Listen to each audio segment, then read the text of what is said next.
Hey guys, it's Tarn coming at you with another game of Total War 3 Kingdoms 190 Expanded Liu Chong Edition, but we are the restored Han. The Emperor Xian sits the throne. 40 millions of people live within our borders. That's just the darker green there. The lighter green is our significant web of vassals. We have a little over 24 now minor factions under our watchful eye. Now, what we need to do is get this army into action. Now, by rolling up the finishing touches here on this port, we'll get Sun Jian on the other side of the river soon enough. This army was going to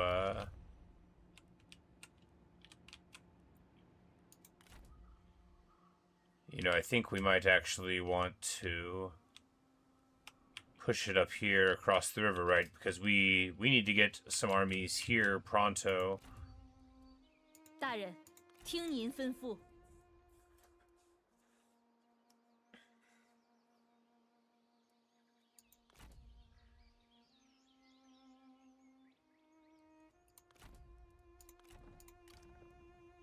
She's going to recruit a whole bunch of multi-bolt crossbows because that's going to be... That's going to be her thing, right? She's going to be one of them. The artillery corps is a lot of Lady Hu's friends. And, they've all been working really hard on making it happen. Now they're excited to prove their stuff, right? Now, on this front, getting... this guy is pretty excellent. The 10 melee evasion faction-wide is actually really hard for me to pass up. That's a cool bonus. We're going to get him into an army accordingly and see if he can do some great things here. The infantry of Jing will definitely keep, as well as the archers of Jing.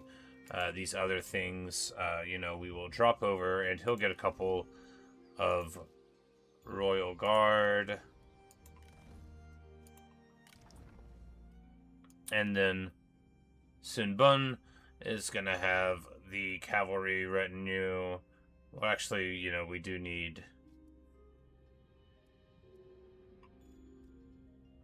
we need some regular guys as well.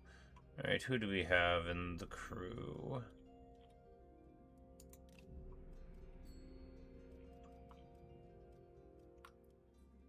Sun Dun is the best choice here. Story-wise, we'll get him into the fight up here so he doesn't have to face against his own family, and so he can be very useful.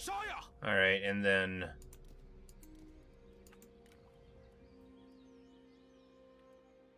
Go ahead, get some cataphractoi going on. For him, Merc infantry are really quite good, actually. And, with his charge bonus thing, they make a good unit even better. So we're going to leave him with them. And then get, another cataphract? Yeah.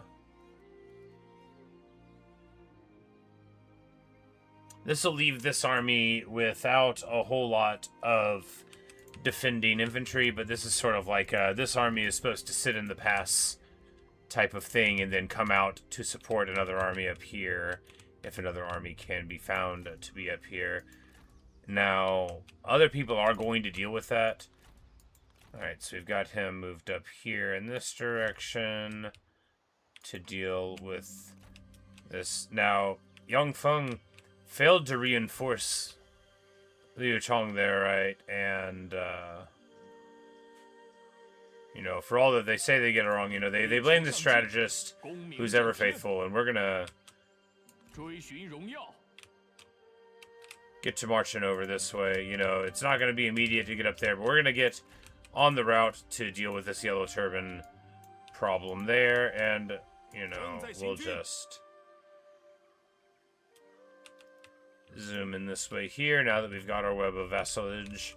And, of course, here at Truby, we've got the Red Cliffs in our faction's hands, so we just need to see if we can that work. And I think actually, so this is pretty wonderful because Sun Jian wouldn't have been at war with Sai Mao here, right? 到此为止了。 Yes, that's exactly right. So, we'll be able to use that for a jumping off point to attack, you know, a secured river crossing on this side, mayhaps. And, you know, Cai Mao has control of this side of the river as well, but, you know, we need to make sure that it's very safe before we try to move across or anything like that. Now here, Taishitsi feels no such need to worry. Looks like they're suffering attrition. Is Wu going bankrupt? I mean, they're not even Wu, right? They've bitten off more than they can chew. And Taishitsi probably said exactly that to him. 有话直说，满怀信念，奋力一战。 And it says the spears are available at level 3. Oh, he's level 2. Ha! Like, well, they aren't, but they totally probably are, huh? And the low faction support here means that we will certainly not be wanting to recruit here at the moment. And there we get access to the upgraded Pine Timber Storehouse. Can he make its way here this time? Yes, he totally can. Well, in that case, a smaller army should be raised to defend it, while the army of Lady Hu moves to the north. We have 500. Alright, how small can the army be? I think Ling Tong's a spy is the problem. But that doesn't mean he can't be trusted with a small army, does it? I think he's a spy from, like, Kong Rong, so... Actually, Kuai Yue, you know, we can get a bunch of, yeah, some really quite affordable things here, and I'm like, he's on assignment, yeah. It's always nice to have some guys that, you know, can be easily moved around. We're gonna drop the militia here.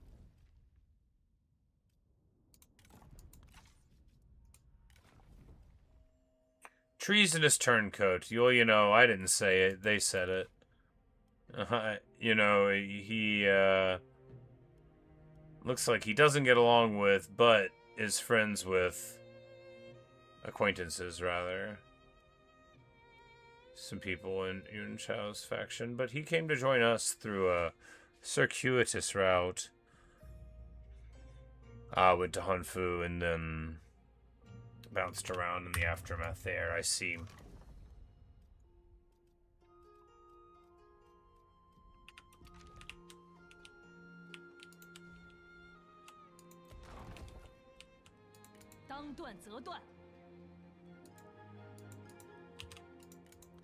And of course, she'll have a bunch of crossbows to be the internal defense thing. I don't know. It's what we're doing. Okay. She was friends with Lady Hu, and that's how they are. I like crossbows. And here we see rather a lot of people willing to spy, and of course that's also represented not by being like proper spies exactly, but you know, being just wanting to come to the Imperial Court and, you know, offer their services. When they're coming from our vassal, it's not like spying, and we're not using them to, you know, mess with them. When it's from other people, it is like spying, and we do not want what's best for them. Alright, so, this army has to continue on. They're beelining for Sun Jian. No matter what goes on, that is always what they're doing. That is the only thing this army is principally concerned with. And if we get the armor craftsmen eventually, so much the better.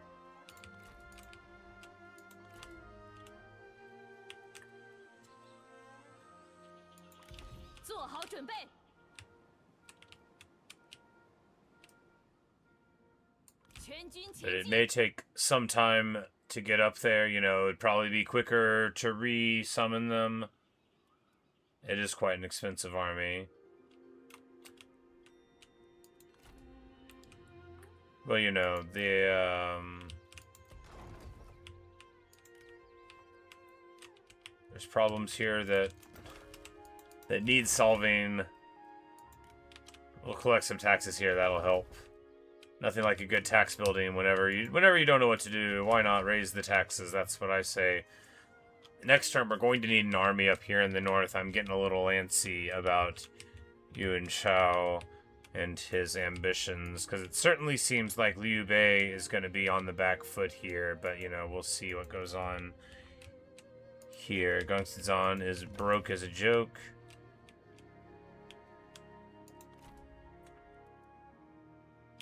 I think that's what's going on in Korea as well. There's a lot of poverty in the land. Why? Because they're not in my part of the land where the rich and happy people dwell. Trade there has been restored. Yeah, you know, Sima came out. Maybe he'll come to see me pretty soon. That would be nice. Luotong, the humble dawn, is about to come out into the world next year. Very exciting. The yellow turbans are, of course, right there in the iron mine, which is the best possible scenario for me because I covet that iron mine. It completes the set, you know. It gives us a nice little shape to our domain. The Duchy of Wei gets stronger and stronger, but I don't mind. I think we can trust him. I like him.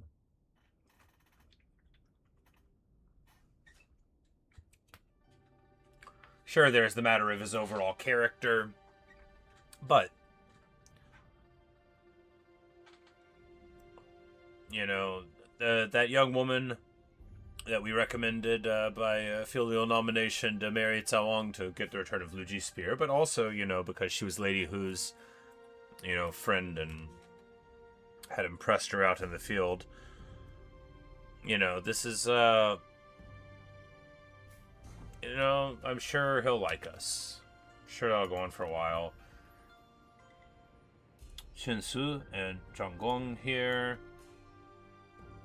Let's see if any of them seem suitable.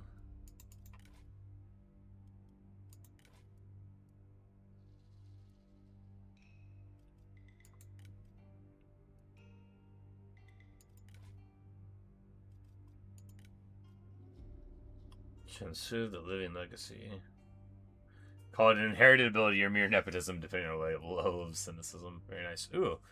Fire arrows, armies, and administered commandery. That is super interesting.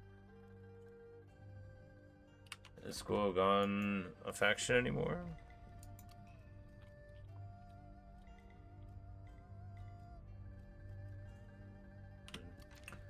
Well, you know, probably a spy then. Zhonggong, ritualist of the rice.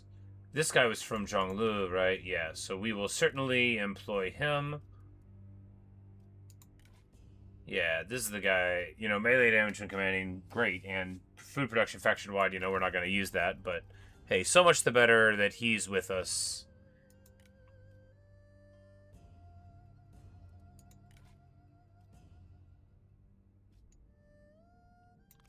We're going to grab that guy just for the items. Never mind, you know, we can keep him. He doesn't only for want of a chicken rib. You know, retinue upkeep's a very nice thing to see. And he's pretty close to Wisdom of the River.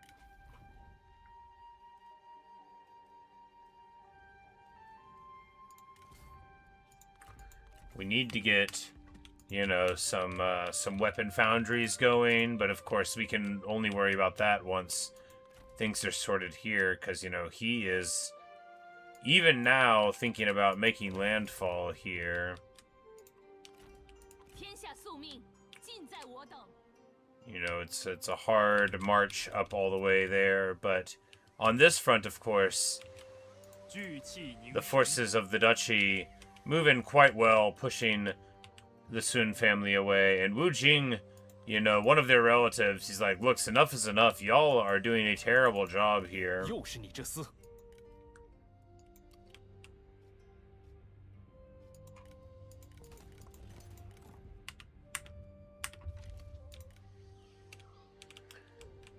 we've got eyes on Sun Jian, and that is where we're trying to go here.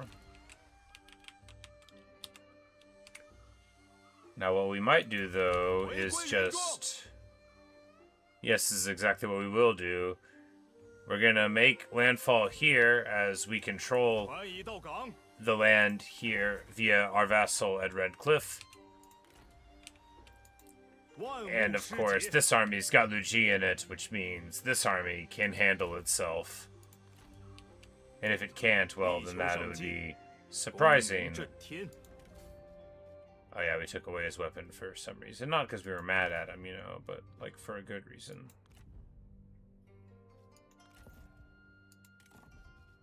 And we will return him the tribal recurve bow, the symbol of authority within his people, right? And this dude's a librarian, you know, we love that about him. However, yeah, we'll give him the fan of authority.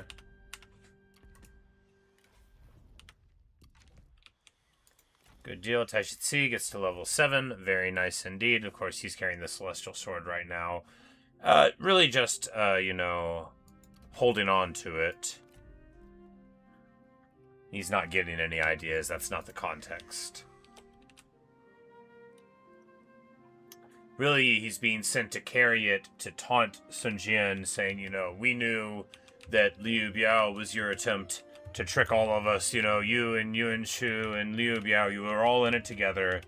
Here's the Celestial Sword that you were going to try to use to pawn yourself off as the true Emperor. It's all over for you, baby blue. You might as well just give up.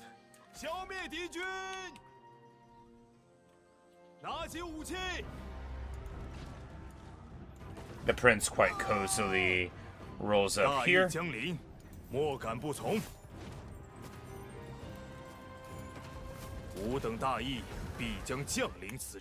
Xun, not satisfied after winning the battle, runs out and lays an ambush on him as well. You gotta love a story like that. That's our boy. That's our perfect guy. And here we don't really need the workshops, as I believe we have access to industrialists by territory. Yes. So we'll just go ahead and drop that and be able to get something else productive here. We're not upgrading the main settlement. There, that's not what we're doing. The Emperor is back on assignment mode, and his assignments, of course, are always in Luoyang. So what shall they be? You know...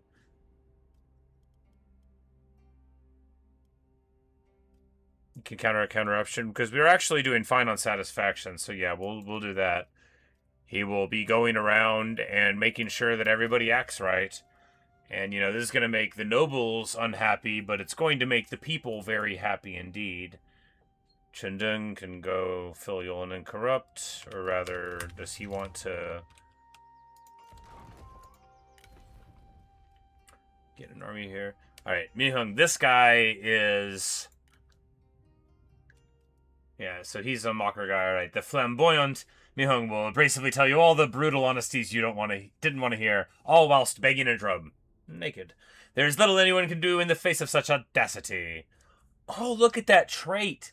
Negative morale and negative melee evasion to the enemy army. I love it. Alright, let's get him into the field. Let's try to get him into space, right?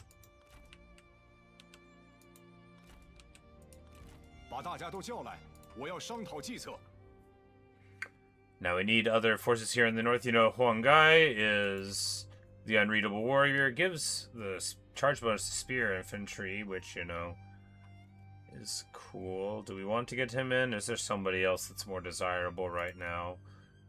Ooh, Resolute Admiral. So this guy can be pretty good at Admiralty. You never know, and you'll need an Admiralt.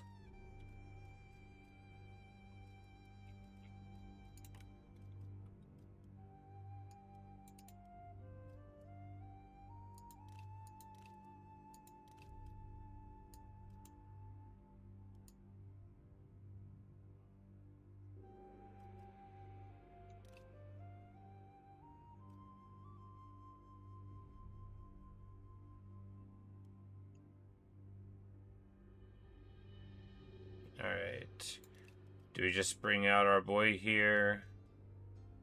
Oh, he's got silent mist. That's cool. This man for all seasons. Yes, you know, he wants to be proving himself, right? Well, you know, do we really want to get 2 strategists in this army?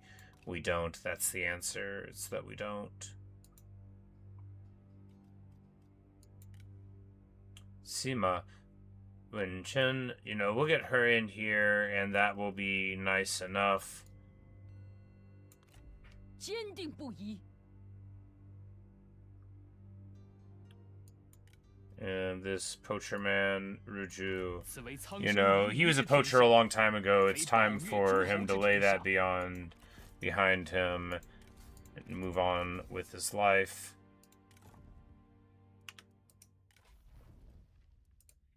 Alright, who wants to command here? We get night battles out of her, but reinforcement range from him. 有何吩咐？ That's more likely to be important.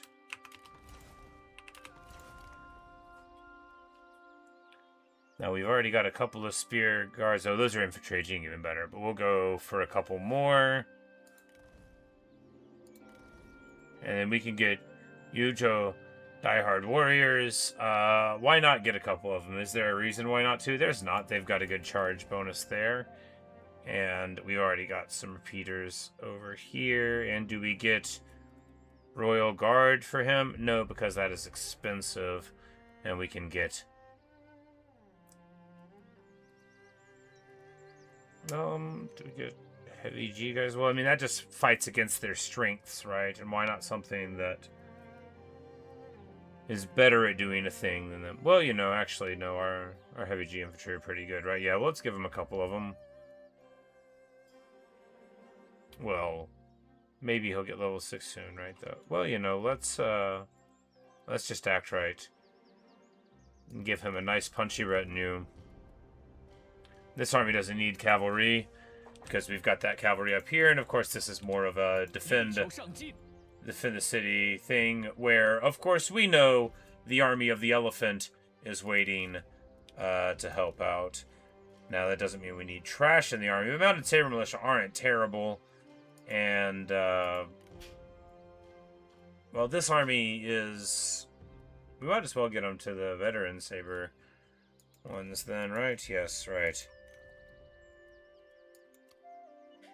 We're going to run a little bit of it. They can't get here in one turn, and in one turn, of course, we will be very much battle ready here. So if he comes across this river, he is going to be real sorry about it, and that's before the Lady Hu even shows up. She's going to get it done as well. You know, things are going well on this front, and it's not about trying to get a foothold over here or end the game quickly. It's about the beauty of the story and, you know, making sure that everything is going well. Strategically, that area will be fine. We're still making plenty of money, right? Right. Liu Dai, who has left his spying, and Wangmin, the two-faced charlatan, you know, get a reputation so easy in this world. 我绝不动摇，我军必胜。剑锋出鞘，攻其不备。 We're gonna wait here in ambush, really just to annoy him, but also to get a little bit of vision. And here, alright, so they have dealt with their bankruptcy problems. However, we're going to give them some problems here. Li Zhua doesn't want to get confederated, which is a shame. It would be a lot cooler if he did. Liu Yu is, you know, our imperial relative, and for some reason is electing to prop up, you know, this kingdom of Song with his presence. Outrageous behavior. We see Zhang Fei is in the field now, so maybe, you know, we'll see some of the brothers come out. And I'm not abstractly entirely opposed to, you know, confederating them, but...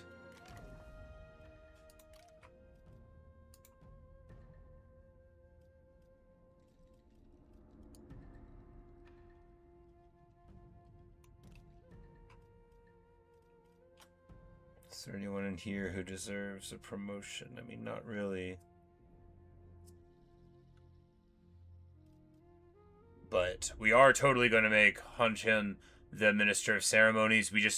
There's a whole story arc that we're working on, right?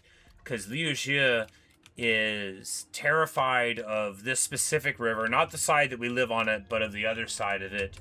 You know, he had traumatic experiences there and stuff. He has also developed very superstitious beliefs about it. He's forbidden any of our forces to cross, the river, the mighty Yellow River.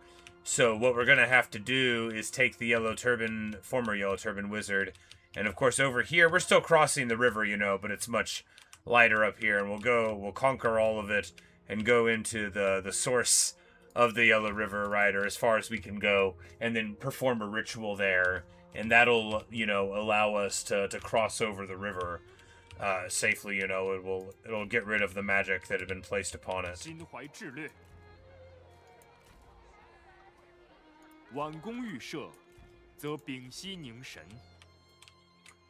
And next turn, we shall attack there. Like, G Militia, why not?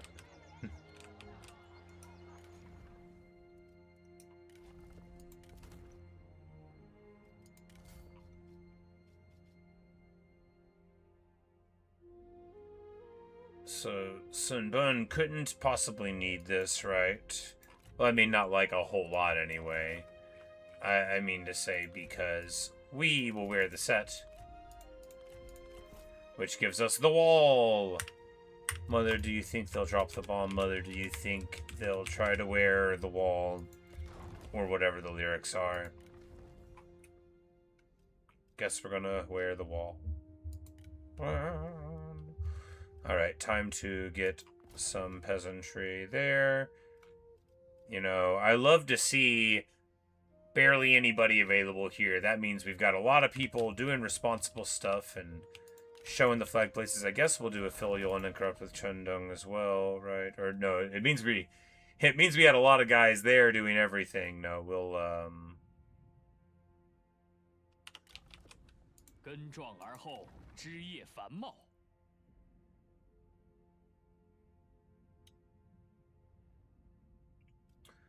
would be good to get him into an area, well...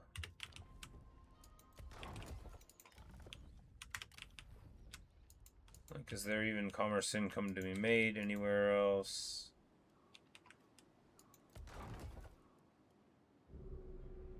It's culture there. Well, you can still make peasantry then. We'll send this guy on assignment, maybe, maybe he'll like it so much here now that we're giving him jobs and stuff that he'll have no choice but to be a cool dude. We'll do a stimulate markets with him just to try to get him into the pool, right? Right. A little bit of public order here, yes. Tax collecting must begin, that is the one thing that you have to know about life. There's only a couple of things that are inevitable, and one of them is the collection of taxes. We're going to counteract corruption here. We've got plenty of satisfaction all around, right? So now we're going to start reducing it in these big commanderies that have, a lot of income going on.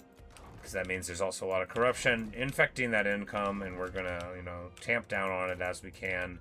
And, that makes some people upset, but that's the other side of filial and incorrupt. We can counteract that sort of thing here.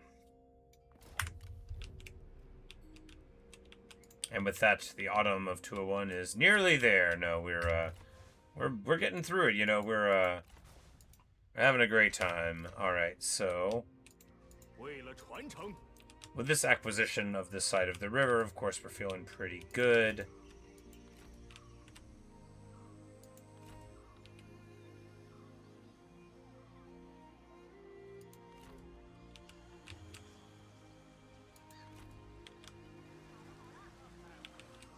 I wonder if he can reinforce from across the river. Probably. But, of course, maybe that means we can reinforce from across the river too. Or rather, Taishitsi will be able to, make the way over to the other side and help us out. And, that'll be pretty nice. But what we want to do here is not get caught in March, absolutely not what we want. And the man of the mustache is going there, and then we're going to...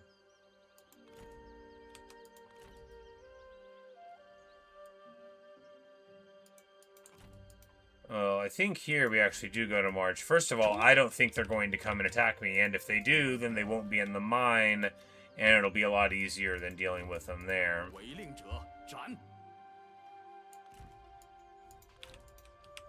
Yangfeng, having failed to reinforce at this battle at the toolmaker, which wasn't really his fault, it was my positioning thing, but, you know, people that were there are going to blame him.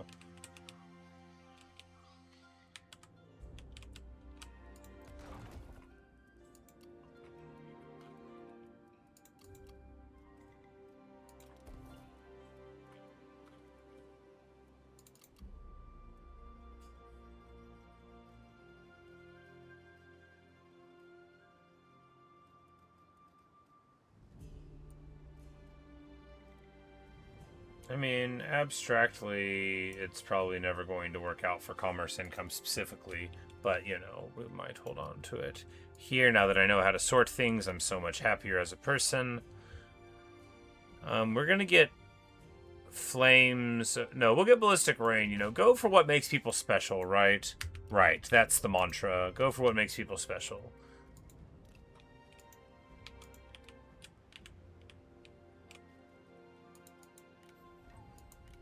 Commandery of Nan is secured. More people flock to our righteous banners. And there's plenty of people in Sai Mao's faction now that are very upset. And we might acquire some of them, right? It makes perfect sense to do so. Alright. And then, Ma Teng, you are next on the dinner plate, my man. You are in for some trouble. Song Jian is doing super well for himself, you know, probably because he's not paying anybody tribute, but, you know, we'll be over there before he knows it. Actually, it might take a little while, and that's okay, too.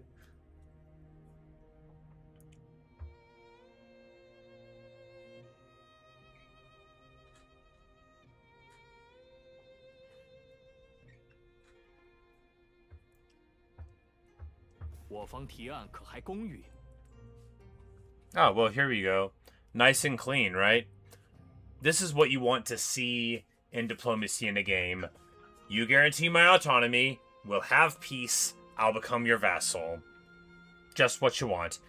He likes this so much that he has a 738-point swing about it, and of course, with that,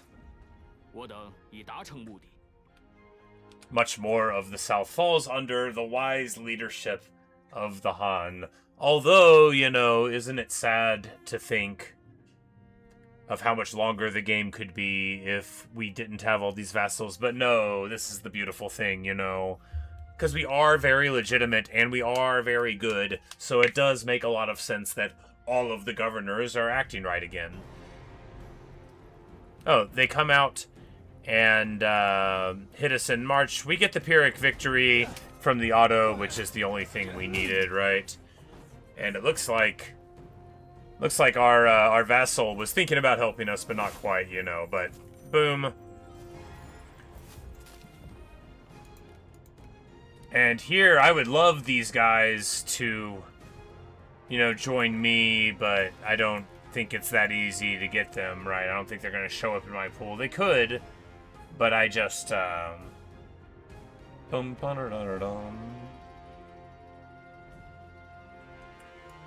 we also can't be pardoning these no-name rebels. Because at this point, if you're a yellow turban, it's 207, right? Like, if you're wearing the yellow turban, you're really casting your lot in with some folk.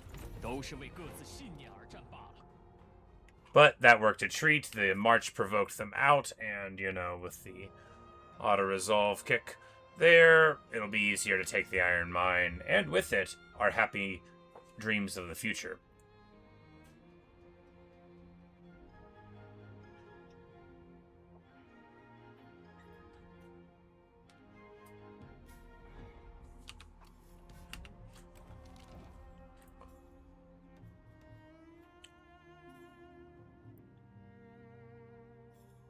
And it looks like the man of the 50-foot mustache got lost in the woods and almost got hurt. Well, that's pretty bad. The Lady Hu gains the dutiful trait. Of course she does. She is ever dutiful. She's such a nice lady. Quibbening. All right, let's see what his story is. He's got an amazing horse, so let's see what his story is, right? Don't be a spy, buddy, and you can be a part of the northern expedition.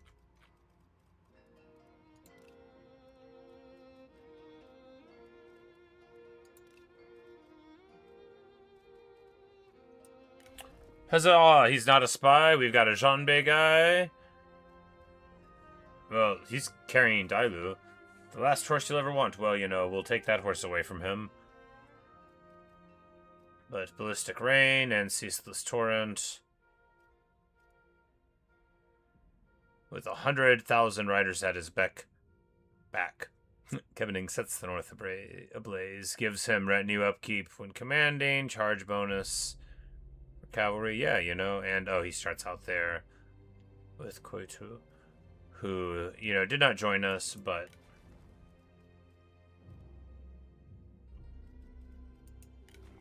another northern horseman is always welcome. We'll take the great horse because he doesn't need all that.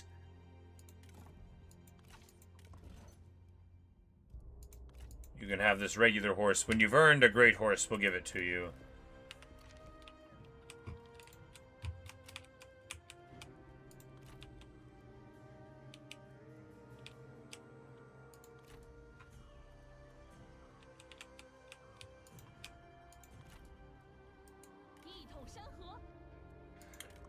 The Emperor will probably send it... Not the White Elite, that's his horse. Dailu, probably send it to her. It gives her a negative 50% chance to evade capture after battle. Speaking of capture, Zhu Rong has captured level 7. Huzzah!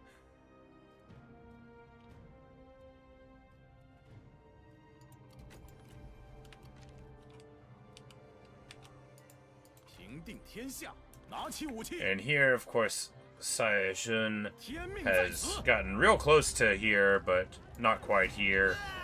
And that's good, you know, because we wouldn't have wanted to have him have another rebellion over it. An uncommon talent. So here we go. There's a promotion to be done.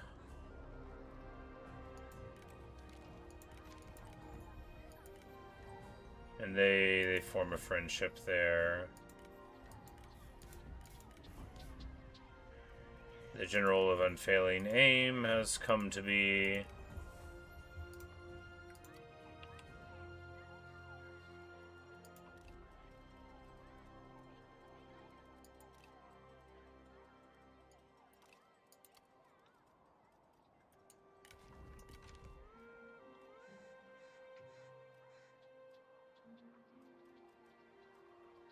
Like it would be a character at court. There we go.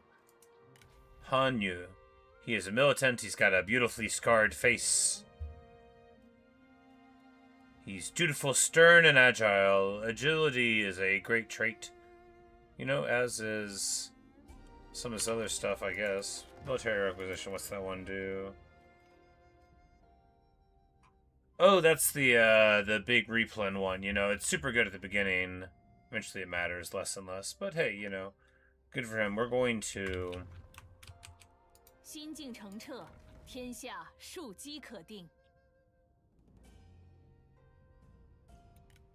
have him oversee mustering in this commandery.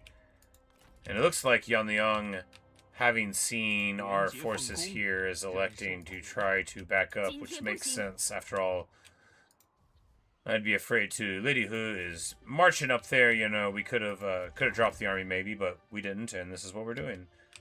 Now, do we need a wall here at Pengchong? I mean, abstractly, a garrison everywhere is good for public order.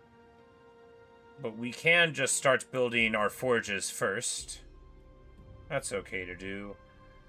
We want more food. as opposed to peasantry percentage. We're doing that now. We don't need more armies right now. I don't think. We're actually finally in a good spot. How many armies are we using? We are using only 20. No, those are the assignments. I'm like, only 12 of the 16 armies that we're entitled to. So plenty.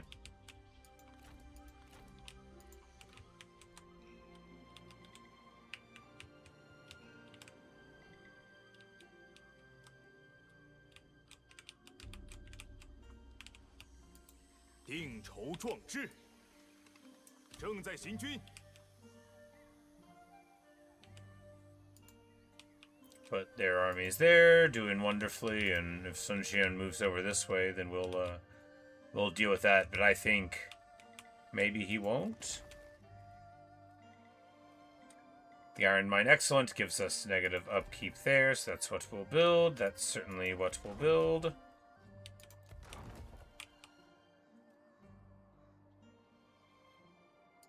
The grain estates in Chen, absolutely a priority, but rather, didn't the Emperor say he wanted us to build up the passes?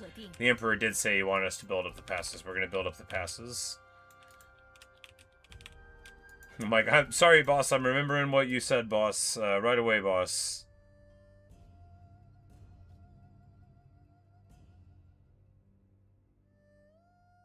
This Huanlin person is level 6. We'll have to try to get them. Anyone at a high level, right? It's good to pick them up.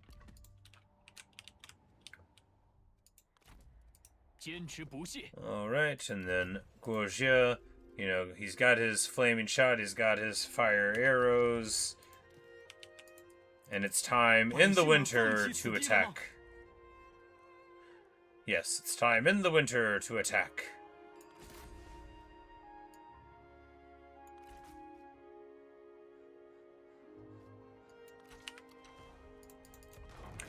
Oh, do we still have a non-aggression pact? All right, we'll break it for a season.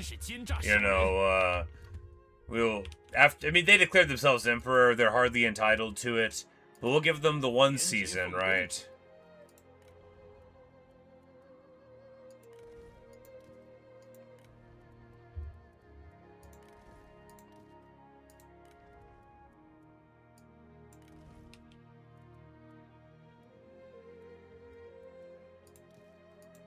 Xing Daorong totally does not need those guys. He needs... He's still using an accent. Yeah, you know, let's get him a better army before we send him in there, right?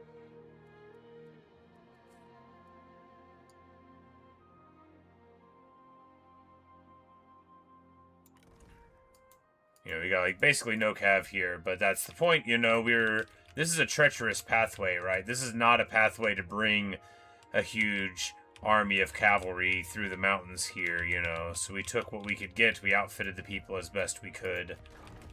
And now we're here. Tax ban, tax ban.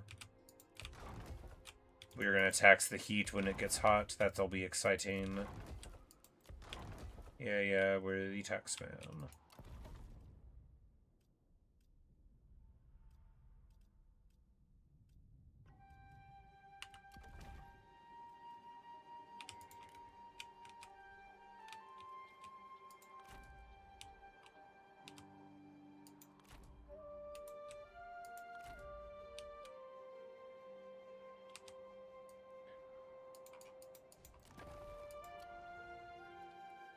This garrison is like a spicy garrison too, right? We've got tiger and leopard cavalry and tiger cubs because it's like a leftover from Cao Cao's time there. Alright. All's well on this front. Taishitsi doesn't want to make landfall just yet, because he can push over to support next turn.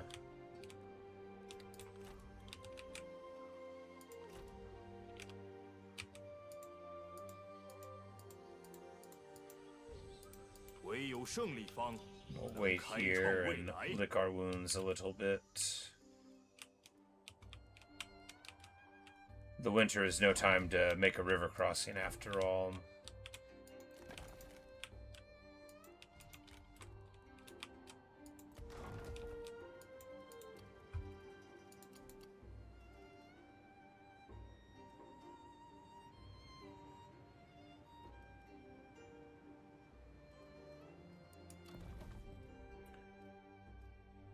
Why does it say resources required? Oh, because we're on the track where you need the tea. Oh, because this...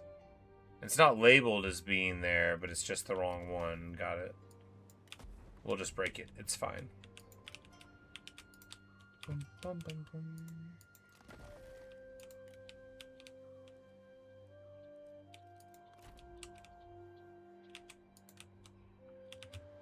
Oh, look. Oh, there's a little... Look at that. Trade has been restored. Look at all that. Oh, my goodness. The prosperity of the land. Even in the winter, caravans of people happily transiting the land can be seen. How wonderful. I never have seen anything like it in all my time. Good stuff. The people of Luoyang truly prosper. With 7.6 million inhabitants here, we almost are at the maximum population that the city can withstand. We might have to expand the walls soon, right? Good stuff.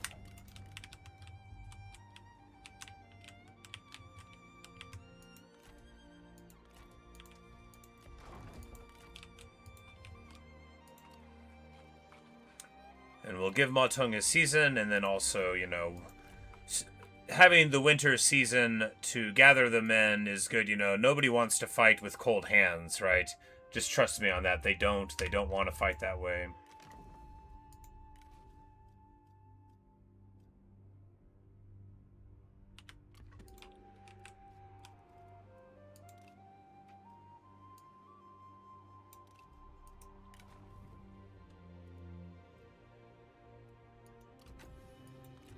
Gong, the musterer of armies, you know, he has been a loyal servant of the family all this time, you know, and he is also a nice administrator of the capital city, right? He gets it done.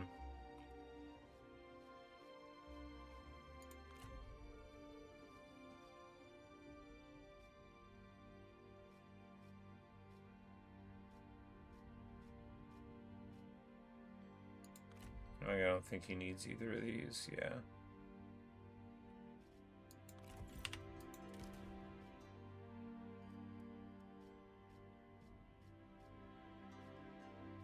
You know, the negative corruption is better than the reserves one, so we'll keep that on him. You know, money-wise, you know, we're paying faction support for this, but we've got max faction support like everywhere, so it's okay. You know, the Emperor gives us a chunk, and we get a chunk from other stuff as well, and...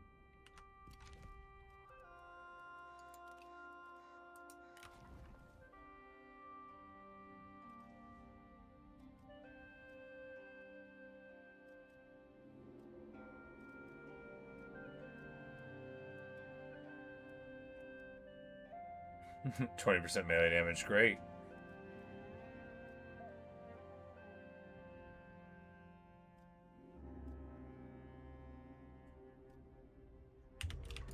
But as he continues to level up, that'll be very nice. You know, and that the reduction in corruption did get a lot here. Of course, corruption continues to be a problem in the realm. We'd make a lot more money without it, but hey, how do we counteract it? These are the questions we have to deal with.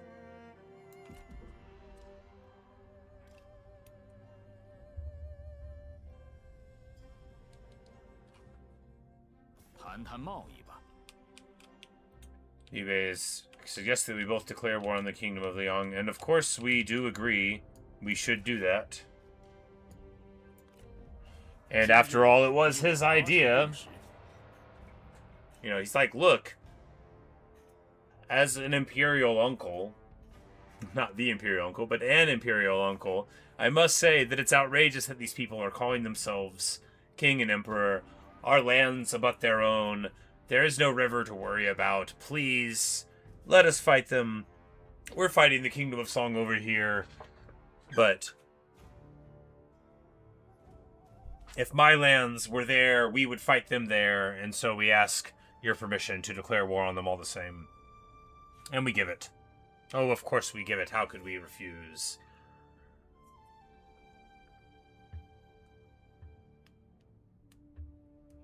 The weapon crafter here, that'll be a desirable pickup.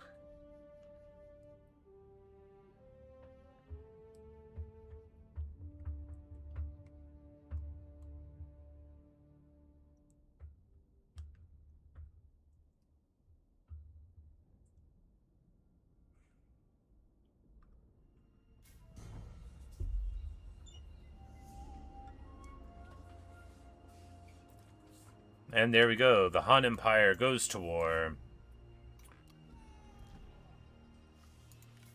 And the armor of the adept has been forged.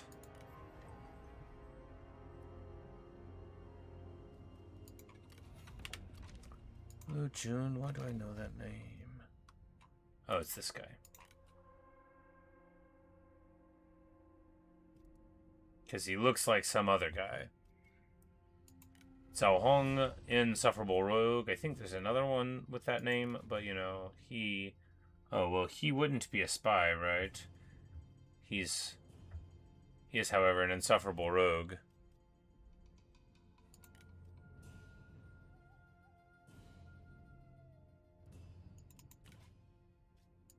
You know, we'll give him a shot.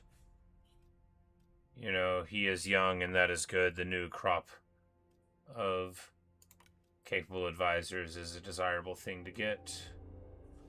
I'm going to grab this guy too, because his items are desirable for these other fellows. Now, Chinsu may well be a spy, but Guogan, you know, anyway, our satisfaction's very high. And a spy from one of your vassals is less of a worry, right? And he may very well see things our way before too long.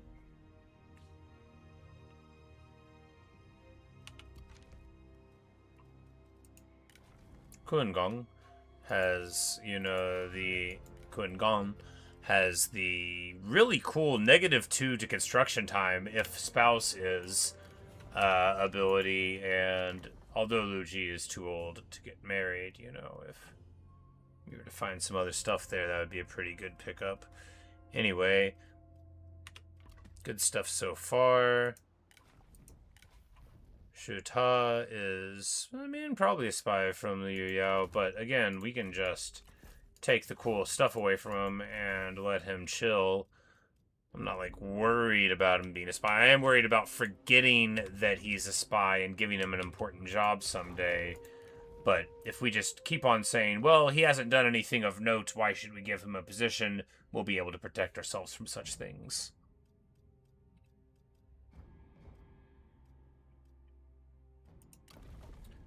And we can go to less income, but we get the trade increase. Yeah, we'll go in that direction. Why not?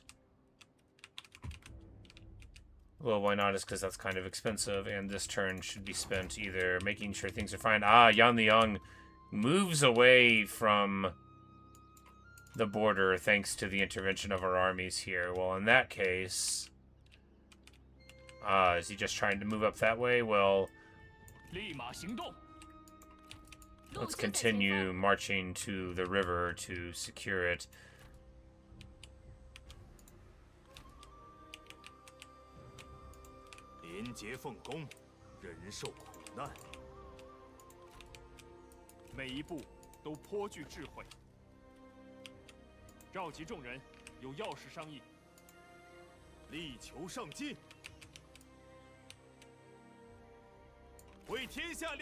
We're just gonna march up right here. They don't look like they have any place that they can get reinforcements, but he might come back to try to protect it. And Taishitsi goes to meet in this direction. We can spin up an army here to try to stand against them. And we should, right? They have the seal. The Emperor has made it clear that Lu Ji cares a whole lot about this. Huang Gai, of course, as a former sworn man of that crew, will be called upon to prove his loyalty by standing against his former master.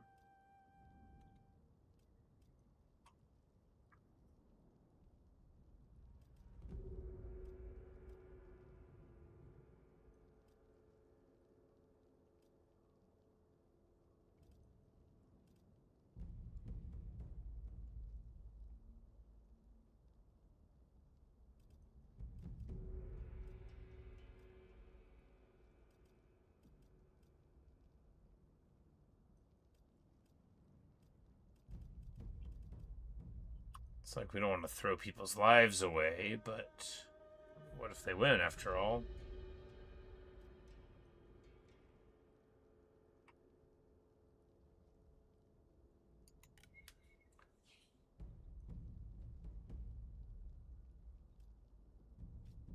Well, let's get him out here. Liu Biao, you're level 3, and you got Spear Warriors. This is a good place for you to be anyway, you know, assuming that we live through it.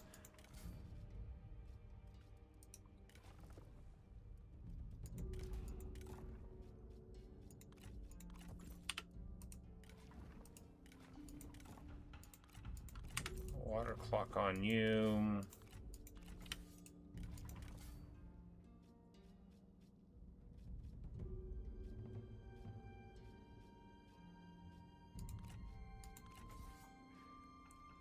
Two hands to pick it up for the thuggish footman.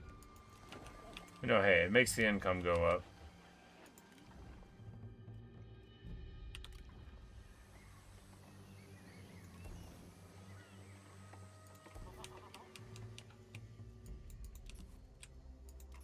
Like, we totally don't need that. The Emperor wants the passes upgraded.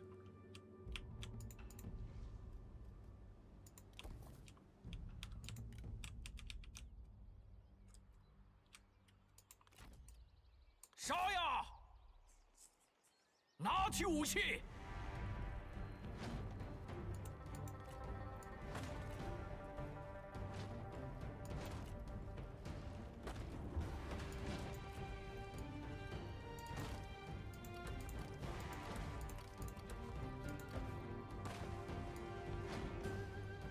怒吼吧！ We're gonna build some siege weapons. 不露声色。 Normally, I'm like, oh, how do I ever get them? Like, you know, if you just build a battering ram sometimes, I bet that would help. 为天下黎民。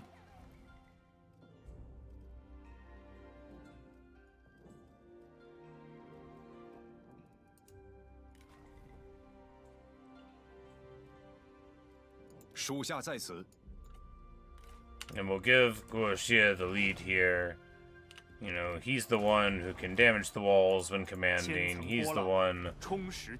Oh, we need money for the faction supply. The Emperor wants us to spend our money on the faction council. All right. Ancillary set item, yes.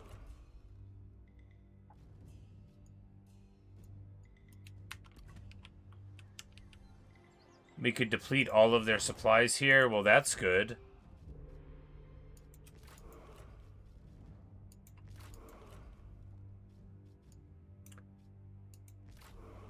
Pirate Bay, well, you know, no, we want the Agri focus. We can retrain this guy. I think his was kind of a shambles.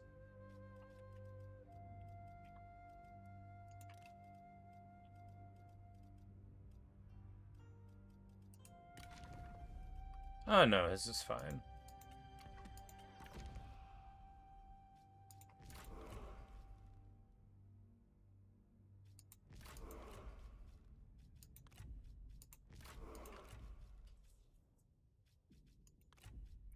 Well, in that case, a pirate raid on our hated foe to the north. Yes, good news. The negotiations were successful. Negotiations were short. 春日万物复苏，愿你也能心智不老。 And we have become rivals with Ma Teng. Well, you know, it's really his fault, isn't it? And one of our concubines, Zhuge Pian, has become, you know, more skilled at her tax collection.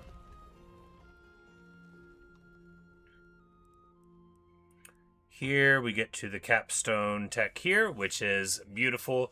Negative 20% for redeployment cost, of course, lets you move your armies around cheaper. What's not to like? We've already got a few discounts along that tree, and then boom, 10% retinue upkeep as well. You know, you got to go down this green tree to get it, but we wanted that actually for other stuff anyway. And that, of course, lowers some upkeep down. I mean, some, not like a lot.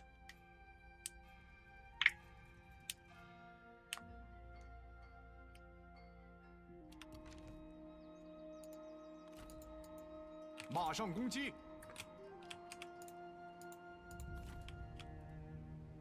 But I mean, it gets the Qin Royal Guard down to 256 in his thing, and the siege weapons, you know, because they cost as much as the siege weapon.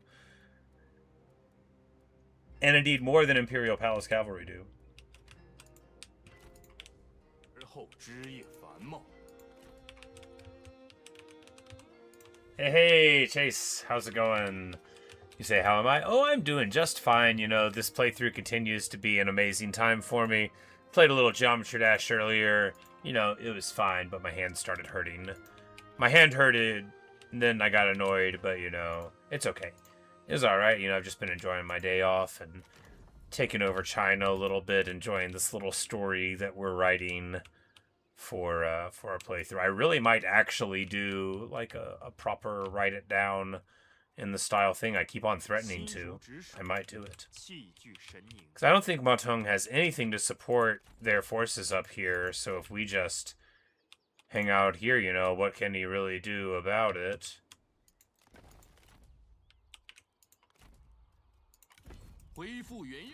Mike Tyson's army is doing fine there.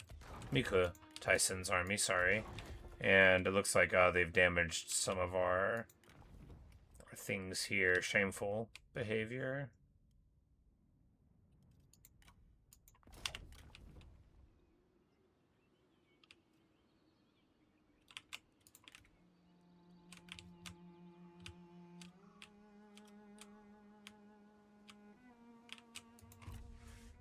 Our wealth of power grows. This early game, early game. This is the beginning of the late game. So you can think of the game as three distinct periods. There's the very beginning, you know, you have no land and you're trying to establish yourself. The mid-game is you're establishing yourself. You're trying to forge alliances, figure out who's going to be dangerous to you and how you're going to deal with that question. You know, who has the emperor. The mid-game too, the emperor grows up and there's a mechanic called Imperial Favor, so you can't just attack anybody all the time like you can in the beginning of the game. He'll get mad at you if a bunch of people die, so you have to be more measured in your responses, but he'll get mad at certain people and declare them enemies of the Han so you can fight them without a penalty, right? That kind of thing. And then at the end game, somebody declares himself an emperor, or you do, and it kicks off for everyone. And then diplomacy becomes a lot easier. It's easier for you to push people around. You can get a lot of people paying you. But also you have major other figures in the world. They can swallow people up and like get really strong. And I like the mid game a lot. Because that's when you get your, you know, whoever your characters are and whoever your special guys are, that's when your story starts to be, like, special and different, right? The early game, even if you go in a different direction, it's still, like, going kind of away. Oh, look at that. I knew you were a villain and a rogue, Sun Xian.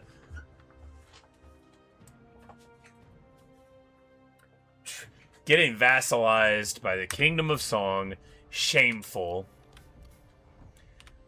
But, the end game, the problem with the end game is that it can be quite short depending on how things went for you. Like, if you're doing really well and you've got, like, a lot of good friends and strong generals and good items, well, that's great, right? You're doing good. But that can mean that in the end game, you can just sort of demolish the enemy, so you sometimes don't get, like, a good, long, crunchy battle, because in the Three Kingdoms era, right, you start at 190, and then in 220 AD, like, that's when the Three Kingdoms era starts, where there's a big, powerful state in the north, and then two other ones that are big and powerful too, but less big and less powerful and stuff. But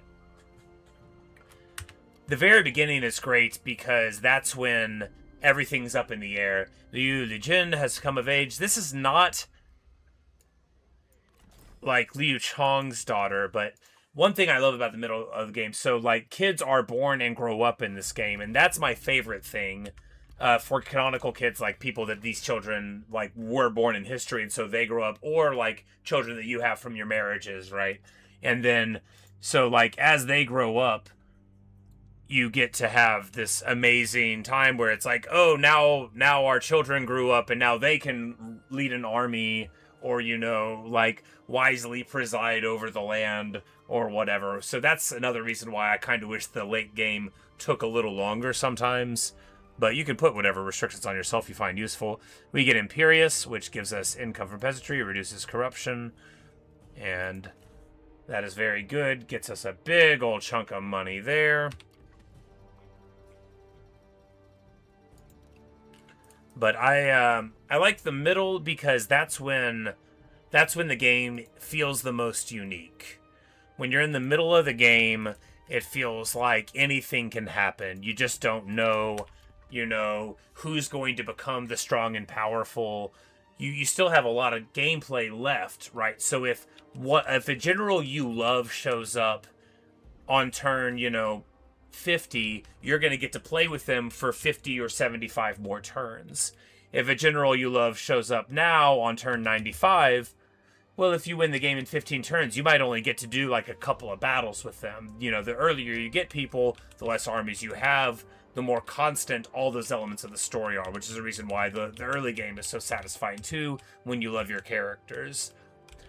But, there's a lot. I know! Well, the answer is there's good things about all of them.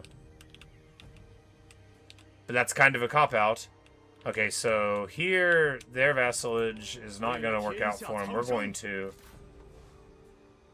Yeah, like, you thought this was going to get you out of your war with us? It isn't. This guy's got our Imperial Seal.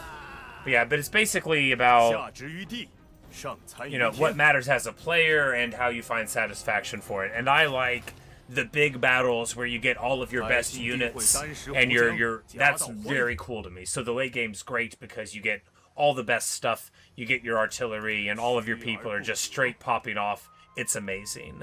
But, you know, maybe you only get a couple of those battles.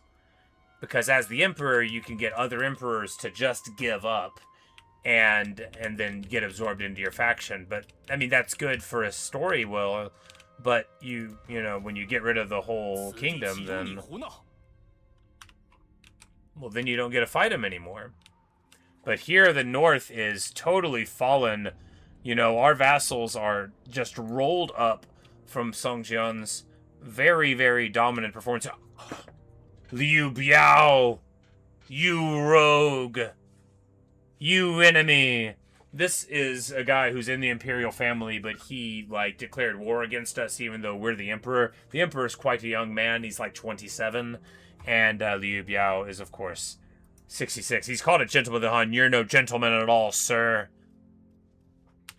Our character, Liu Chong, is also an Imperial relative. He's a prince, which is special. Doesn't mean what it does in, like, a European sense, but... Anyway, we're going to build some tax buildings. That does mean what it means in a European sense.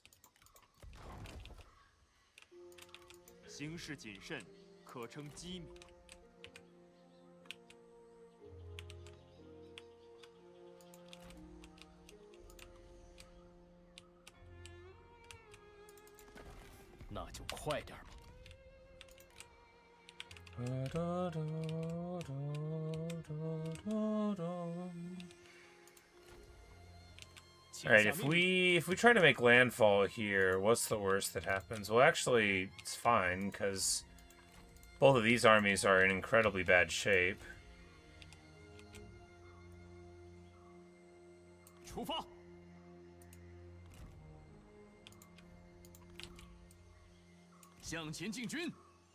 And it can be said that our priority is in the retrieving of the Imperial Seal, which Sun Jian still has in his possession, and he has no right to at all. It is an outrage. It is a scandal that he possesses it.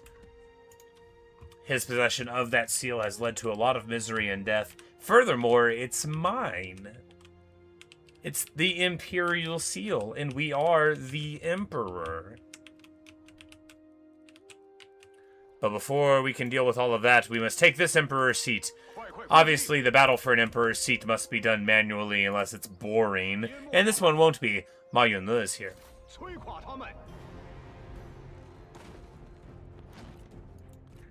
Now, they would suffer a bit of attrition after a little while, but we're just going to go ahead and begin the siege. Let's go and get it done. Xing Daorong is here. Han Xian has had time to weave his enchantment. He is, of course, is a former Yellow Turban. He's merely 50 years old, and that'll give him plenty of time. Oh, negative 25% upkeep for cav units. We should get him some cav units when he can. Anyway, it's time to get it done. Guo Jia has eyes in the back and the front of his head. He can see all the things. Let's get to it.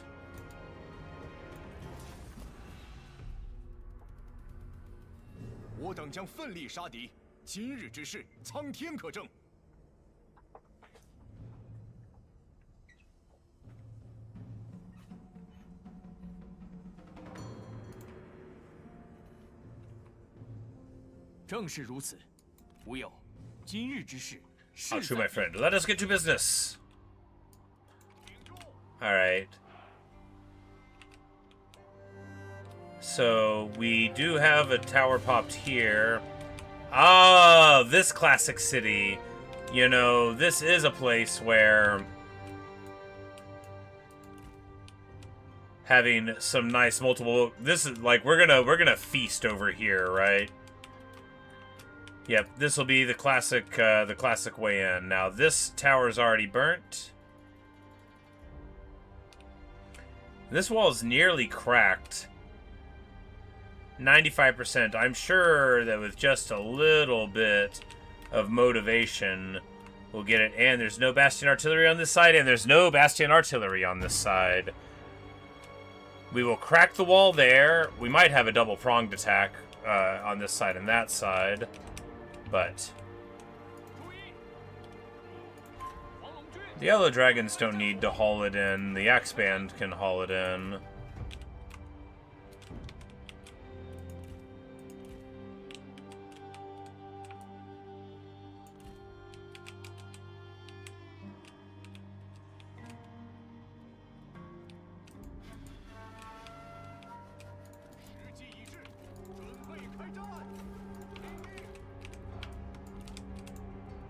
And here we will need we'll need the Saber Militia to go up here and tank shots while we burn down the towers. I mean, yeah, but unironically.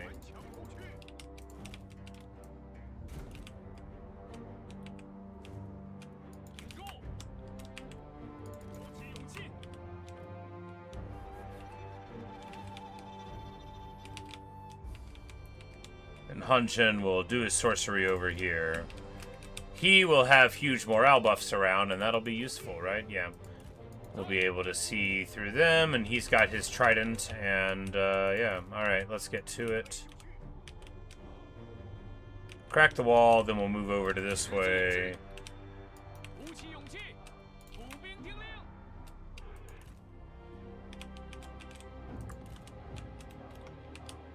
Both of them can make the charge up there. Because really, going in this way, you know, we'll just see where they are, but... Repeating crossbows there, and then, yeah, so these dudes...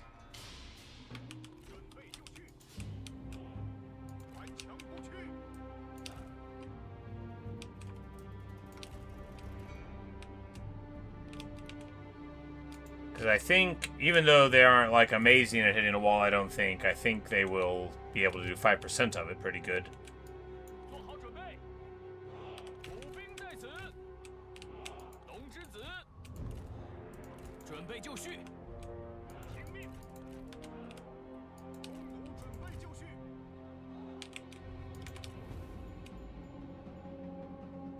Oh, it can't actually shoot at the walls. I was wrong.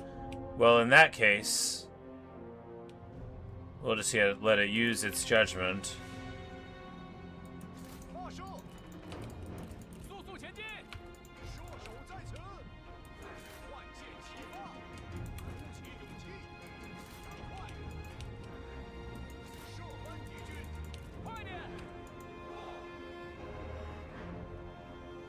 Well, you know, in fairness, it took exactly one shot to pop that tower, so, you know, now that I'm seeing it happen, you know, these things are very good at getting rid of towers, aren't they? Oh, these are armored archers. We only have 200 range, not 250. Well, that puts us in a bad spot. It's okay. We'll be able to walk out of it.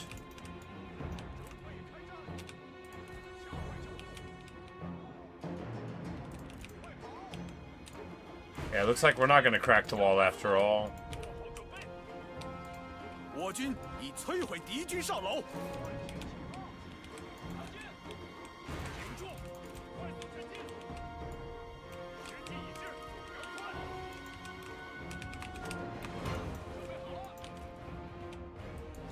Oh yeah, that reminds me, we're supposed to go up here.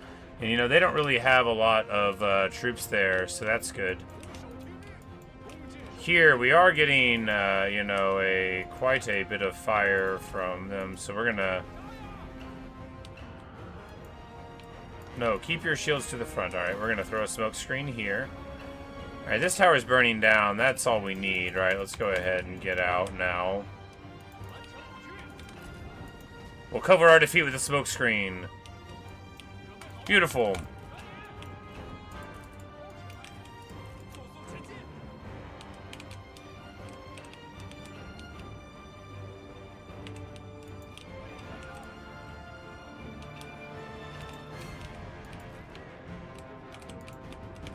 我军已摧毁敌军上楼。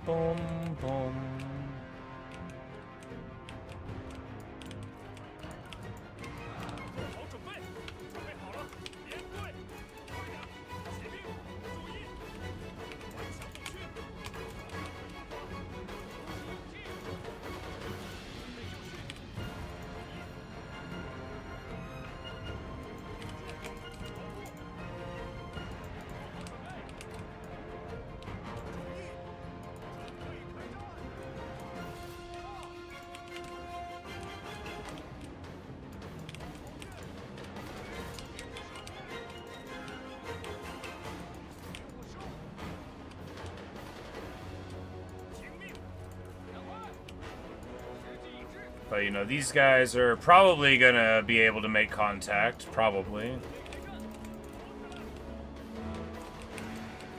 Han Xian sees them start to flag and falter and charges over the hill. And, of course, we've got them on the wrong side of everything. But this Axe Band, you know, this might be the last time they're here before they receive an upgrade in status. And if it should fall, we'll run a general up and knock the gate down there. This Axe Band, their last act as an Axe Band, to knock upon the door. And with that, you know, they are gonna climb this wall over here.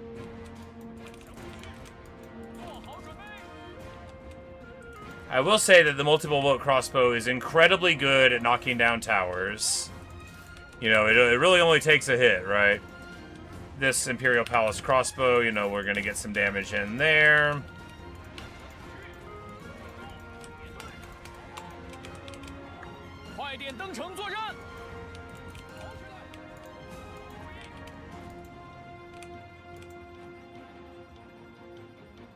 Yeah, it takes one shot out of the crossbow with flaming shot to knock down the fort tower, which is so good. And, you know, with that in mind, we're going to be obliterating their interior stuff before we go in, you know. Guo Jia has studied the blade, and honestly, now that I'm seeing the performance of one multiple bolt crossbow with flaming shot, which is just reach out, point, and delete a tower, you know, we've got plenty of ammo. This is... Well, I mean, from this distance, I guess you need a little bit more, but...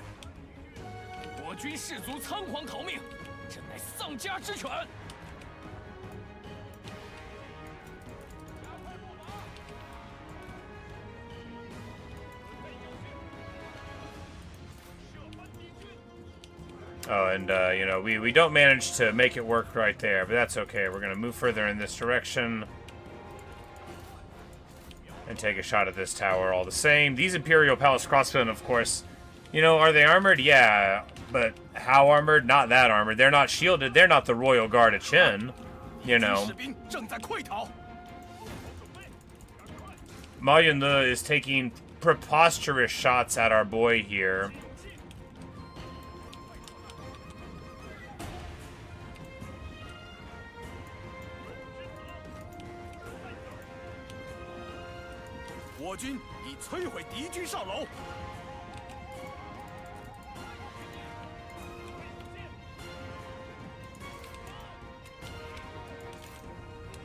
And here we continue on with the siege, and of course so much of their troops are here on this side, right where we want them, right? They know this wall is not functional anymore, and they know that at any moment we could just break it the rest of the way down. You know, it was 95% broken by our siege, and canonically that is why they have elected not to do anything about it.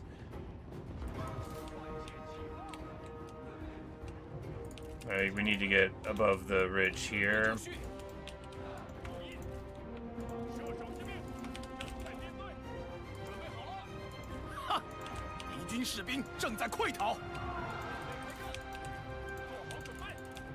Oh geez, he got really tuned up. Oh, you know, it's probably the tower shooting us, right?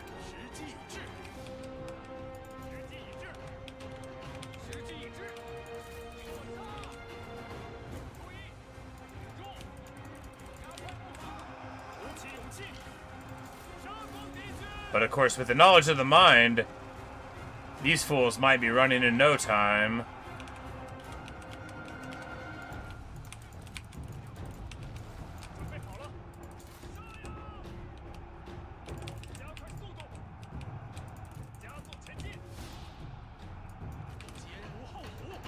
And then we'll get a big old evasion hit here. Oh yes, the lady herself is here, but you know, the Imperial Guard Captain running, of course, knowledge of the mind is such a huge debuff. You know, they can hardly help but have a problem with it.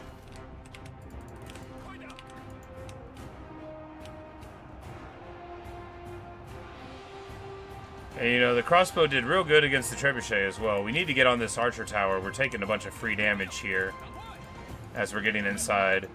Xing Daorong chooses a duel with Ma Yunle. Daughter of the usurper, he says, I challenge you! Liu Dai cleverly runs in and hits her with the wisdom of the river, ensuring that the Grand Commandant should have a cozy little time winning this engagement. And Wang Min, known as a duplicitous sort, craving a different title for himself, the two-faced charlatan, bravely charges in with no one to support him against the feared cavalry of Ma Teng, right? Good stuff. It's time to bring our archers inside.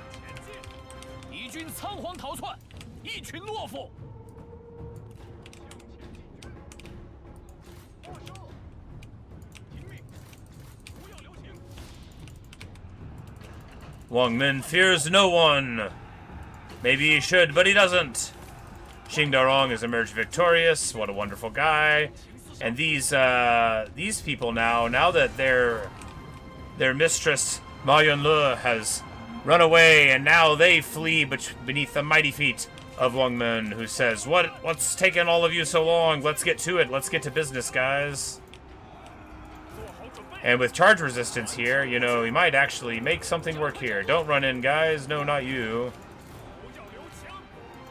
Of course, the infantry can run in.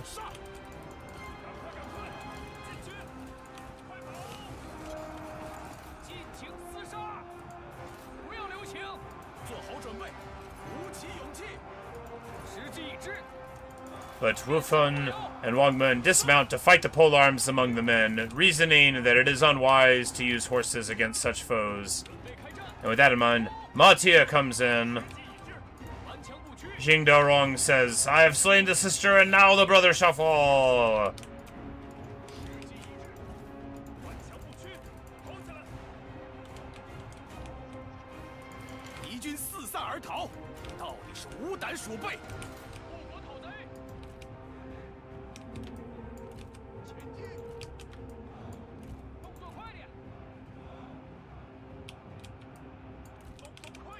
we need to get into the cavalry here. These guys do not need to eat this cavalry charge. These purple units here will be just fine. We're gonna hit our unyielding earth there to counteract whatever happened to us.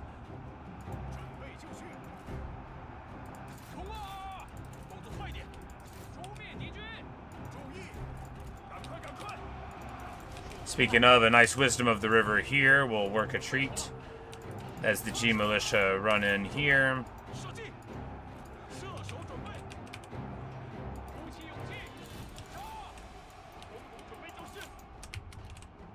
Oh yeah, you know, it'd be a good time to get the cav in.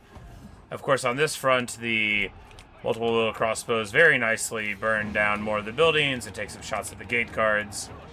And here, these gate guards are, you know, they're about to have a good time, but not that good a one.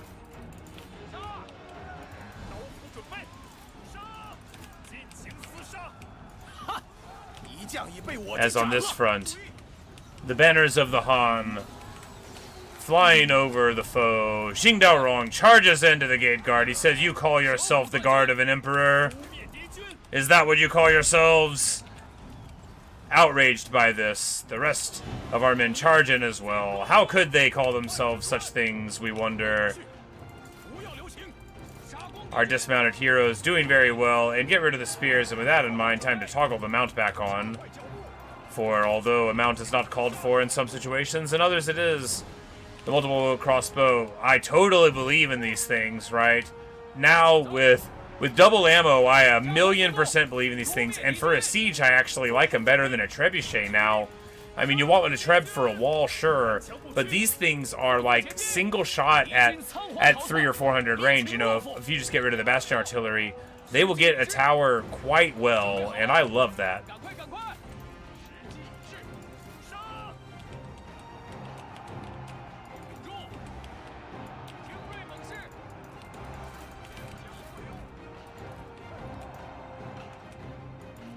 Oh, these crossbowmen have met polearms outside the wall. Well, let's go ahead and get in. You guys, you don't need a battering ram anymore. 'Tis a silly idea.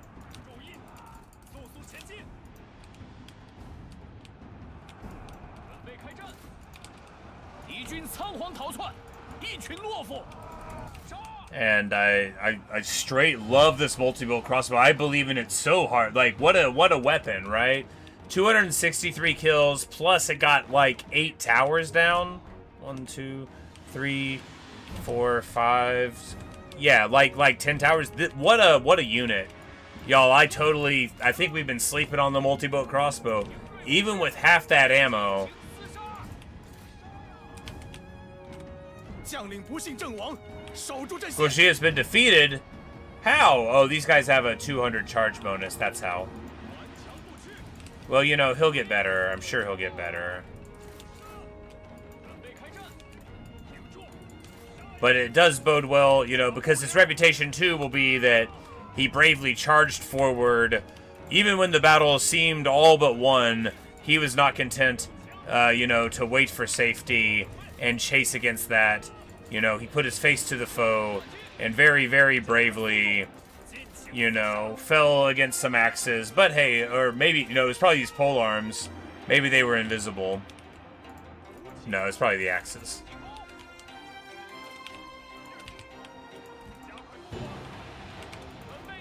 .300 kills on the multi-bolt crossbow, my new favorite unit in the game.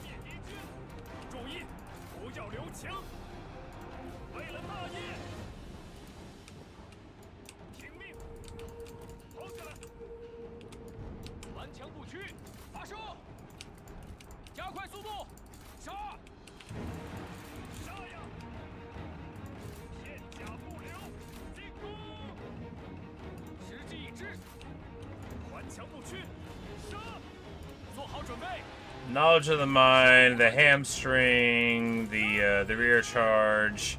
Might be able to get him down, right? Because with all this, boom, yeah, there we go. I think we're army lasting him, actually. But when you get an Imperial unit hit with knowledge of the mind and get to break off the morale of a unit with 80 morale that still has 90 units left, you know, that's when you're finally playing the game right. Speaking of these G militia getting shot up very badly.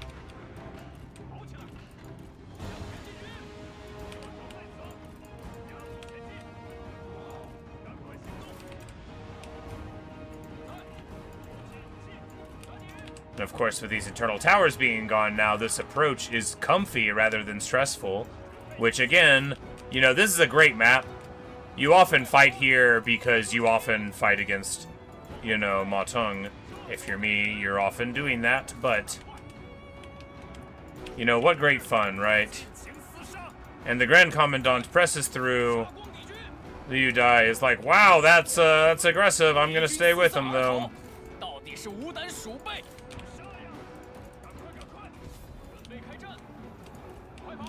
Not content to merely declare victory. Of course, it's time to get the glamour shot.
Like, come on, guys, it's time for the...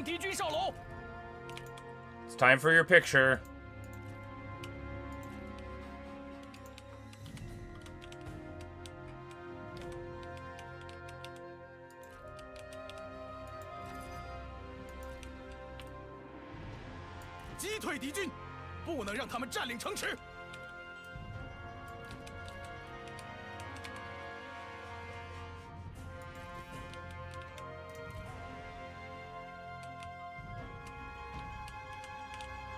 Alright, we need to slow it down, actually, because I think they're about to all be off of the battle map. But anyway, you know, he'll have to wait. The Grand Commandant, the Yellow Turban reformed, and the Charlatan, the Wise Lancers of the Han, the Yellow Dragons. Oh, they look so awesome.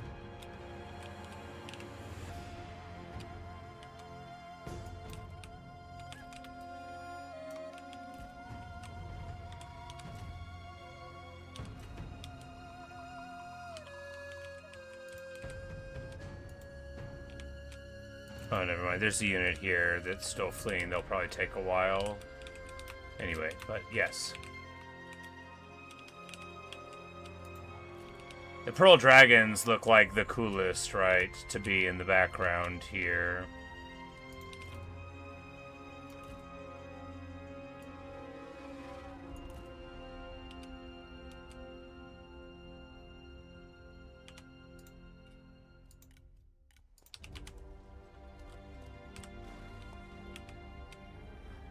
The brave army of the Grand Commandant. The Emperor's seat is ours! You know, it's all about getting that picture, right? It's all about getting that picture of your banner flying in the wind and knowing that your enemy has fallen beneath your righteous mighty hand. I know, right? Anyway, we win! The end of the Kingdom of Liang.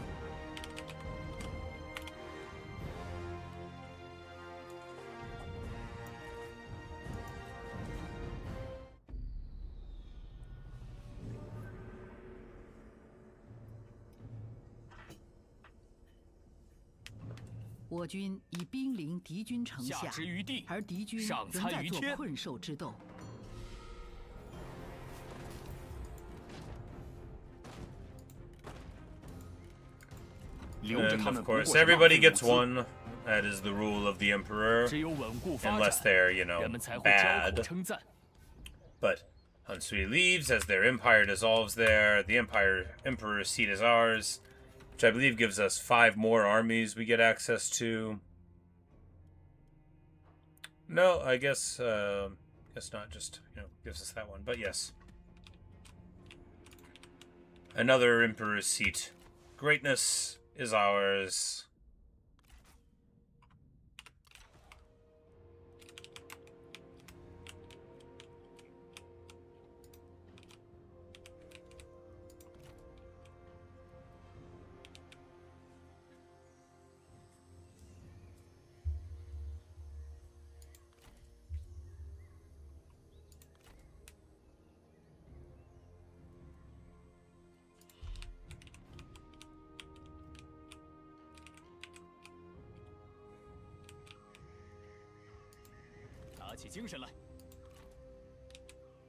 But, we're going to be able to catch him if somebody else doesn't catch him first.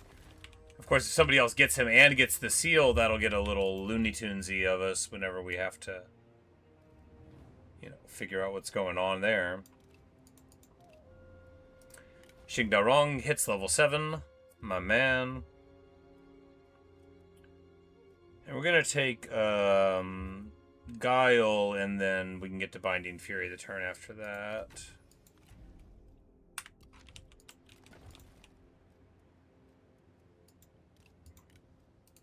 Big guy with the big retinue, they'll call him.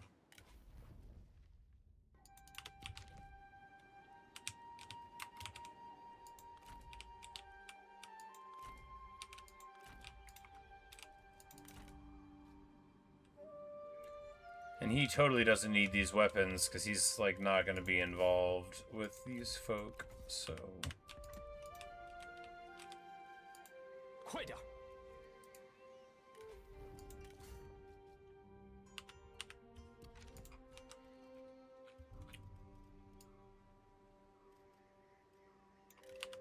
Oh yeah, Liu Tong just grew up, didn't he? Oh, we've filled up all the assignments.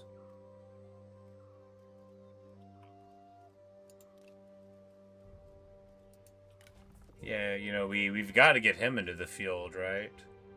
He's the humble Dawn. Brilliant, gracious, and perceptive.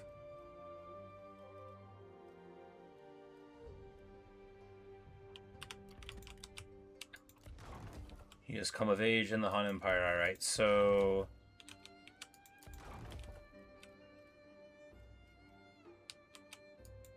Here to get another thing for the walls. Here, yes.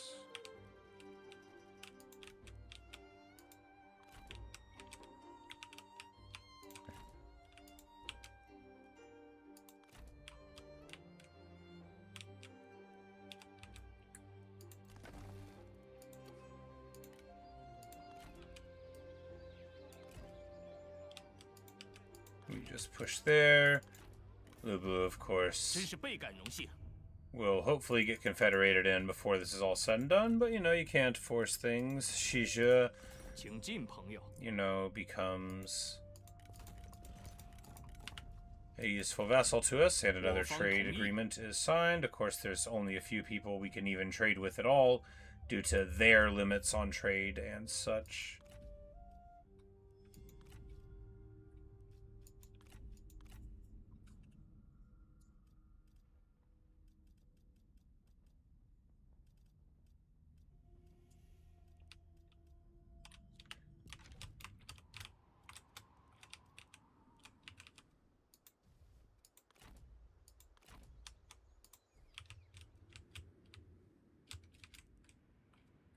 But over on this front, Gongsun Zan, is trying to put the pieces back together now that he's got a safe border here. But of course, there's all sorts of other problems going on the Korean front where we've got a couple of vassals. But hey, we're making a lot of money now. So much money from the tributaries. The taxes are the gravy. The tributaries are what's keeping it all going. But...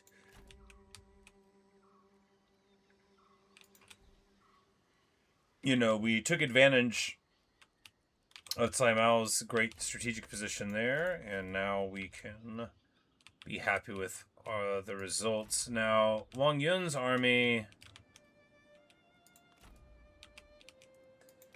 If we just drop this one, we can... Yeah, because they don't need to be here in the interior anymore. The interior is quite safe, right? I'm not worried about these vassals getting frisky too soon, as they are surrounded by a lot of justice. That means we can go ahead and drop this force as well. After all, yeah, it'll pay for itself to reposition them before too long, but... Actually, no, you know, Wang Yun, we could just march him up to the north.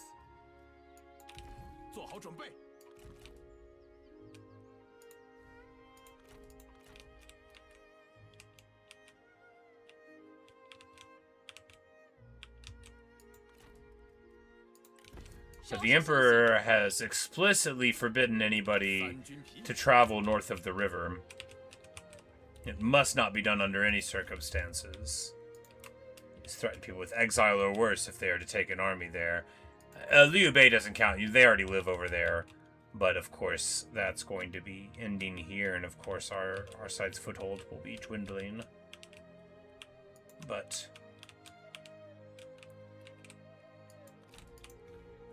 you know, the Emperor has declared that there's lots of other fish to fry, and he wishes for us to do that. You know, something on this angle would have been good.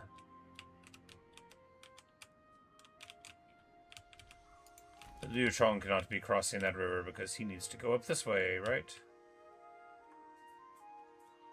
Oh, with the river movement, we could actually get right to him. Well, that's silly.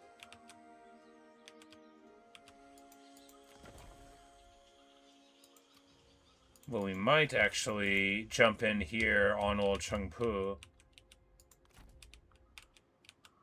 But no, there's somebody on the river here potentially threatening the interior. We can hardly just leave. And getting that pass would be good. We're going to move up here.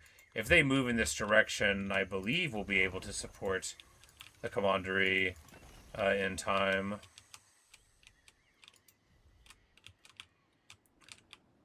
And in any case, Taishitsi, once we see what happens here, we'll be able to move up in this direction. But hopefully we'll be the one who takes this so that we can trade the weapon craftsman.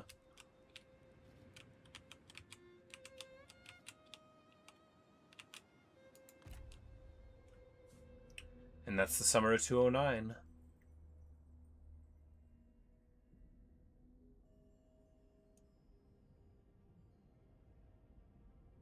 The looter raids will be happening to Song before long.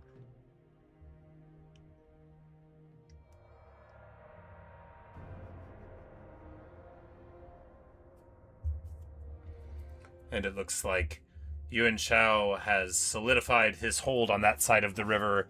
Liu Bei's lands have been taken over on that front. Which is, of course, totally fine. Normally we'd be like, oh, we gotta do something. But for the story, it's quite alright. Vassalizing him, you know, the guarantee of autonomy is what people don't like.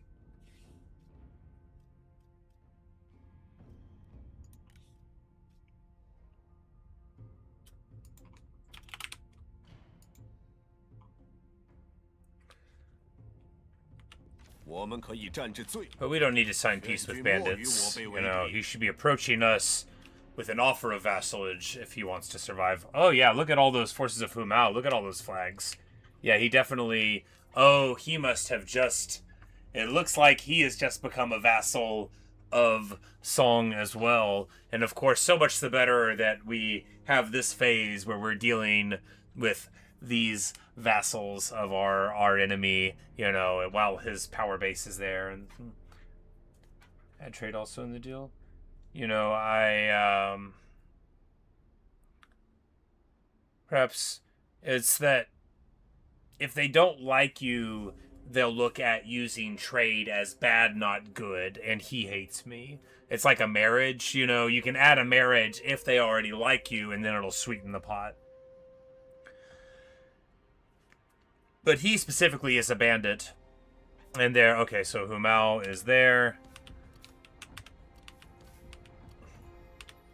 And they're trying to reform coalitions. Alright, so the attendant reports that investigation into corruption has exposed profiteering all the way to the top.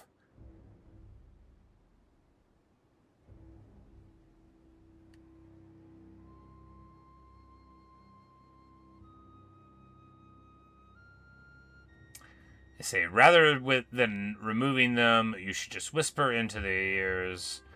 You know, Yingrong or Zhang Chao.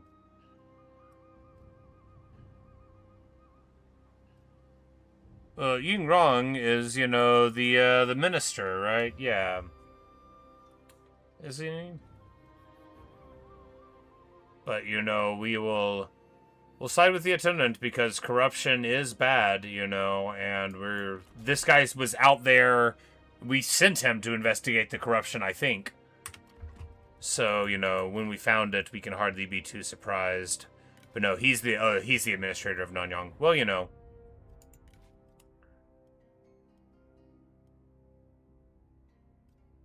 You know, you're supposed to be incorruptible. You're supposed to be the incorruptible tutor.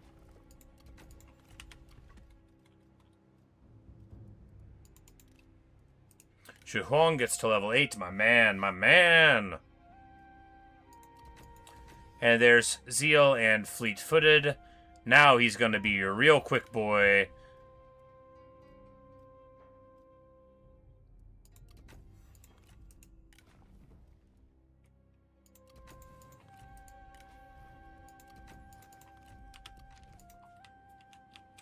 Now we're at positive 16k. Man, it's all rolling in, right? Because the army upkeep was also going down. Oh, we dropped a couple of armies. That's right. I'm like, how?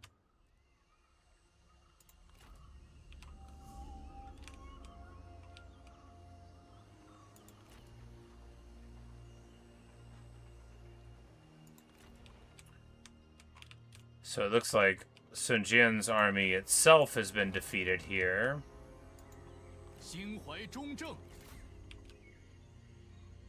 It's the banners of Wu around, but the Wu Jing, that is to say. But we want the seal, right?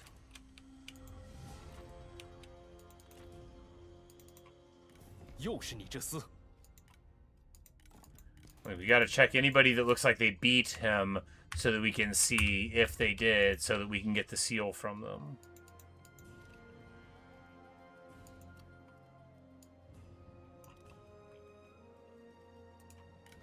We need Luo Tong to get, you know, into something right away. But who should he be traveling with?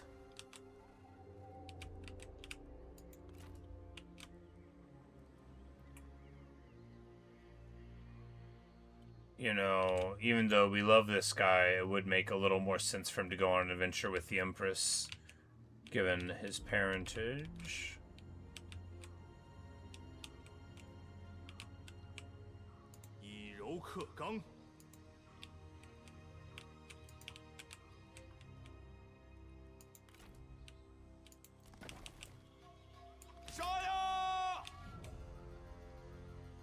Yeah, but we'll just get up, we'll just get on going towards Changsha, right?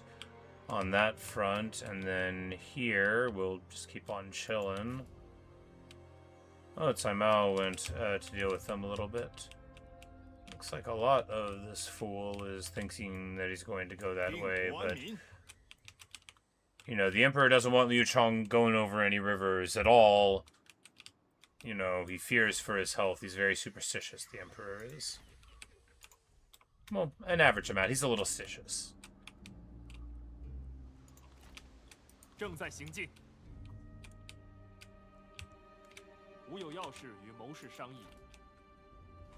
Hey, Ellie, how's it gonna be going? Oh, wonderfully! We have cast down the pretending Emperor Ma Teng here and got his Emperor's seat.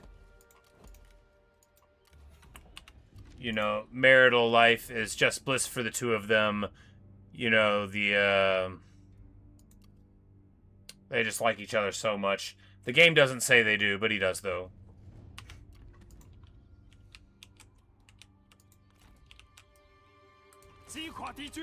And here we get to roll this up. Excellent. This commandery is ultra safe.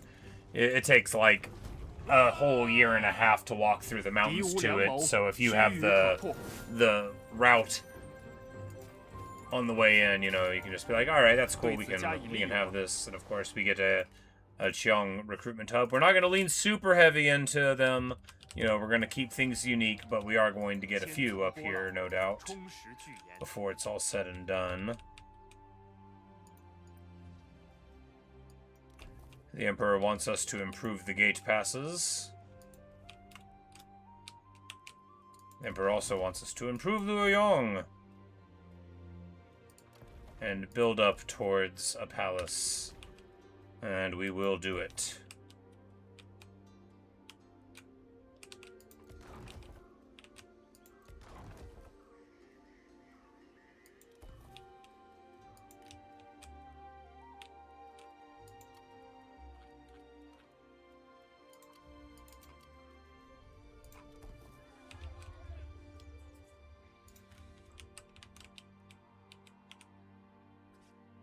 Why not march towards Wudu? I mean, like with this army for the auto? Because I wasn't worried about the replenishment, because ours is very, very high. Or you mean towards this? Well, we're about to go get it now.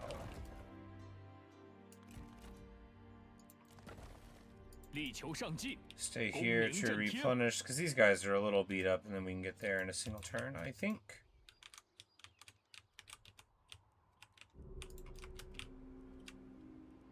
The Han Empire, you know, I wish we could move the capital that's not like, you know, not our capital. I'm like, I want to move this capital away. We do need an administrator for this emperor's seat. It has to be someone of impeccable character, you know, and who can get a good thing, but who's not already in an army. We'll have to think on it, right? Because an emperor's seat must always be supplied with a garrison, right? Oh, we get our mounted supply patrols. That's nice. You know, it be good. We've got to deal with these fools in Shu before too long.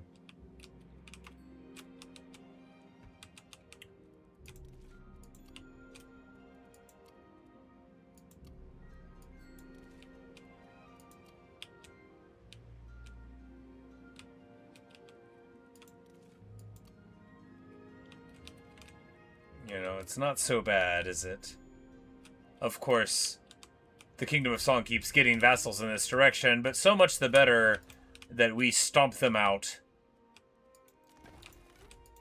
And if they try to come across our river, of course, we will be here to support our friends.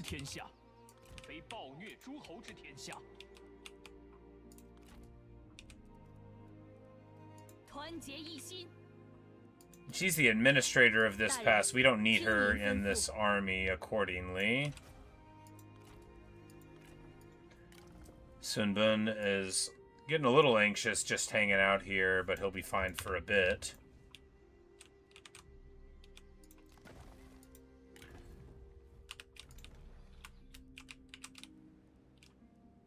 Boom, boom, boom, boom, boom. With our huge population, because I've never had big population before, it's amazing to have. It lets you build extra buildings, and it makes your buildings build quicker. It's so stinking good. Next is always be, you could be used to doing about the Emperor's seat garrison. Okay, so the Emperor's seats are special. They're the end game mechanic. When you get an Emperor's seat, you cannot be in an alliance with another Emperor. So, and you automatically declare. So if one of our vassals who loves us, like, were to get this emperor seat, they would become an emperor, and this guy doesn't. Being an emperor gives you privileges. It gives you diplomacy bonuses. It lets you get extra armies, extra replenishment, and it lets you access imperial units, which are the best units in the game. In the base game, those units sort of have a replenishment malice, so they don't get as much, but here that's removed, so they're just wonderful. So the Emperor's seat must have when you have an administrator, their army, if they're not in the field, they and their army are hanging out in their capital city of their administration, of that commandery, so if it's ever attacked, they'll be there, and you don't have to pay for their army to be there, right?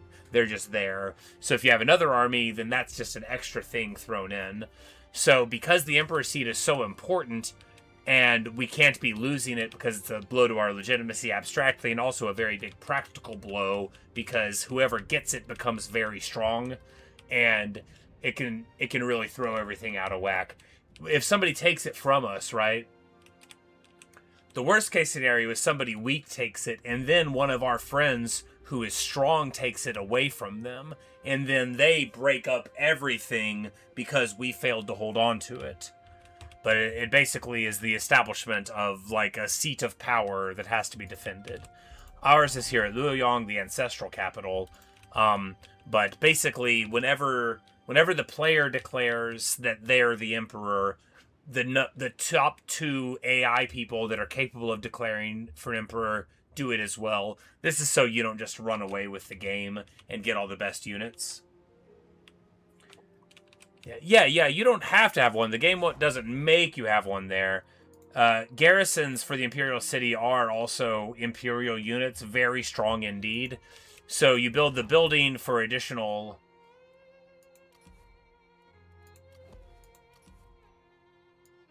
You build the building for additional garrison, and that's Imperial, and then you put your administrator there, and that, an Imperial army plus an administrator with a great army can beat basically any one army in the game, so that gives you a huge amount of breathing room. If your administrator is a great fighter, and you give something like strong cavalry, to the garrison that wouldn't have it, you might be able to beat 2 strong stacks, right? Because you've got all your towers, you got everything like that.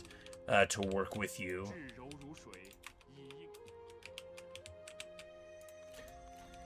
But yes, but in principle, and just like in general, like the administrator position is a position of power. It makes the city better at being a city, and also, it's important to have a government official in such an important place. But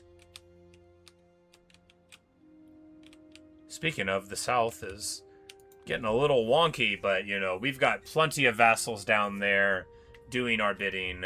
And the thing about Song is, he's not going to be able to help any of these vassals with their problems with us, right?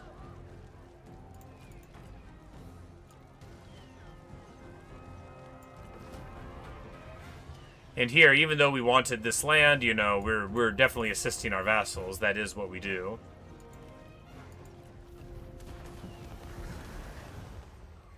We wanted this land to trade it for some nearby land, but,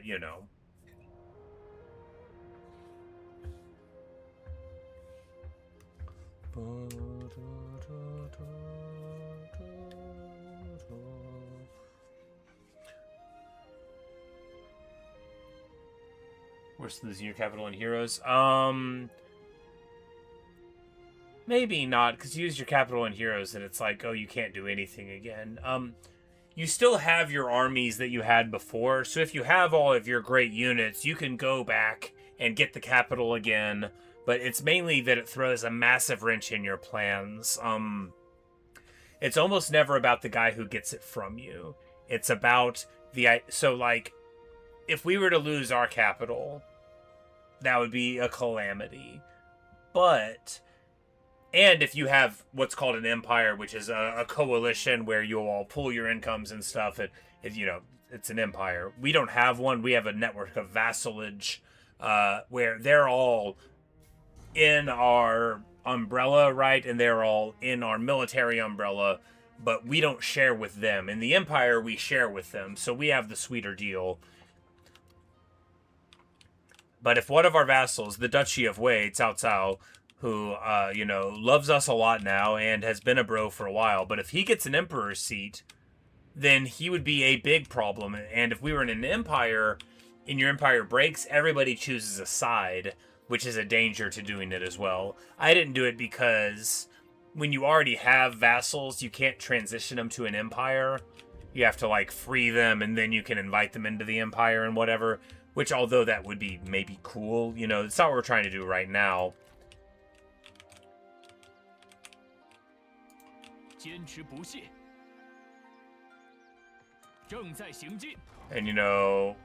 the big guy is across the river here, and the lady who is here as well, and she is gonna see if we can, get him tricked. All right, we've got space for a recruit here. Green or purple would be ideal. Do we have any good greenies or purplies for it?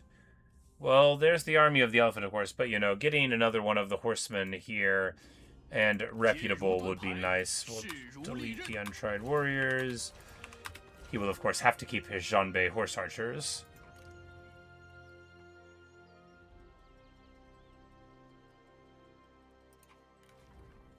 Oh, this good. Negative retinue upkeep on commanding. Well, you know, let's give him command then. Yeah, the Shin Royal Guard at 163. That's amazing. They're finally affordable. This guy's gets a lot of good discounts, it seems.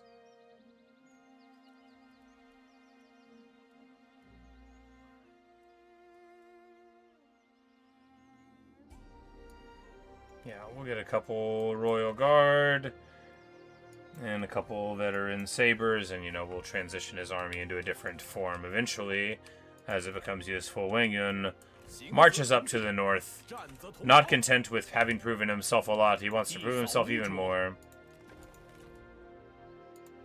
违令者斩。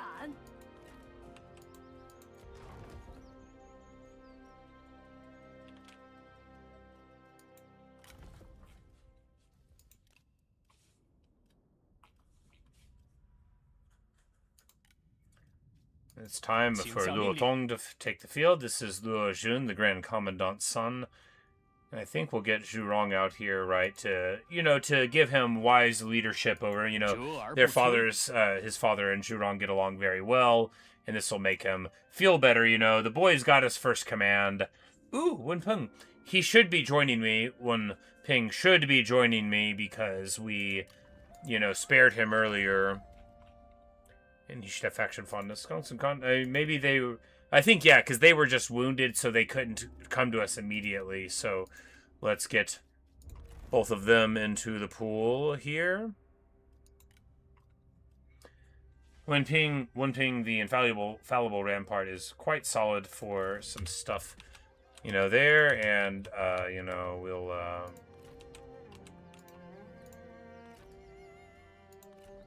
Because even if we don't go across the river here, he might come across the river at us, and we need an army ready for it. And getting these armies into shape is fine, because when we want to reposition them later, you know, that'll be good.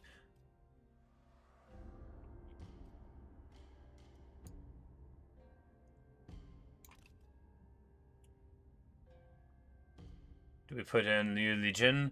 You know, the next crop of the family should be here, right? And if she gets along, then why shouldn't she be here?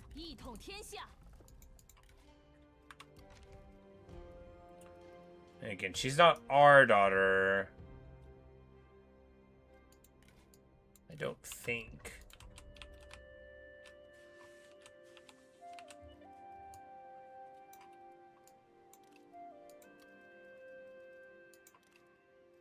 Like, I forgot. No, we can,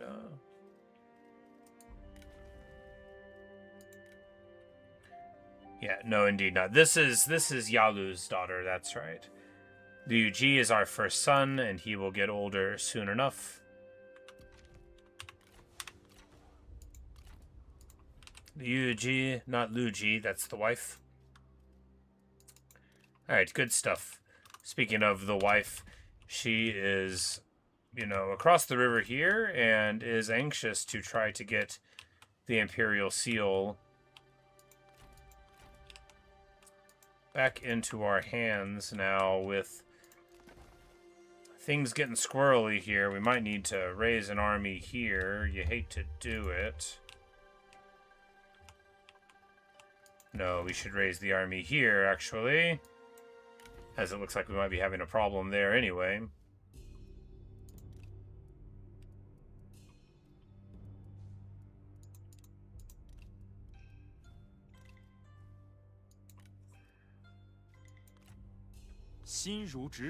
We'll get the Go Master.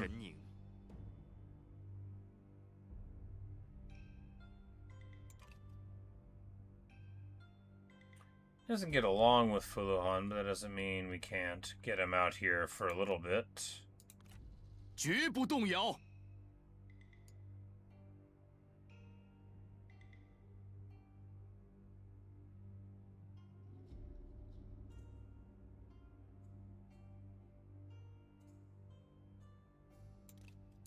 Just bring Yongfeng along. Yeah. You know, the discount on recruitment pretty nice here. He's got access to better units now, so we should certainly get him the heavy spear guards. The White Wave veterans, I mean, are deprecated at this point. The White Wave horsemen he can keep. Oh, he can get heavy repeating crossbow. Cool. 观此不毛之地，实在令人心寒。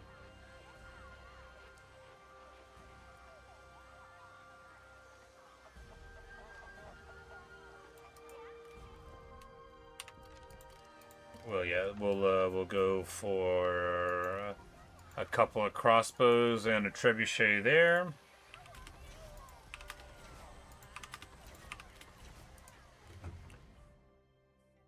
And he gives speed for melee infantry. You know, can we get any decent ones for him here? Looks like not really that good. Well, we can get him some saber infantry to run around with.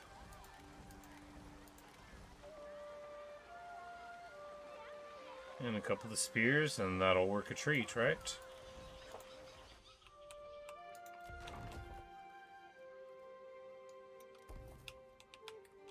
Build ourselves a little military building there. We want to repair that, and that's all the money we've got. That's okay.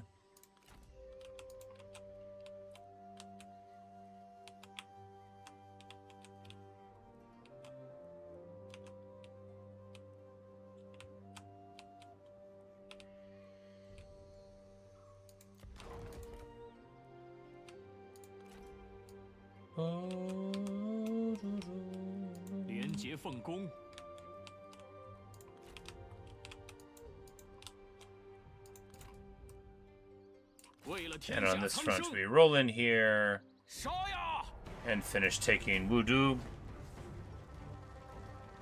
万民之声不可小觑。吾等大义必将降临此城。 We will pay for doctors here. Guo Jia takes pity on the wounded. Han Xian gets to the next level, and when do we get recovery? There we go. Gets recovery. Beautiful stuff. Of course, he's a punchy, brutal guy. And here in the north, we'll be able to get, you know, some Chong units, perhaps. Yeah. There you go.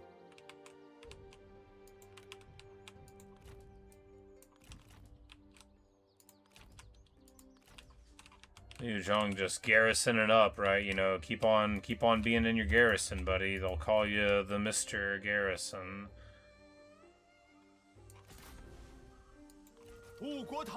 And Hu Mao's like, what? No, I signed up with your enemy. What do you mean you're doing this to me?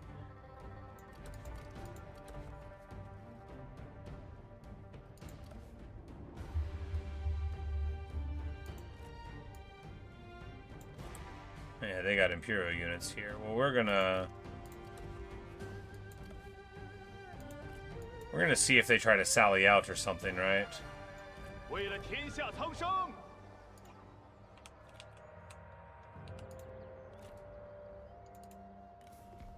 到此为止了。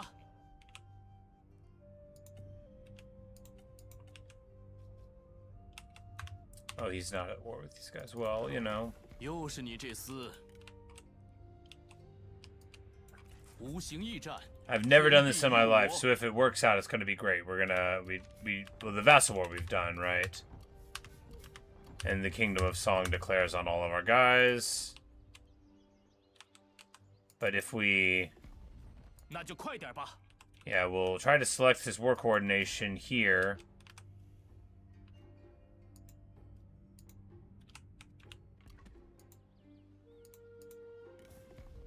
我还以为你死了。 Yeah, so if he shows up to support us here, then I'll be the happiest guy in the world. You know, we can only wait for one turn because of military supplies. 进攻！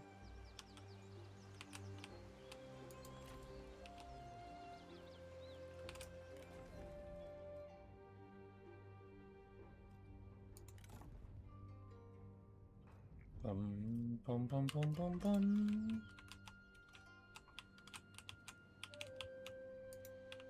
威加海内，乱世遂定。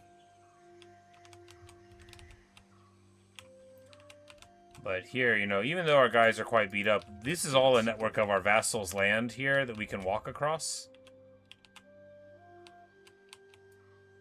迈向胜利，保持镇定，统一行进。 Although the military supplies are going to be a problem. Oh, those is just from casualties. I'm like, why are we even losing that? 注意， Yeah, the casualties doesn't counteract it. Well, can we give him something that'll help there? No, not really.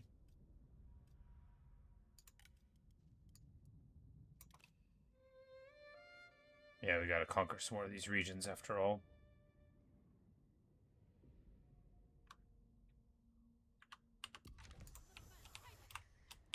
But yes, so the city up here has been taken, and that means there's some titles that are deserved. Well, we can do them. No, you know, word could have reached. So Xing Daorong is monstrous and unstoppable, but, you know, he's the Grand Commandant, but he deserves a title, right? We'll call him the Iron General.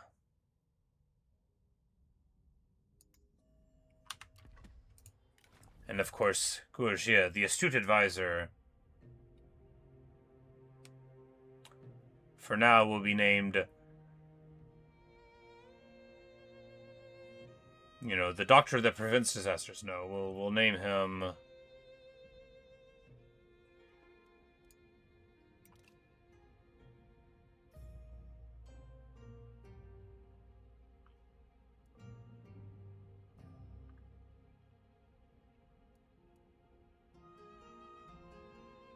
Like, that guy doesn't need to be the attendant. We'll name him the attendant. No, attendant's taken. We'll name him the master of writing for right now. And, you know, we'll upgrade that in time, perhaps, you know, after he's proven a little more. Han Xian, the White Ray veteran. Has he earned another title? Do we call him the Lord of Thunder?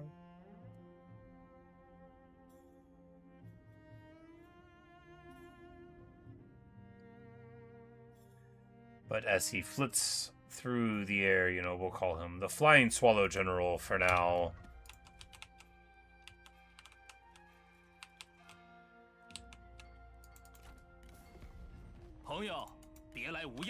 Israel still doesn't want to confederate. It's too bad.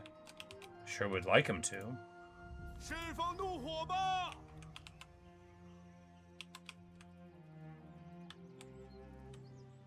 Ah, Liu Chong is here, you know. Ever we are seeing some of the members of that family in the embrace of our foes. It makes you think. It makes you think.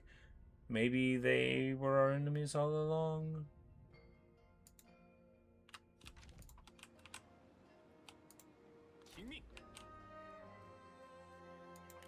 振作起来，我军所向披靡。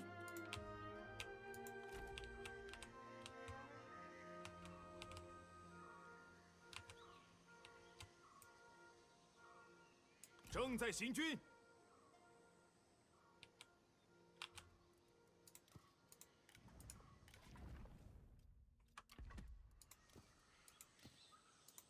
But the ingenious librarian, I'm like, we need a multi-bolt crossbow.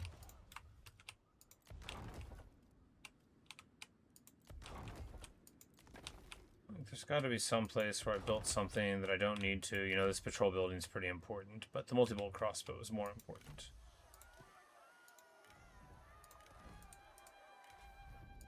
And we'll give him the title of guy who has flaming shot.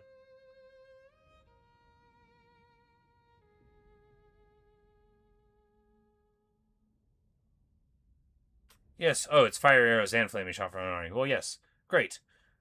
We'll give this to him right now. As we'll be needing that soon enough.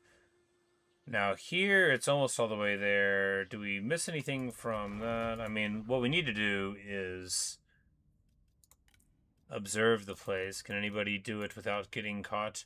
Wenping bravely suggests that he should go.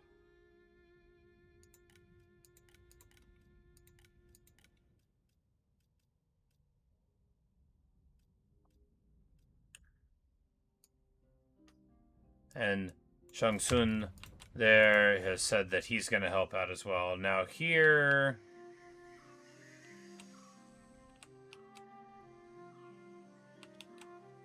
You know, we'll be in their land for a bit on our way in. It is what it is. It's about to be winter. That is what it is, too.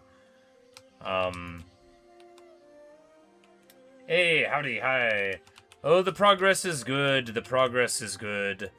As we see, we've made our way across the Yangtze here. The Emperor has only forbidden us to go across the Yellow River. You know, we're seeing if we can get Yuan Shao to go across it. He just vassalized Sun Jian, which lends even more credence to the idea that the Yuan clan has been behind all of these troubles. You know, Taishitsi and Huanggai have made landfall down here and beat up on them on this side.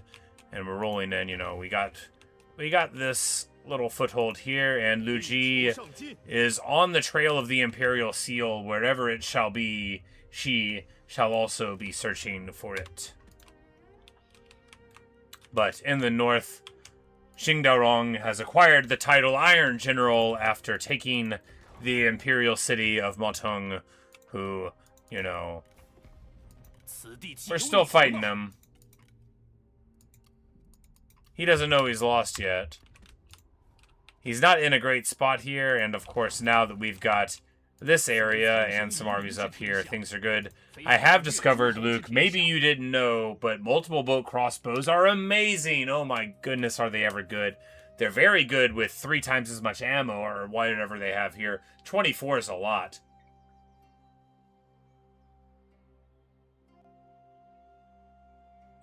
But, yeah, it's... So, if you're, like, in, I don't know, 300 or 350 or so range, so outside of a tower range, one flaming shot from the multi-bolt crossbow does 100% of the damage you need to it. This bolt crossbow on this fight got, like, 200 kills and burned down, like, 8 towers. Man, oh man, it was good. I think, honestly, one, because having one frees you from the tyranny of worrying about fire arrows and the damage that you're taking there. I think one of those and one trebuchet may be better than 2 trebuchets. Because trebs are bad at knocking down towers and the like, you know. They're not great at it. You spend a lot of ammo doing it. And the multi-bolt crossbows are really quite solid at it. And then, of course, Wudu there. That's the one where there's the back wall isn't there. So we just, you know, got to shoot over there. You got the internal towers down very cleanly. Great stuff. 不想听你废话。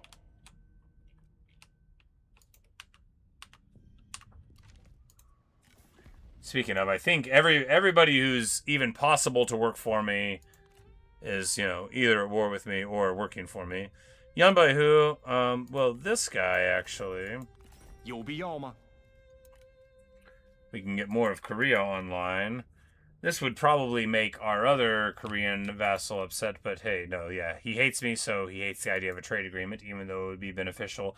But sure, with time, maybe he'll like me a little better.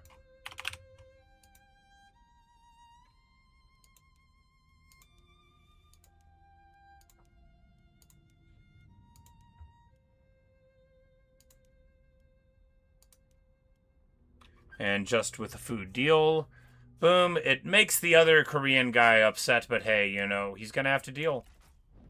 对我们来讲，独立也只能是一种奢侈。 10 guards artillery, multiple crossbows, backline repeating crossbows together. Hey, you know, and there are heavy repeating crossbows that we've got there. And I actually, with 24 ammo on a multi-bolt crossbow, it's so much, right? What do they normally have? 8? But, you know, who cares?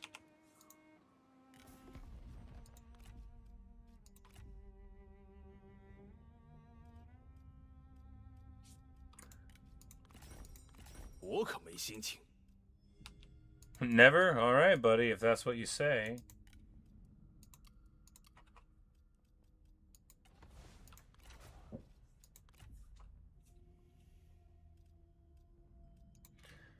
Yan Baihu is a bandit, but no one will get mad if he just takes a clean one. If we offer autonomy, that upsets a lot of people.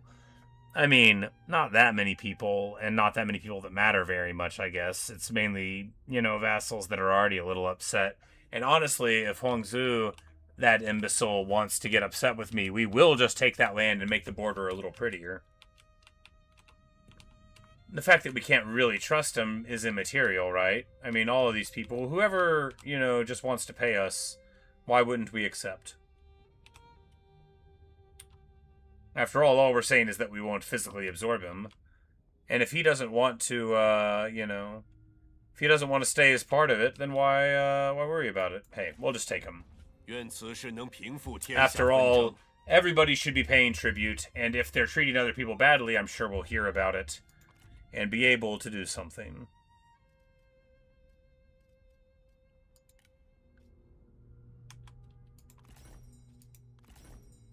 Shall we here? Gets under our umbrella.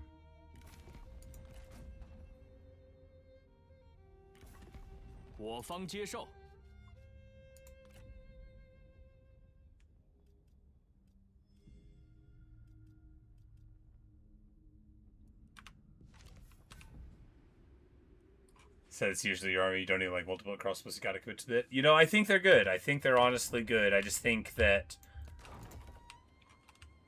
they're not as dramatic as I want them to be. They are, when you get them 100% more ammo, every artillery is good, right? And I actually love the Juggernaut change because I never ever use the old Juggernauts, right? Never in my life.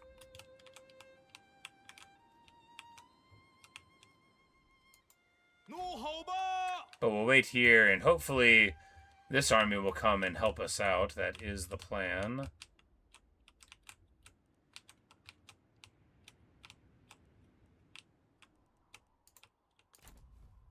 Alright.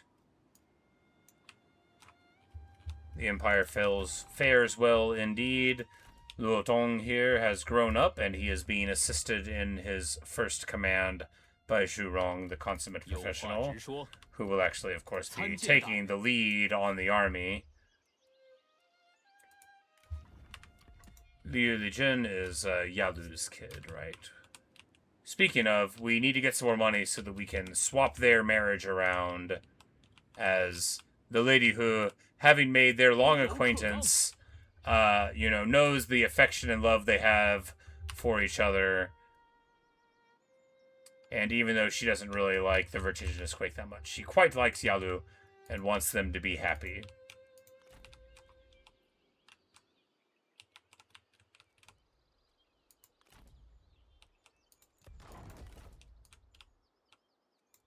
This army's real vulnerable to crossbows.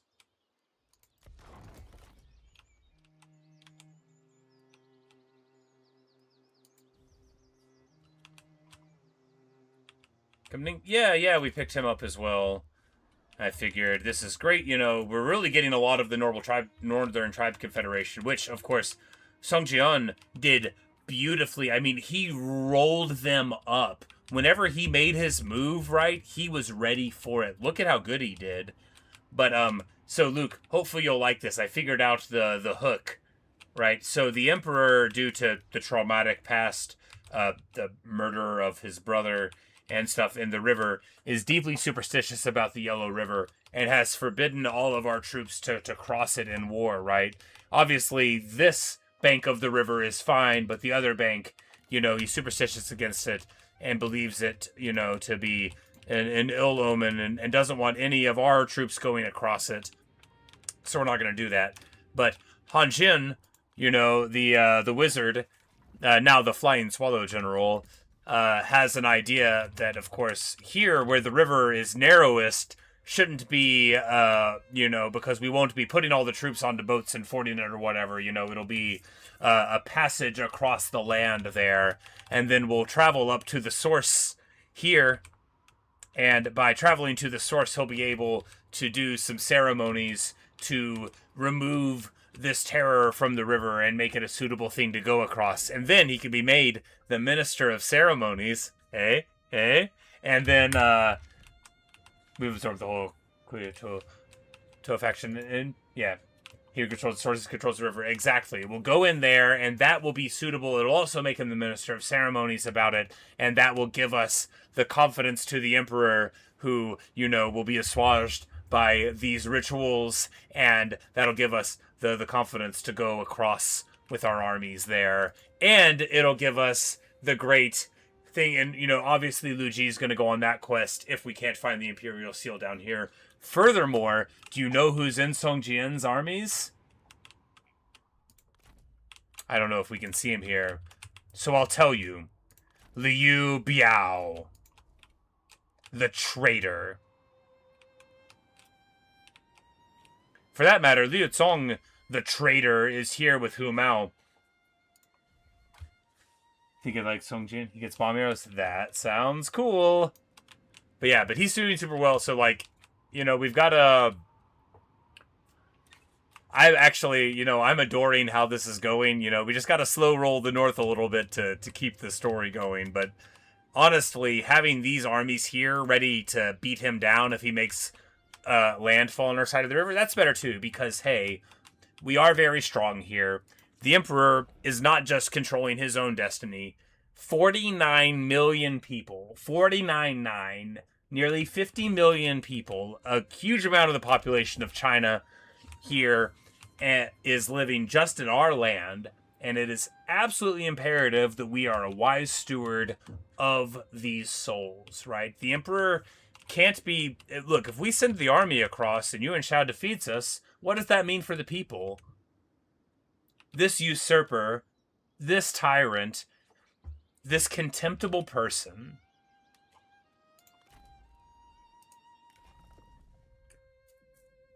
Oh, he's got the Wandering Craftsman. I love those things. He's got his Sworn Brother thing. Cover the first sage, but yeah. China's entering population boom, indeed, and we need to get there. Oh, so also, Luke, I don't know if I've shown you this before, if you've seen it before. If you get on Taoist Sea right now, he's got the heavenly, the celestial sword. This is the one that they had Liu Biao running around with. You know, one of the other people in the faction have it, but was trying to get there. Drop the pop item for the plot, because there's not enough people left in China. Well, I mean, the population boom does represent new people coming into being, right? It's not just migration. It's the happiness of new population happening, because really, it's not that strange for the population to boom in a period of, you know, peace and prosperity. Time needs to pass. Fair enough. All right, well, time for the population growth to drop then. Alright, you've convinced me.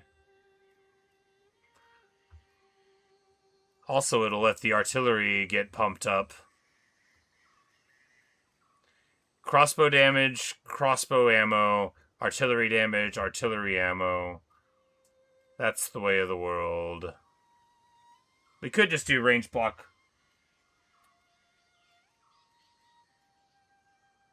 Firing rate? I don't care about the firing rate.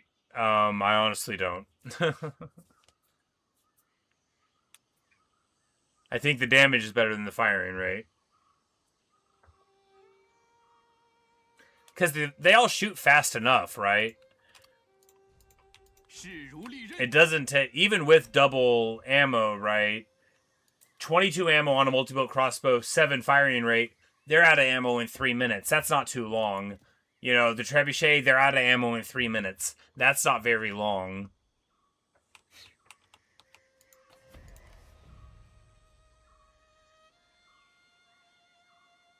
Take the damage, or we could take, you know, the block for ranged units. But I think the damage is cooler.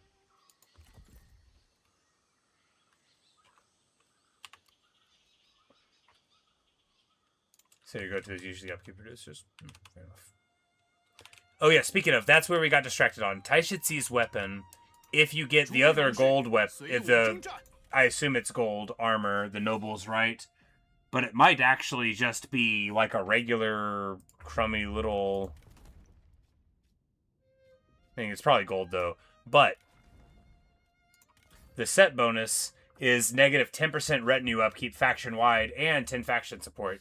So that's a really cool way to get a generic, right? Because only a generic's going to be able to wear that armor with this mod, right? So if you have, you know, a son or a daughter and you can get a hold of that noble's right, or, you know, like a nice random wife or whatever.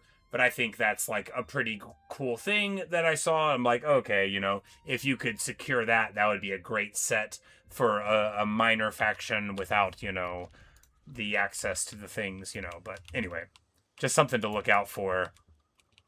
Now I know if I see Noble's Right, I'll be like, oh, that's the thing that can get us the thing. But yeah, speaking of the upkeep producers, of course, we did recently get to the Capstone Red Tech, which is, you know, in the last few years, we dropped, you know, 20% of the retinue upkeep down, which feels real great. And got quite good redeployment cost discounts as well.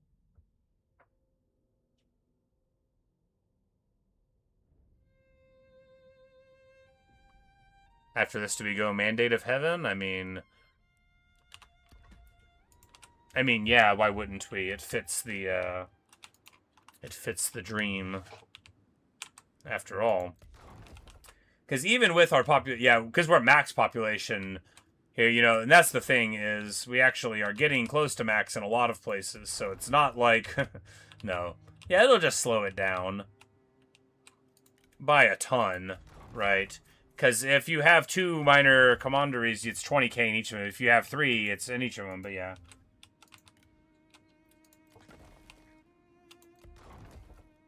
Yep.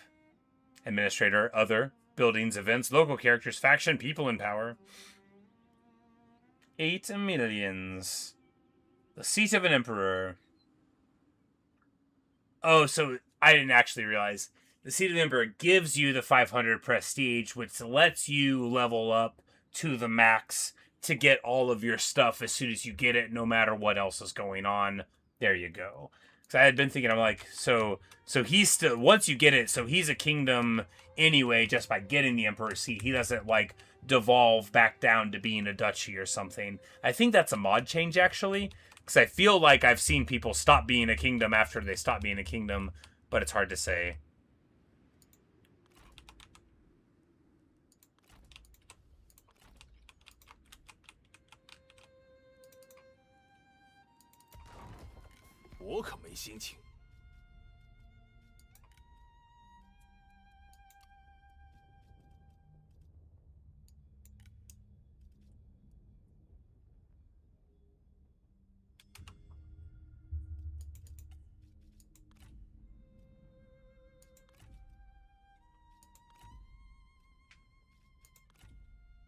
And we don't want to absorb that other nonman because, you know, it pleases us that the nonman should become organized, right?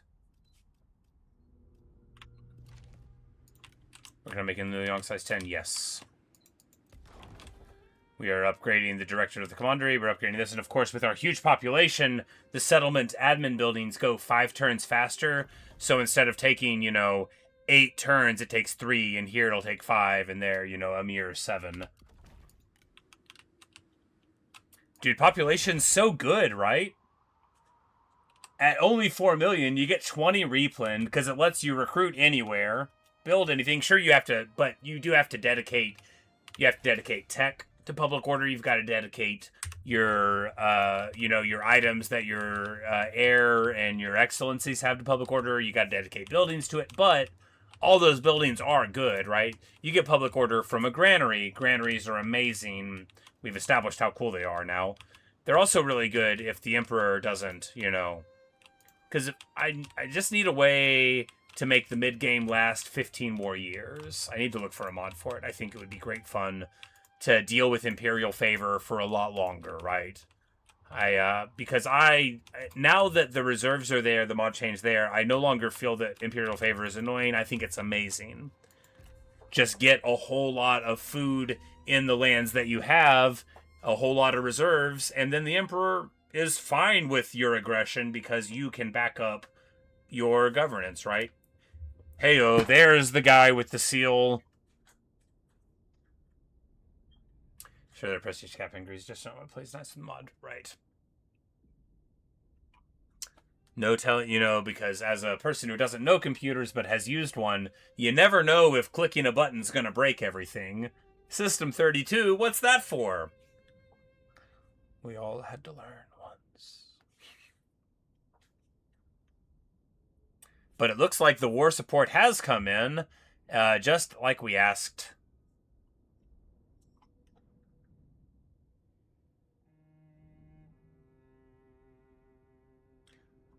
And Huangzu looks like they went to fight against Sun Jian, or maybe they're moving in and trying to get his capital here. Sickles Lord. Yeah, I mean, unironically, I'm like, alright, Windows 98, how do I make more space for my cool stuff?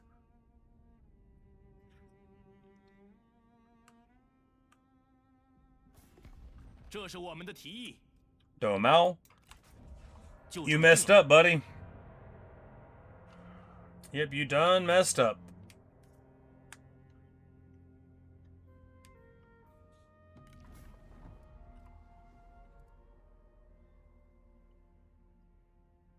Wang Yun, at least you lived long enough to make up for your mistakes.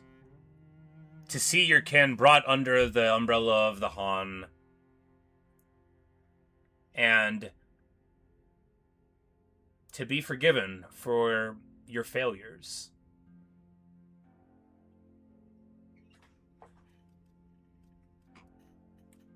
Indeed, he lived to see the Han restored, as he deserved.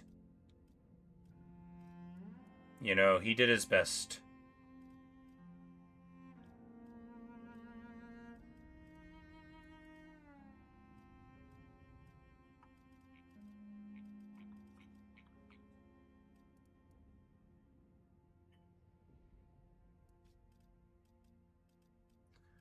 Yeah, he got to set things right. A wrong put right, very important. Do we give the local hero this retinue? Suli? Yeah, why not? It's a good retinue.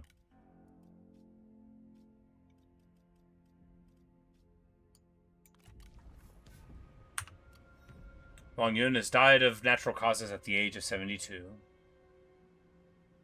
They were fortunate to be granted a full lifetime to do with as they wished. The Jia of the Imperial Guard has showed up to us. The ally mobilized against the settlement, just like we asked. They didn't quite get here, though, right?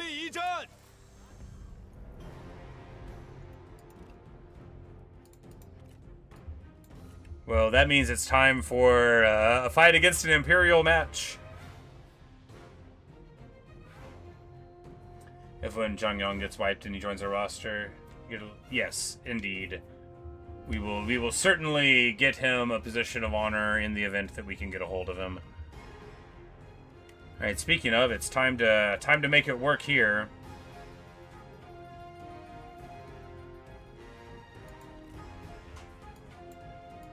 I'm gonna take a short break, and when we return, it'll be time for this gate pass. A great battle is one where the stakes to the overall campaign are low, but what you have to do is actually do it anyway. No, I mean, this is great for the brothers. Liu Chong lived through another winter. At the ripe old age of 68 years old, he is always grinning. Who could be happier than him? I wish you were able to give the armor of the parents to the children, situationally. But I know that it probably has effects on character model and stuff. But I just think that would be cool. Obviously, Prince Liu Chong's crossbow, when it ever becomes available, will go there. And if it doesn't become available, we'll see. But, because I was thinking Lu Ji is carrying a crossbow around, and, she definitely showed it to Liu Chong when she met him. And, he was well pleased in it. Or, no, they haven't run into each other yet, right? No, they did. He was at the wedding. He was at the wedding, I remember. Anyway, I'll be right back.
Alright.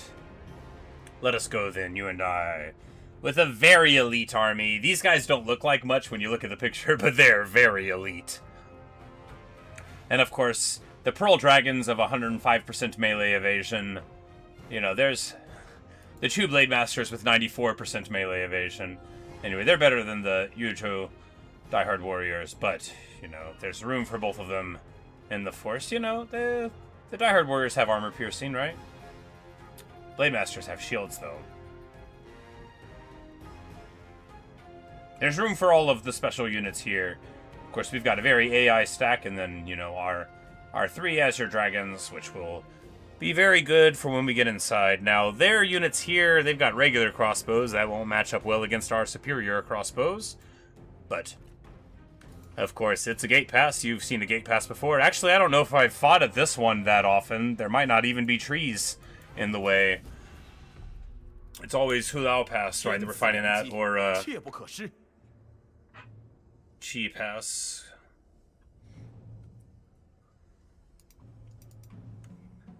Hulao Pass is the easiest one for me to remember the name of because it's in Disney's Mulan.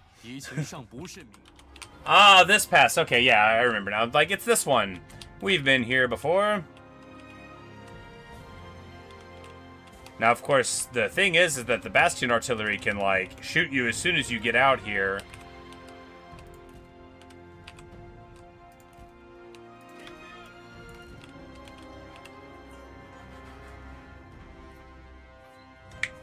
Maybe 3K if there was some built-in doom for the Dynasty future, so what's the fatal flaw of this short hunt? You know, I've just been thinking about that, because... What, are we really going to be, like... This place became, like, what, like an awesome bastion of reason, knowledge, proper treatment of women. I mean, to be clear, I like all of these things. I'm a huge fan. Like, look, nobody thinks that stuff is cooler than me. Believe me. But is that really the story we're telling of, like, how China came to be a perfect society in the year 210? What is the flaw, right? What is the thing that gets against us? Is it the Emperor's superstitions? Are they so bad that they even count as a flaw?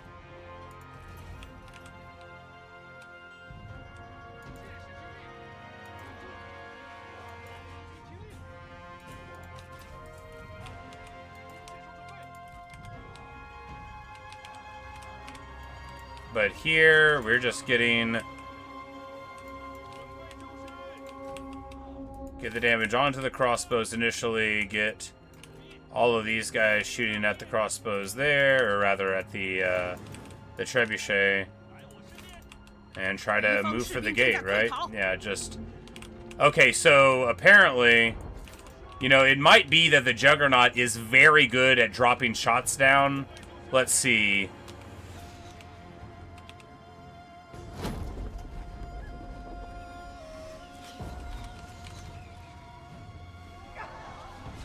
It's getting hit, and... Okay, yeah, so the Juggernaut...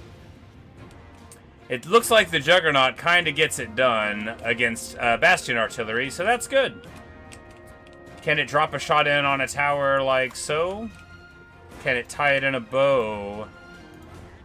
Oh, goodness gracious, these guys... Oh, their Flaming Shot morale cracked. Okay, jeez. We need Flaming Shot onto this one. This one's more important, right? So on this side, we can... oh, no, yeah, okay, so...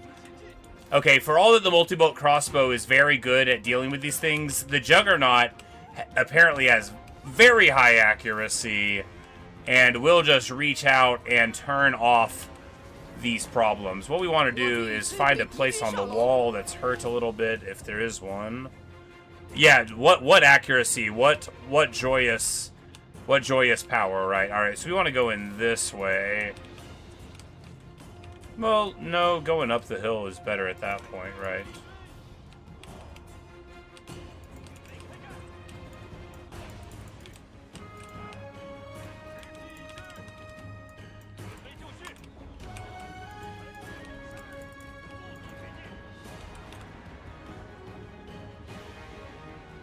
Yes, amazing Juggernaut play.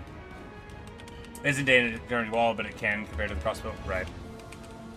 Yeah, that's the one thing. I was seeing that with the crossbow, but now that I've used just the battering ram a little bit, I'm seeing that, you know, the thing is you just don't use the crossbow as this is a siege weapon thing. You use the crossbow as a specific kind of anti-infantry and anti-archer thing, you know, because I think of siege weapon as crack the wall, get inside, but really there's a wealth of abilities that you can use properly without doing that.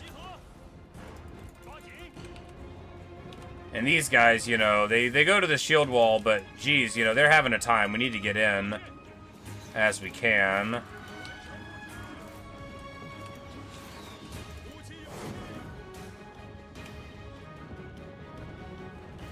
And then on this front, we're just going to get a breach on this side as well. Oh, the Onyx Dragons. Yeah, let's burn down that tower. We never burned down that tower. And those elite spears, of course, have to run, but hey. Look, they were the ones who had to take the fire and all of that from the way in. So they really went through it, you know.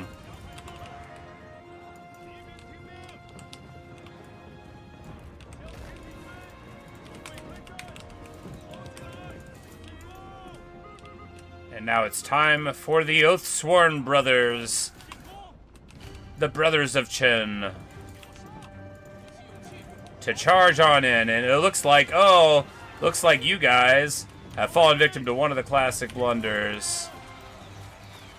You've set yourself up in a big group with no spears around, meaning I don't need to fear a dang thing from y'all.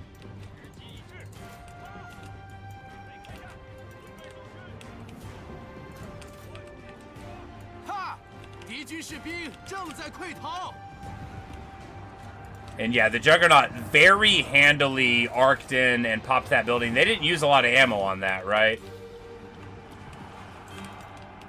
And then here, of course, we know they don't have spears here. The brothers get in, have a party. Party all the time. Oh yeah, and we got Unyielding Earth now.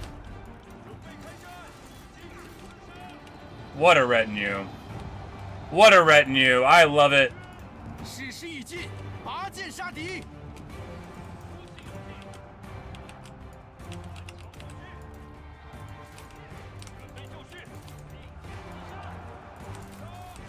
And of course now the Pearl Dragon streaming through this side. Gorgeous. And these G Militia are absolutely not going to be able to stand up to it. We're going to hit an Unyielding Earth here.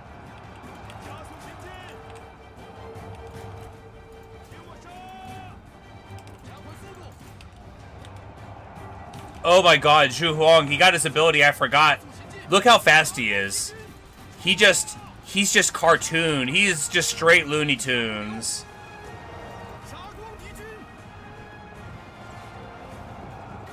And then with this roar, he might have just cracked the whole center. Oh my goodness, look at that. He has terror, of course, too. That's what I'm talking about. They can hardly stand up to the outrageous value. And that's what a good setup in a siege is all about, you know. Get them where you need them. Get them tired. Get them scared. Get them thinking, maybe I'll get out of this alive. And then send Zhu Huang at them.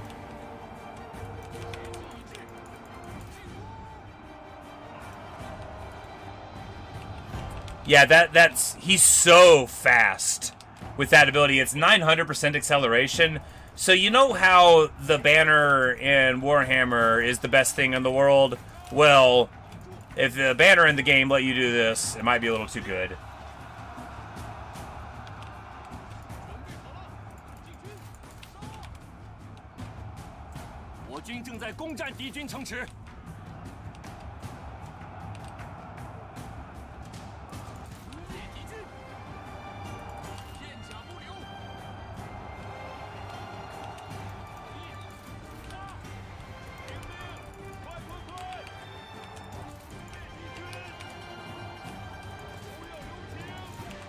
And here in the breach, you know, we've got our archers there. The Qin Royal Guard are already out of ammo. What champions? You know, that's what you want to see. You know they're having a great time. And then we're going to fire into the Imperial Gate Guards here. Liu Chong is just going to run on through the front. Get on foot and start fighting these guys. Zhu Huang is absolutely sending these guys running. He's like, oh yeah, y'all probably want to be leaving through that gate. That's the gate I'm not going out of. So if y'all know what's good for you, and I'm starting to think you might not, I'd go out that gate.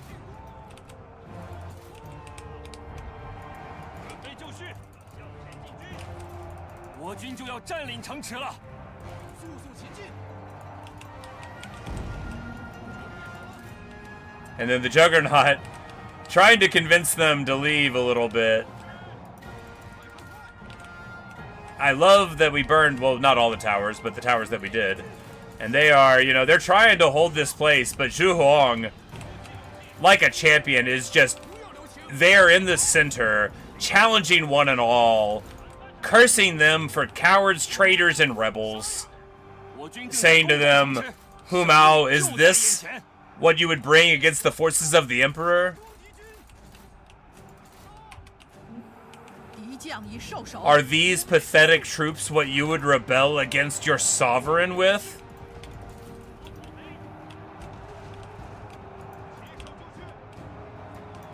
And with that, we break into the center.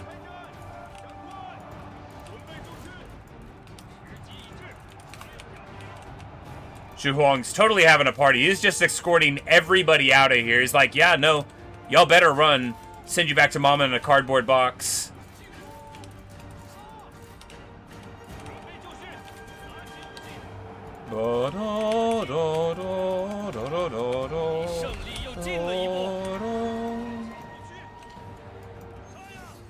And at the last, Liu decides to be brave and engages Luo Jun in single combat. Zhu Huang's a little miffed because he wanted, you know, the brawl, but hey, he figured, you know, 520 kills for me today.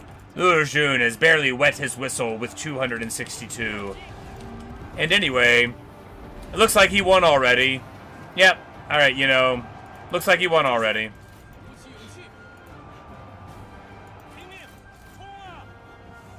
You know, the boy tried. Pharaohs plus 9 battle power morale. Fortune being high. Oh yeah, because they get the -8 on there. Yeah. And his ability is just so good for this. Gorgeous work. And that was actually about the most fun I've ever had in a siege. You know why? Because I had outrageously powerful units. Because we had real siege tech. Because with double ammo...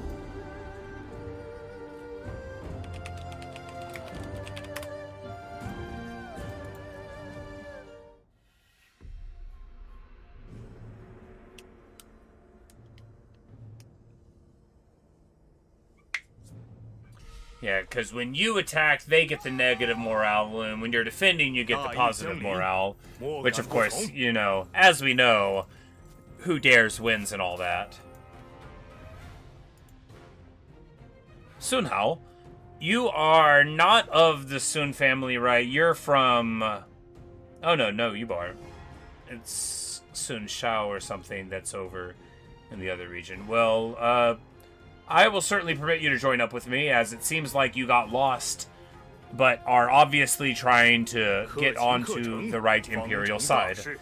We don't have, like, a grudge against the Sun family, it's just one of them has the seal, right, and this is very clearly never going to be acceptable. Gate pass here, which, you know, it's at the top level already. We have a little bit of an Imperial garrison there. Just what we want. We'll be able to go up here for the weapon crafter.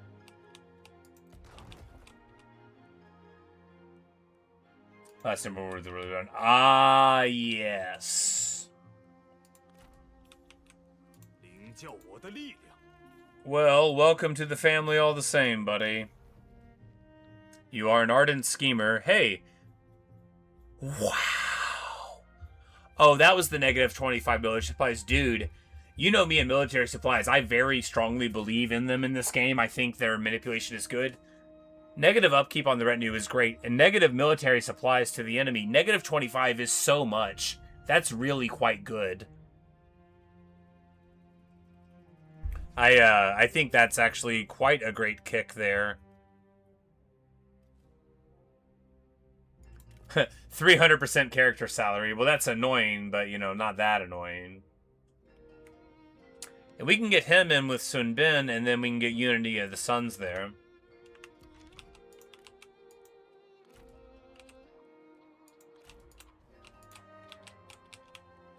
Alright, so great news there.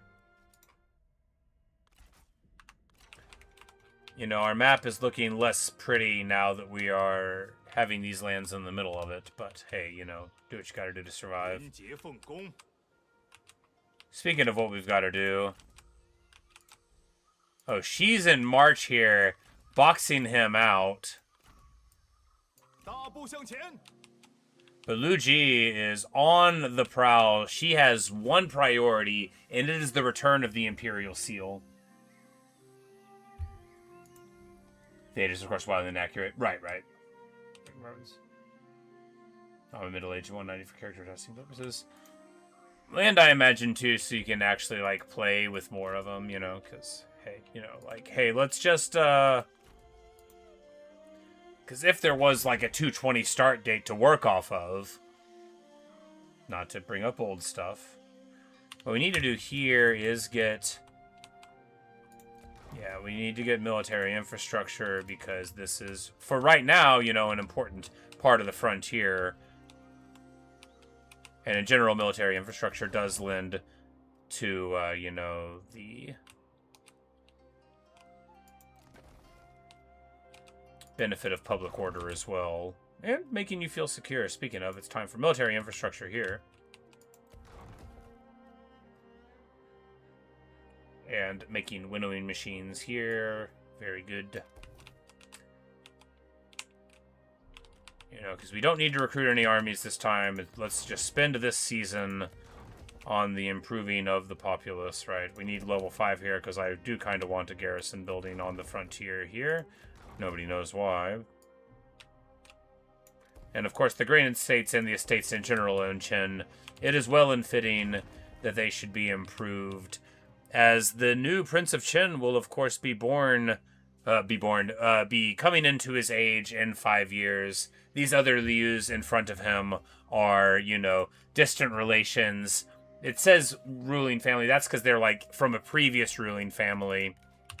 And all, so we might actually be able to get, you know, like, you know, like a diplo marriage to them, because if you have, like, a vassal's heir, they still maintain their diplomatic value there. But everyone's intermarried anyway, so. Probably the ones that we've got are already all married. The women always get married off, of course. The men are less valuable. Here we will, you know, go for money. Go for the workforce distribution office. Improve the tax commandery administration, you know, doing what we gotta do.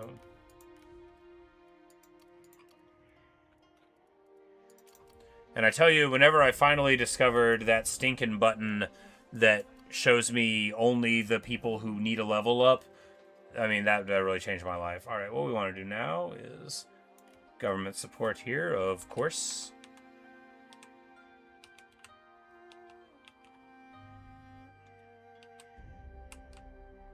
More support, more food, and then we'll swap and get a bunch of items soon. Right? Yeah, because obviously the food keeps on going down. We got to get more food.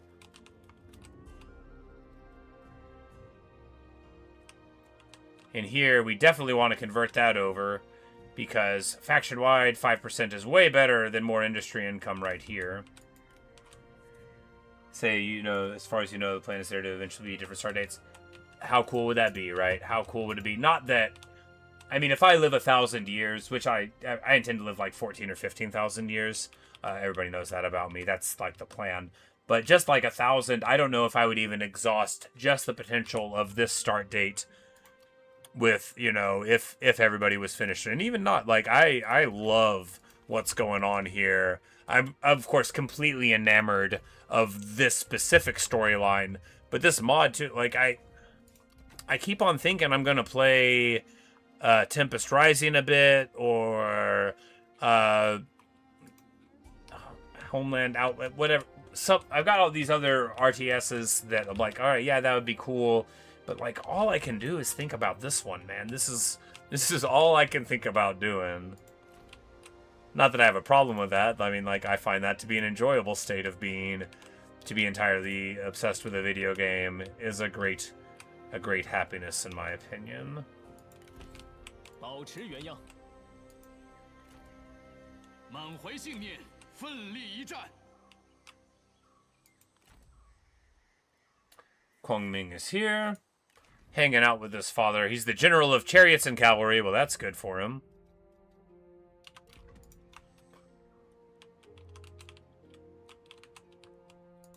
冷静沉着，向前进军。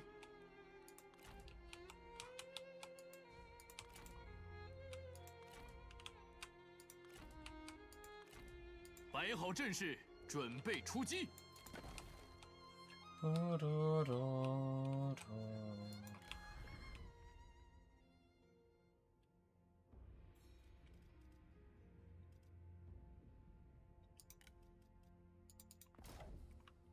we finally we got 23 people out on assignments. I'm so proud of me.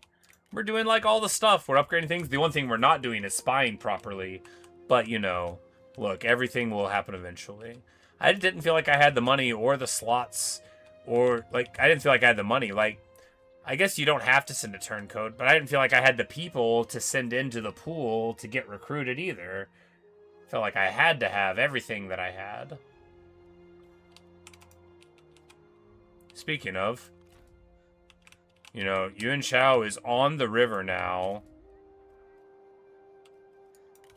恢复原样。路就在前方。 That means we want to get closer here to move. Yeah. 正在行进。遵命，稍事休息。向前进。 He doesn't have much movement off of the river, 正气 so we're just gonna 雄 move. 雄不息。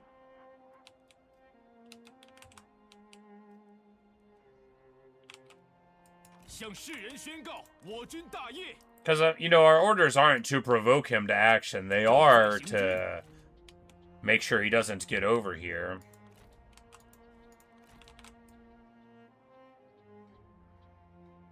无法击败严冬，只能忍受寒冷。准备宿营。 But it may be that we can get a pretty crazy pitched battle over here. That would be nice, right?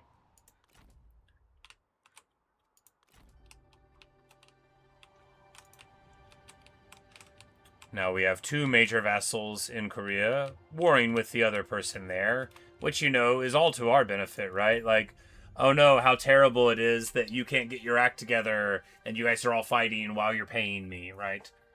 Speaking of paying me, the Duchy of Wei, far and away the most important contributor at 4.5k. And then, you know, everybody else has fallen in. Shijie, who saw things our way.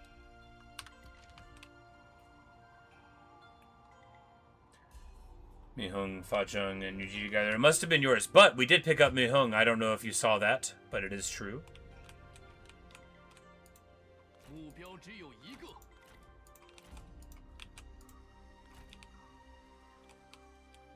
I don't think we have him in an army yet.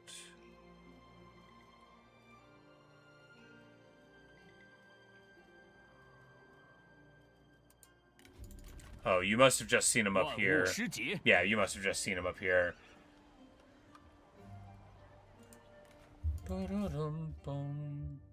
Oh, this is the unique sword and board. Oh, sword and wood. Sword and board is the fun one. So this is the greatest of them. Which, you know... 团结一心。 力求上进。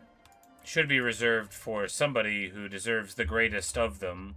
It's the gold sword and shield. 为天下苍生。 Now, Luo Tong, since I think we might just make him the Avengers, right? Because, well, I mean, for now. Because I was going to give it to our kid, the Sentinel, but I don't think he can use them. If he can, we'll give him to him, but if not, we'll give him here. We picked up Dailu off of the Zhanbei guy. Or if the one from Kutu's. I don't remember if he was Zhongmei, actually. I think he was, though.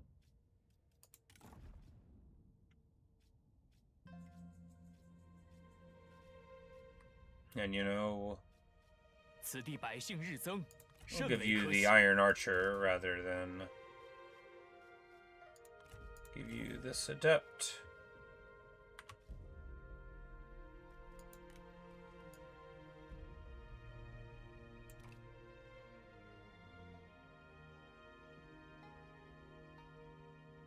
Well, you know, it would be unseemly for him to get a title before he had done anything. Most unseemly, you know.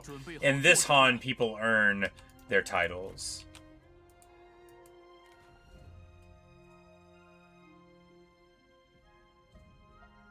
Speaking of, Shu Rong, you know, having done great deeds for us at this point,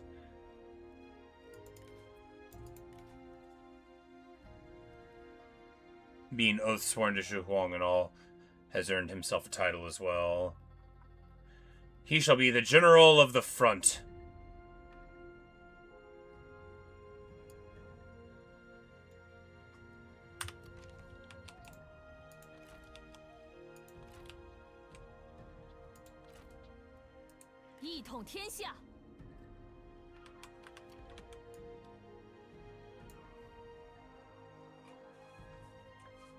Trouble Mock Stacks. It's just funny to assassinate all three generals from a armor wall. Political is on the point. Oh, indeed not, you know. Not the point at all. That's absolutely a totally fine thing. Look, there's no kill like overkill. It's the only kill I know. Or however the song goes. There's no kill like overkill. It's show business. Whatever. You know the one. You know the one, that old saw.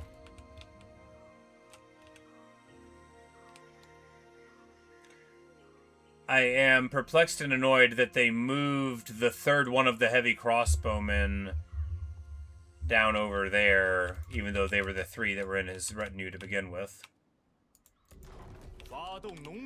So, best case scenario, he beats her up, gets wounded, runs into Changsha, and then we're able to secure the seal. If we don't secure the seal, you know, actually, so, Luke, if you wondered what the flaw would be, it might be the absolute obsessiveness that we have about the seal. Because if we can't run it down and we see Sun Jian in some other faction, right, even if they're like a vassal, then we're going to have to immediately declare war on them to try to get it back, right? And so that, you know, if we don't get it, like the inability to let it go, but of course, there should be no reason to let it go. And gorgeous. The lady who has caught these fools unawares. With a humble captain retinue, this so-called Emperor Yuan Shao comes unto us.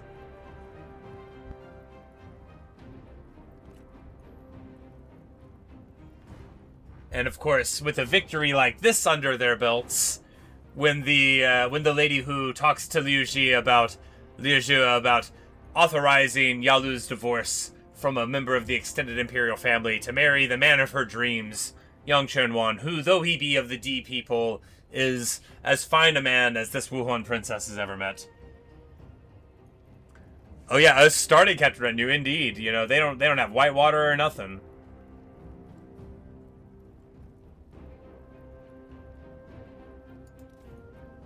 Gaolan's got the John Madao, which, of course, I would love to pick up for somebody cool. You know, we'll see if we can get it.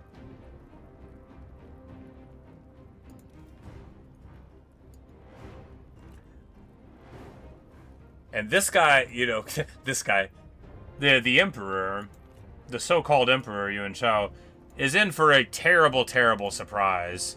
What's our map looking like? Oh, it's looking like an ambush. Well, that's not a great thing for us, but the thing is he's on our side of the river, right? An ambush is hardly, you know, because, you know, it'll be good for the story anyway. Not least if he, like, runs away, you know. The ambush is crucial here.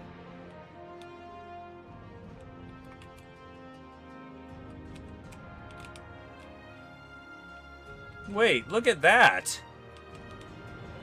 Have you ever seen something so practical and beautiful in your life? They like... Did I do an ambush in this campaign that was set up intelligently? There's no way. Look at that. There's no way I did that. Look at that. They're all like arrayed like they should be.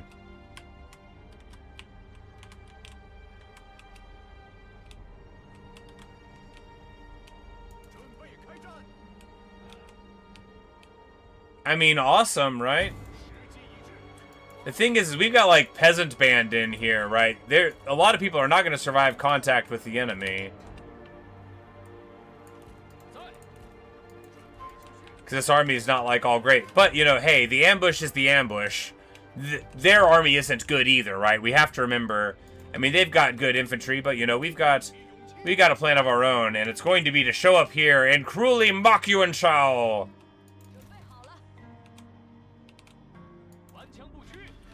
Oh, yeah. He's got mending, you know, so there's that, and we'll have him on this side to block things. Yeah, you know, let's get to it.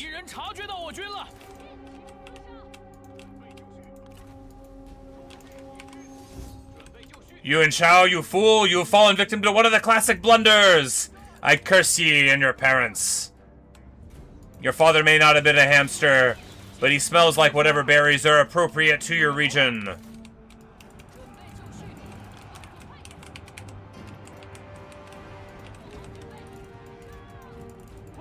And with that, we run off, leaving him to think about our words and how they were totally true. These diehard warriors are at least here, and that's good. And we're going to get onto the saber folk. Or actually, we want to get onto Gaolon, who's got that great ability to hurt people with his weapon, right? Get out, Mihung. We don't want to let him notice us, right? We just want to get in and get out.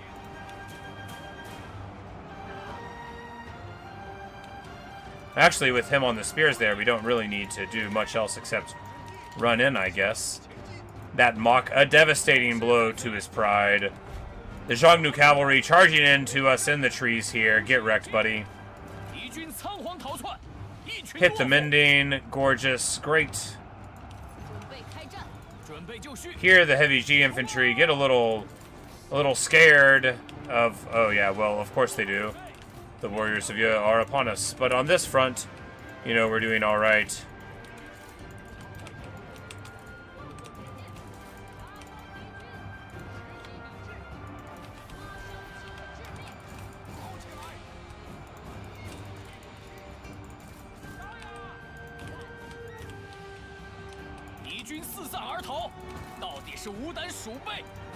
But Gaolon falls beneath the mighty hand of Ruju, and Sima Winchen, who was the one that we picked up from Liu Biao's faction, who is proving her worth as well.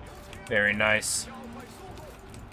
Very nice indeed. And, you know, it may be that Yuan Shao will fall here beneath the mighty hand of the ambush, although it looks like we're about to get all of these guys crumbled. You know, we might need to get out of here. Speaking of, y'all need to get on your horses if we're to escape this. 30 seconds for our reinforcements to come in, but they're hardly like what you want for this kind of a setup, right?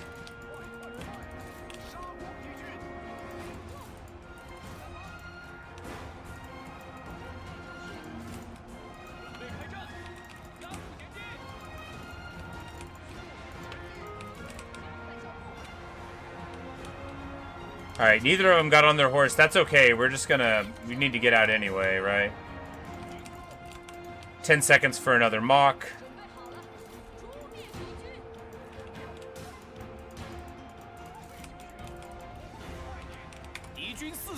You fool! And there we go. The Lady Du is here. Lady Hu is here. Of course, here's where the siege engines don't matter much, but her army isn't that heavy on them. And beautiful. We break off that unit. Get over here. You know, the trees are working out well. Not just for the cavalry's sake, but, you know...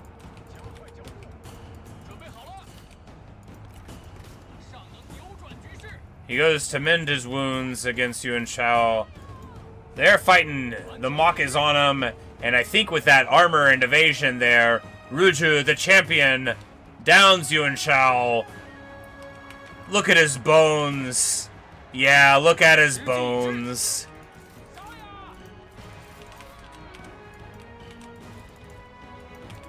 The lady who shows up to help at last.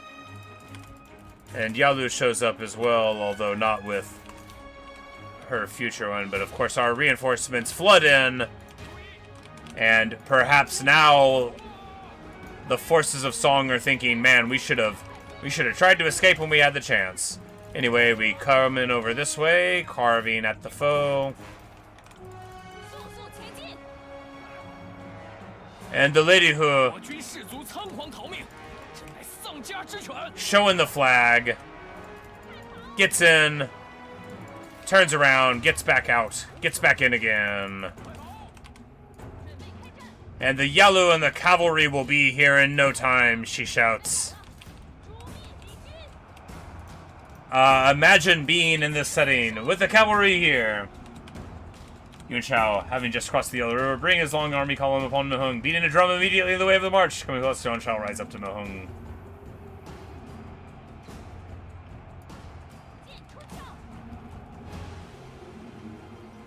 Seeing a Lethean hiding something sung about himself, for he had even order Mahung's head taken. Shouts from all his says an ambush has sprung on his rear. Despite the element of surprise, the Imperial Seal of Yuan Shao is not without its quality. His game did not go well, but the real army was not far and advancing fast. With no choice but to flee, Yuan Shao abandons his army and rides hard back to the riverbank. Mahung gets... While I'm reading the annals of this, he gets beat up a little bit. He'll be alright. And with that, a terrifying bellow as the cavalry arrives.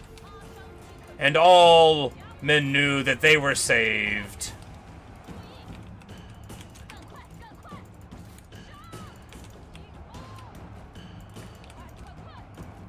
The Lady He, riding bravely ahead of all the reinforcements, lets them know they'll be fine, and the trebuchets calmly, carefully, beautifully dropping in without friendly fire. Such was the learned nature of their artillery crews. If that sounds unrealistic, hey, I'm just saying what's written down on the sheet here, guys. Unable to escape, Ruju cuts him down. He ran away without his horse, I hope.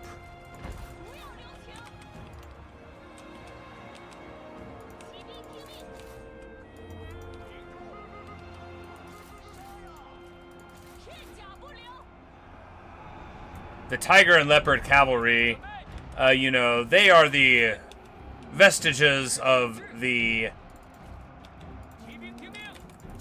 Cao Cao ownership of the farm being. So this is the farm that would have been saved, right, by, I think it was the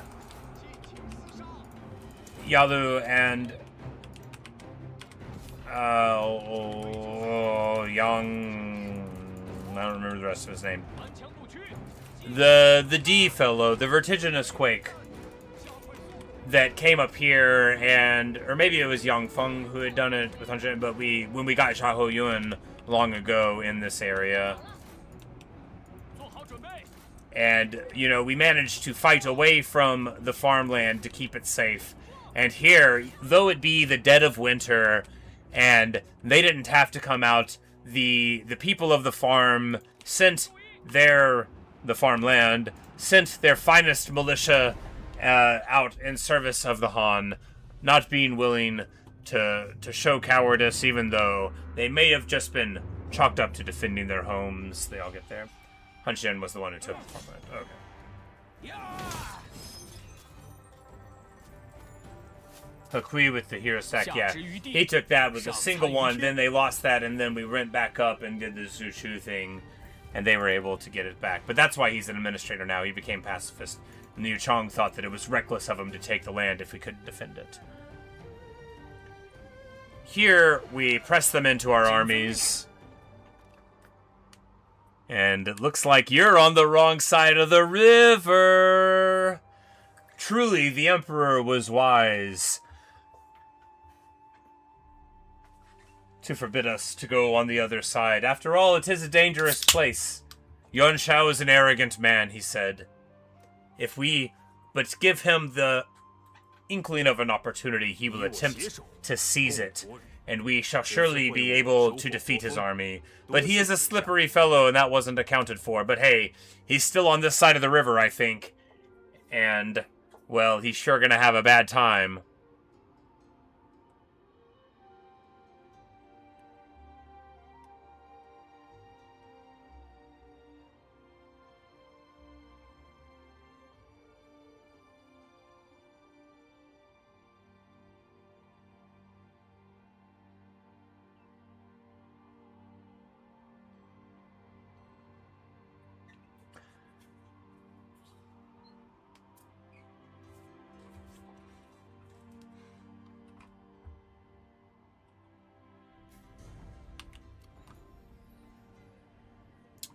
And Cao and Xi Mingzhu have had a daughter. Wonderful! Oh, an occasion to be celebrated. The mistress of Gongsun Khan has given birth to a son. I'm sure Gongsun Yuan is a guy I should have heard of then. Fought for Wei.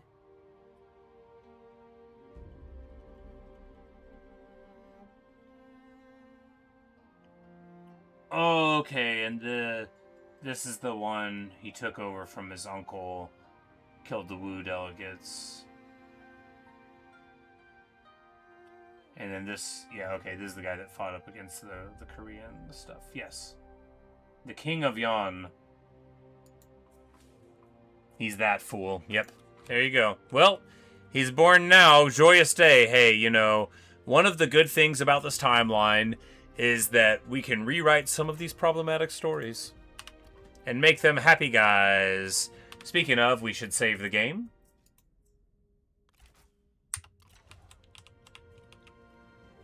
It's time for the Faction Council.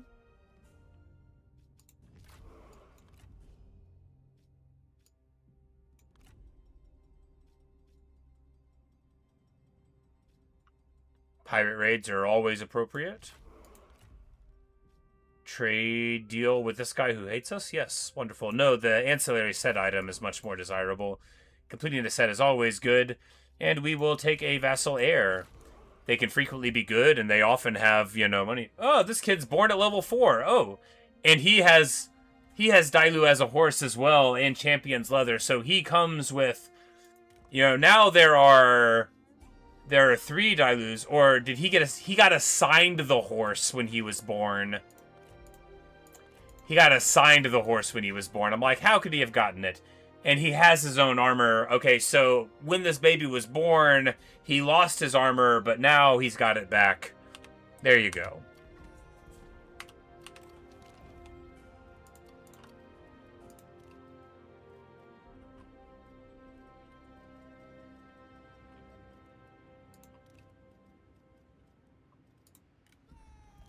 And we get Sun Shi here. The brave lady of the Sun clan is adventurous and more comfortable sailing the rivers than staying at home playing the part of a noble.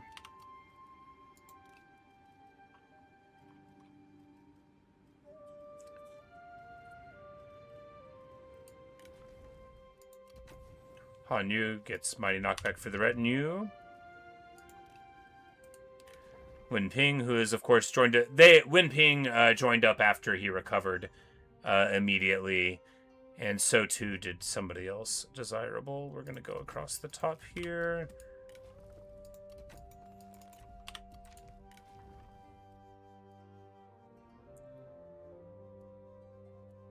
Long is the one, of course, that wouldn't flee. So, okay, so if he gets hurt, he loses melee evasion, gets double damage, and becomes unbreakable. You know, I love that about him. And if we give him the command of an army, then the speed... Of course, speed faction-wide is also attached to him, but that's not what we're doing.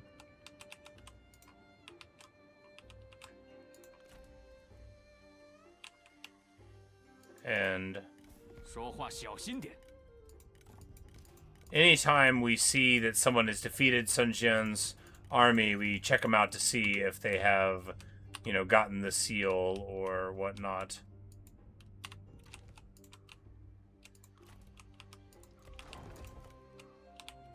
As that is the concern. Now on this front, we rather a lot want to take this thing and not let anybody else get it. So we're just going to go ahead and move up here. We don't really need the military supplies. Yeah, we have a fine enough amount. And the replume is fine. They can't really get over here in much time.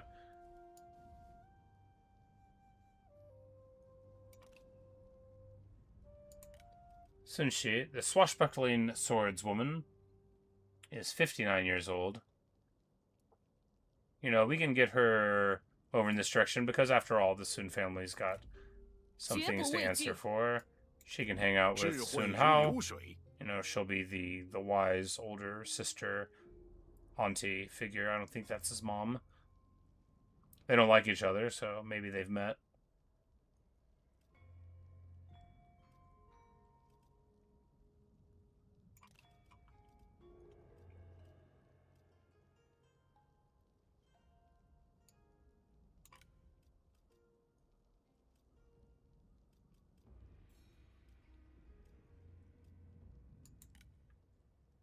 We'll get Dao Ying out here, you know. He got confederated in, and, you know, I'm sure... Oh, yeah, he's got a lot of relationships with people. Does he get along with the Empress? So she was in his faction. Does she like him? Squinting at the screen. Yeah, they like each other. They're friends. Good. You got good taste, buddy.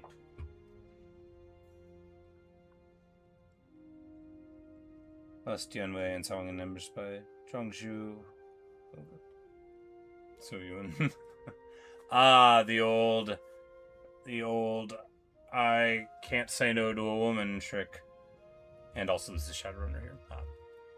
In the chronicle, right, once the Emperor and Lu Ji have children, the speed of Shadowrunner, that's, you know, because she's just going to, like, zip up to the capital every now and then for her duties to the family, and then be like, love you, babe, time to go out again. And then here, we're finally getting our top level buildings and places for upkeep reduction. Nobody loves anything more than I love upkeep reduction. Here, do we want weapons or armor? I mean... Let's do the armor. We're about to take the weapon crafter.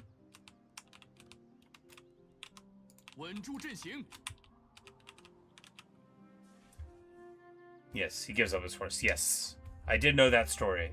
I remembered it. Before, no, I remembered it because you told me about that forever ago. No, because he's the one who's the original heir, right?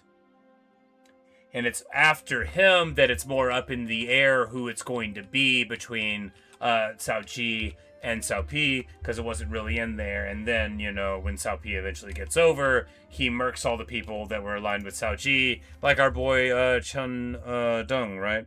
Yeah. The man for all seasons. And of course, I don't remember all that off the top of my head all the time. I only remember it because I've just been reading a lot of this stuff. Anyway, speaking of... Oh, hey! And now, to reinforce this fool, who won't be on the battlefield here since he is convalescing, they're here! Now, Luo Tong very much needs to get engaged in this battle for, you know, all of the stories.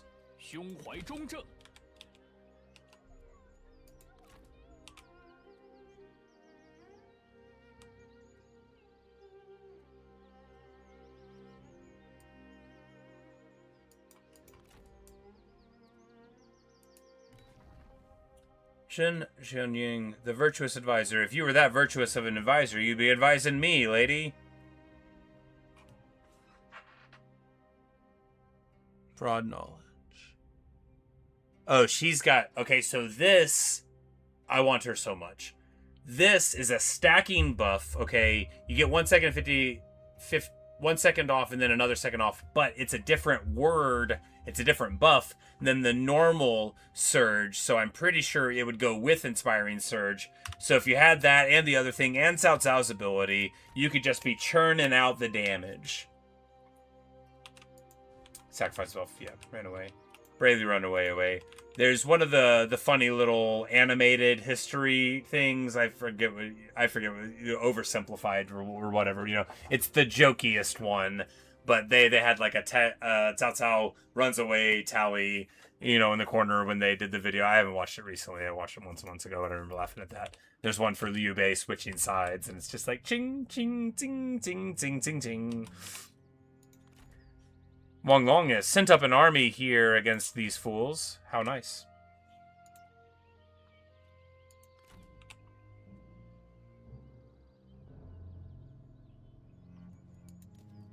These spear warriors. We don't have enough money to swap them.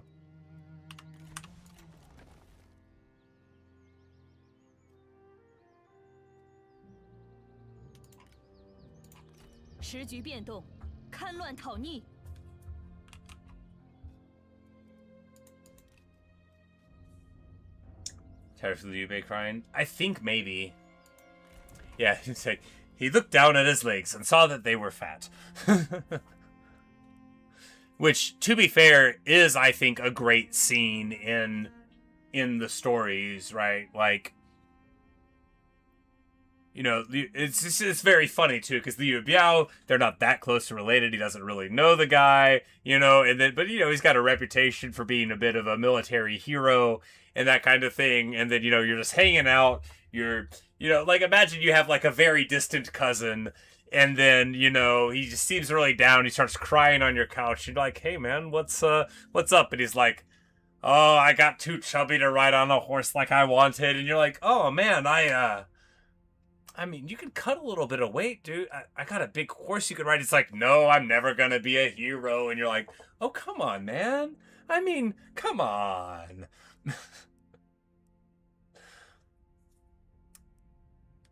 Army mustering turns. Also, starting rank, which is not nothing.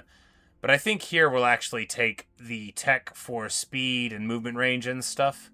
We need to get a horse pasture for that. Well, no, we were going for Mandate of Heaven, right? Yes, we were. It goes up a bunch of weird pathways, but that is fine.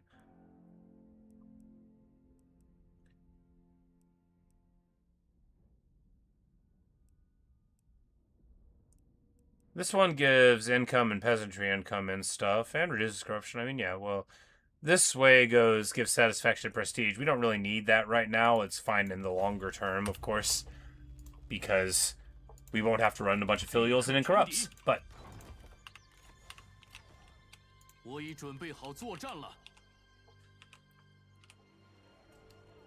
You know, everybody wants a piece of the Emperor here. The so-called Emperor. He's not even going to be on the field, of course. But we'll just bring this many armies. You know, we don't need even more than this. She's just got her trebuchets, you know. We didn't even bring a multi-bolt crossbow. Don't think it's ever so late. Maybe it's not... you know, there's... I watched a few of them.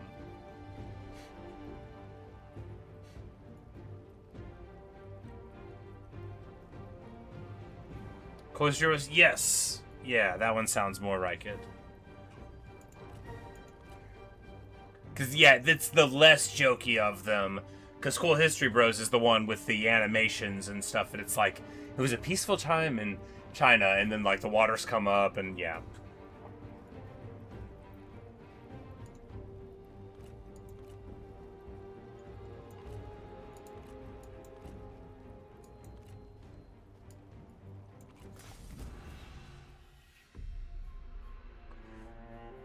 After retreating into the river, Yuan Shao could not even get up out of his tent, leaving his men to fight in the marshes. A shameful display, but no less than one should expect from such a man.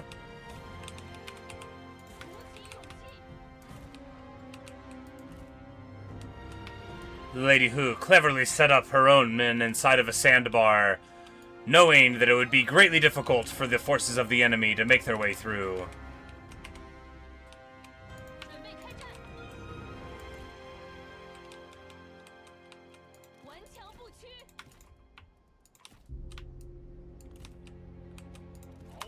And trusting to her strong infantry to not flag or fail once they were engaged.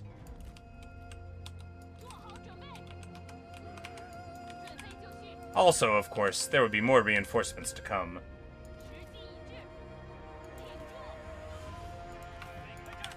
And with their powerful tribal recurve bows, Yalu and Yang Chanwon run for the foe, eager to prove themselves yet again in the eyes of the universally beloved, except to Liu Chong and all of his friends, Lady Hu.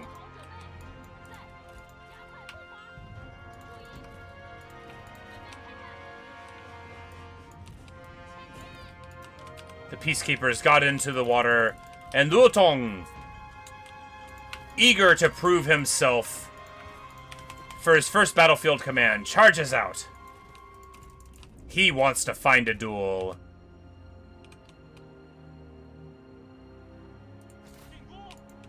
The Xiongnu cavalry have shields, so they're not a good target for this. All of these guys have shields, so they're not a good target for this. Well, then we'll just take these big shots at Gaolon. Chusho, a worthy minister of an inferior lord, render Yuan Shao's defense. The Han army is prepared and expecting such outcome, obliterated the armies utterly. Indeed, you can tell the future.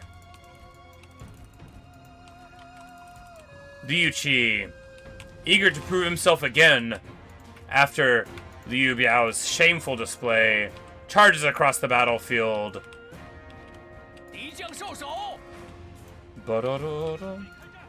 The mighty bows of Yang Chonmon and Yalu cast into the muck and the mire the body of Gaolon. Supoyon's here. He's got tenacity. Don't duel him. Got it. You know, we might duel him anyway.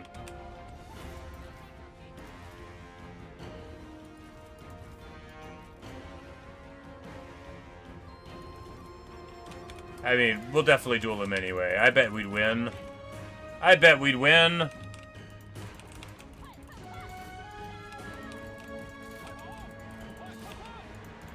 We don't have any, like, multiplier abilities that would help, but I bet we'd win.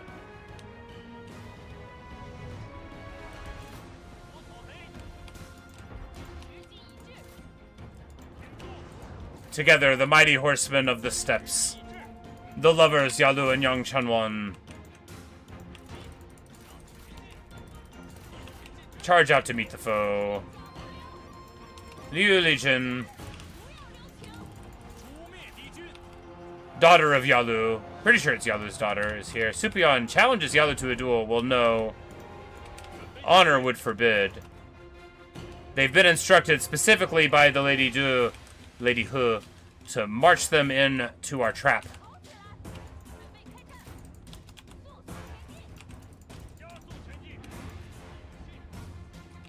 Luo Tong has been promised no such things, and desperately wants a duel to prove how good he's doing. Zhu Rong has not forbidden him to do that.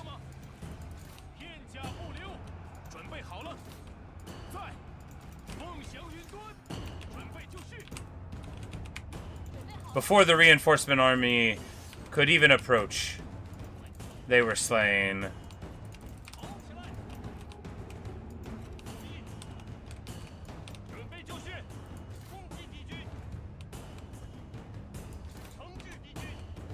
Our horsemen scoff. Oh, Xiongnu? We should have known.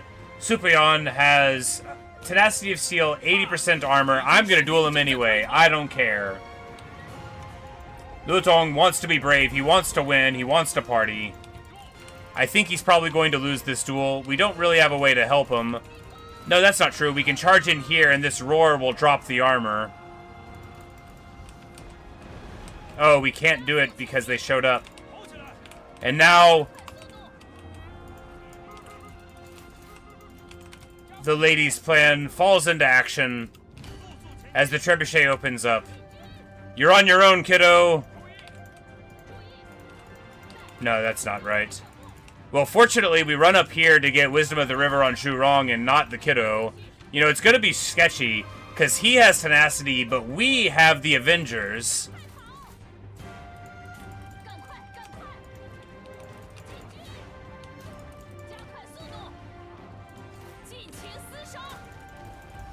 And there we go. We hit the roar, and I think that's going to make the difference. Luo Tong bravely duels Supoyon, who is, to be fair, a terrifying duel target. That dude's level 2, but that's a Vanguard with Tenacity of Steel and Evasion. That guy is good.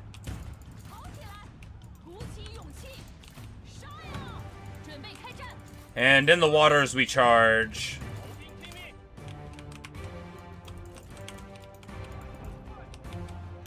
Supoyon. His Wuhan stallion falls. Oh, he's associated. He's got the Xiagnu with him, but he's a Wuhan person. Ah, well then Yalu would have maybe known him, right? But she knows how to follow orders. After all, she really wants a divorce, and only the Emperor can grant it. Because she's married to a distant relative of his, and she does not want to be married to him anymore. Jusho, falling into a trap, falls further into it.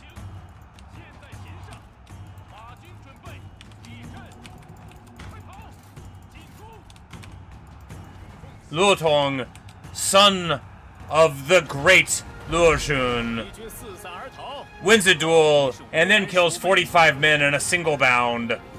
The Yi Vanguard Spearmen, oh, we put their name to the test. Were they really a Vanguard?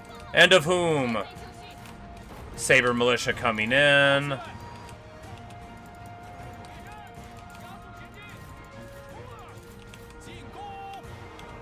He's lost his horse, but that just means he'll be real good at churning these guys up.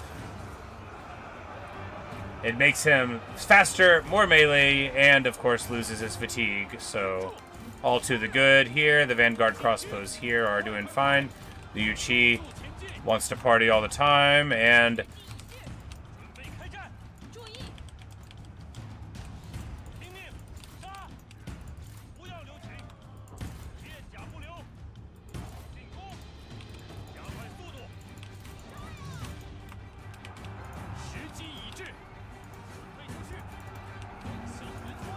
with our cavalry surrounding and just a little bit of G militia, we get to see why Flames of the Phoenix is my favorite ability in the game. It isn't, but it might as well be.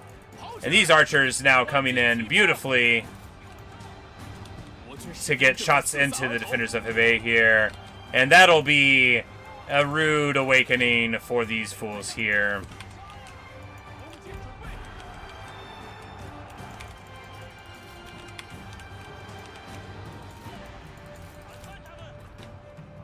Jusho flees. Zhenying is about to get struck down by Yalu's mighty hand. You know, she's trying to interact with our trebuchets. That's hardly going to work. And the Wuhan Lancers charge in, the personal guard of Yalu. Where are our horses, they say, with a sick charge bonus of about 400, and delete her.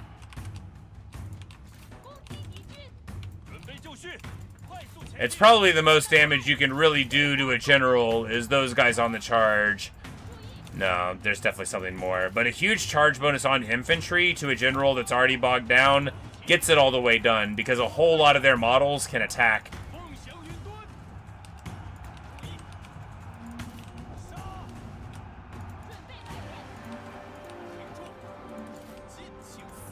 Luo Dong here moves in. Of course, now a lot of the Raider Cav is splintering off.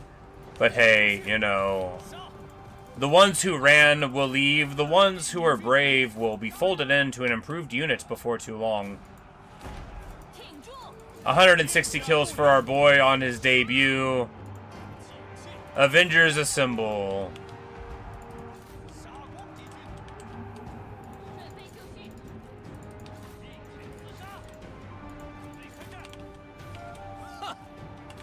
Everything worked precisely according to the Lady Who's plans.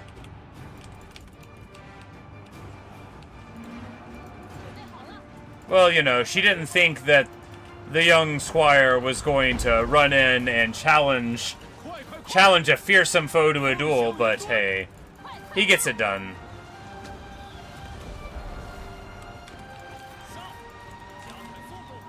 Badly wounded.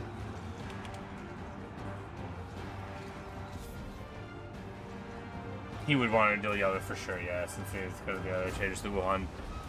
Of course, she has tenacity of steel as well, and she may well have matched up totally fine against him, even though she doesn't have a gold weapon, because heirloom spear, you know, she had better armor, I think. She's got, you know, she's a higher level, and her ability, Bello, would have worked to decrease his armor a bit, you know.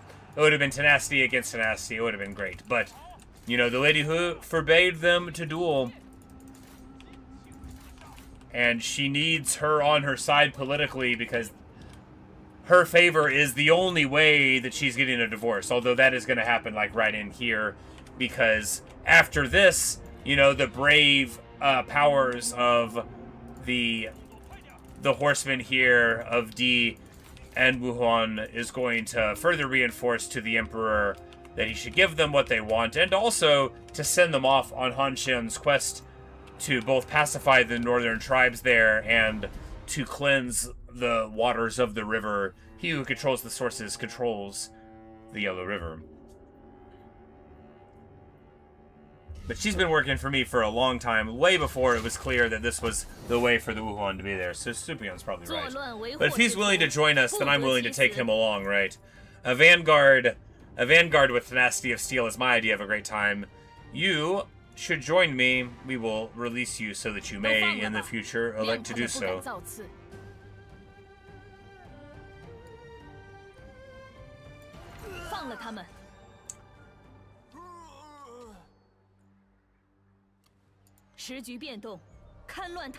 The lady who, of course, has a gentle heart for all that she is cold-blooded and elects to ransom some of the captives away.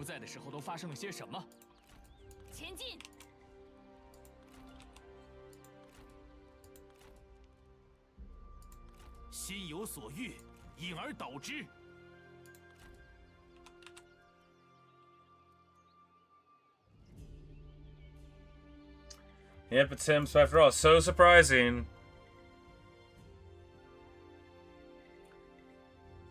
Yeah, because the grudge is against the other guy, you know. Well, you know, there you go. You should give him an excellency job, Yuan Shao. Maybe it'd help you get a decent army. Correct, buddy. Does Yuan Tan have a Dai? No, it doesn't have the name. I'm like, how many Dailus are there? There should be only one.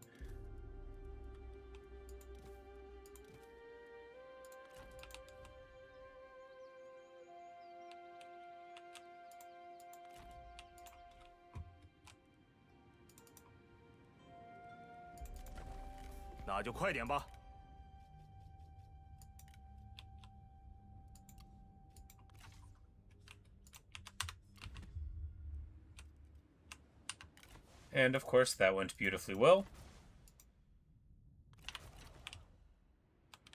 It's the spring of 210. And their incursion across the river, ill-fated, has now been entirely pushed back. We don't have enough money for these guys to get a good retinue yet, so we'll wait on it. She doesn't need that crummy retinue at all for the now.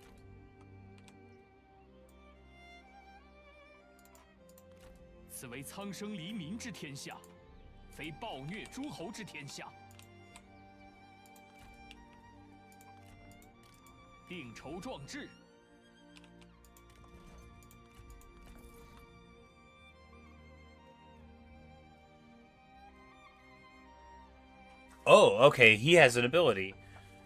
I think I knew this in the past, but maybe I looked at it and forgot. So, yeah, a click ability, an effect range. Okay, this is great. 50% melee damage, 25 melee evasion, 15 armor, and immune to fatigue for 30 seconds in a 50-meter radius. I mean, that's really quite good, right?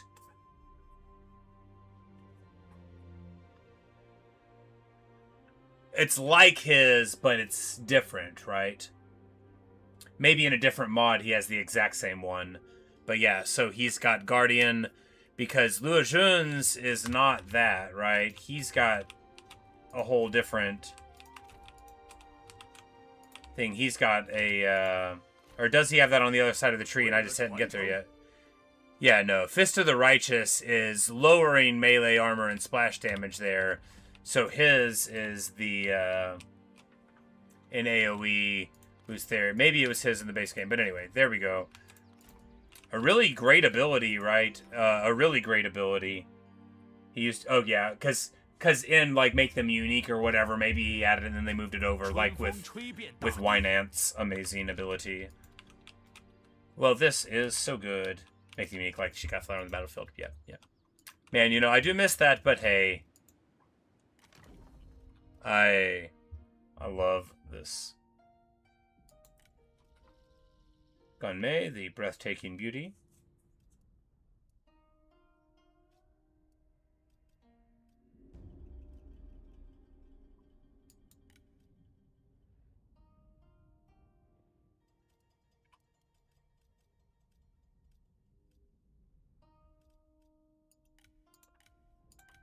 Well, let's just grab her and see if she's cool. Same with you, buddy. Because after all, if you have stuff, that's worth getting anyway. Alright, you're a guy. You've got Commander of the Passes, Yongrun here, and you are of Zhonglu. Okay, yeah, yeah. Well, you know, we were actually looking for you to show up in our pool.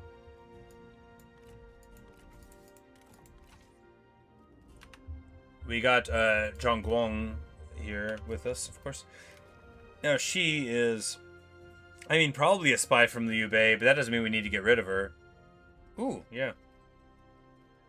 She's got a passive melee evasion debuff, which is excellent. We're just going to, yeah, I mean, we've got max satisfaction, so we're just going to hold on to her.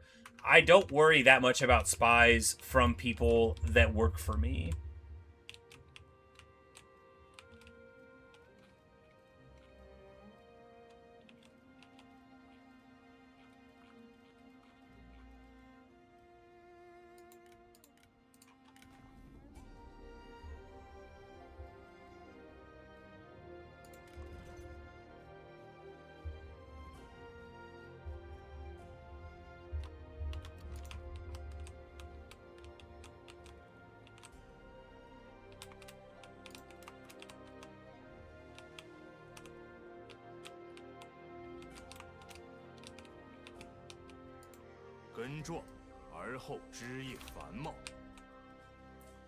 And here we just, yeah, we take the Pyrrhic. It doesn't matter, they're not close enough. And, you know, our army will be put together in one turn. Lu Ji's here, so, you know, because Lu Ji's here. And our vassal is right next to us anyway. But yeah, boom, 47% replenishment. Pretty decent.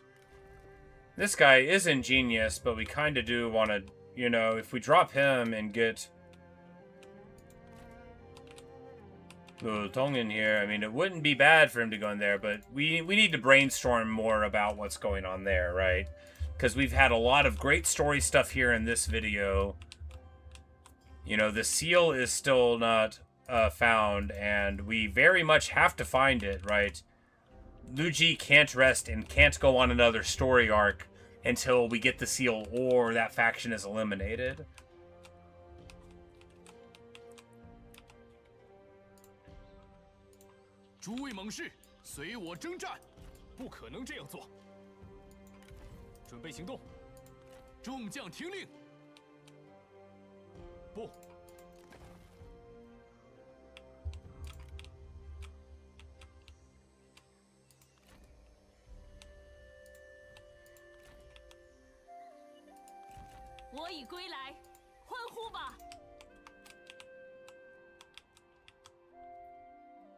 I'm like, this guy's attacking me. No, this guy works for me.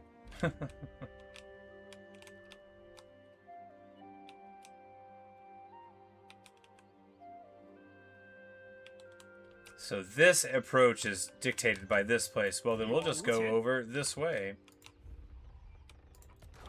We do need an administrator for this place. That's something to think about for the future, too. First of all, who's trustworthy enough. You know, second of all, who, you know, is strong enough. Because this is an emperor's seat, you know. Absolutely not just anybody can be trusted to be the administrator of an emperor's seat. It's got to be the right person.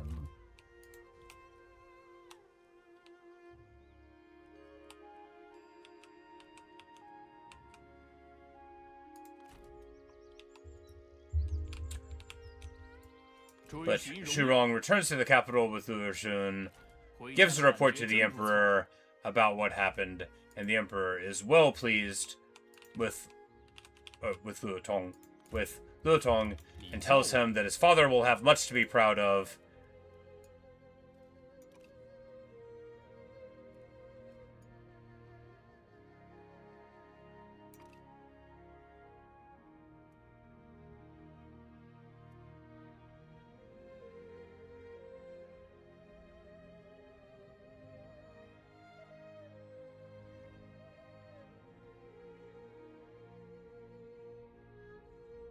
Name him the Blood Dragon?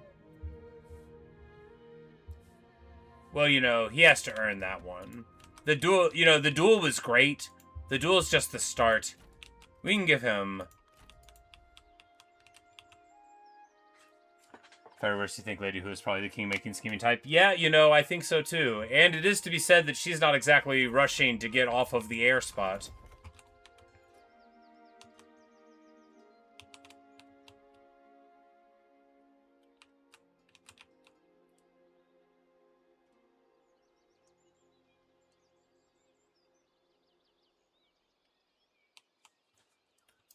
But, you know, the Emperor trusts her implicitly. She took a great part in his education, you know, once he got here. But, of course, one of the best ways to manipulate people is to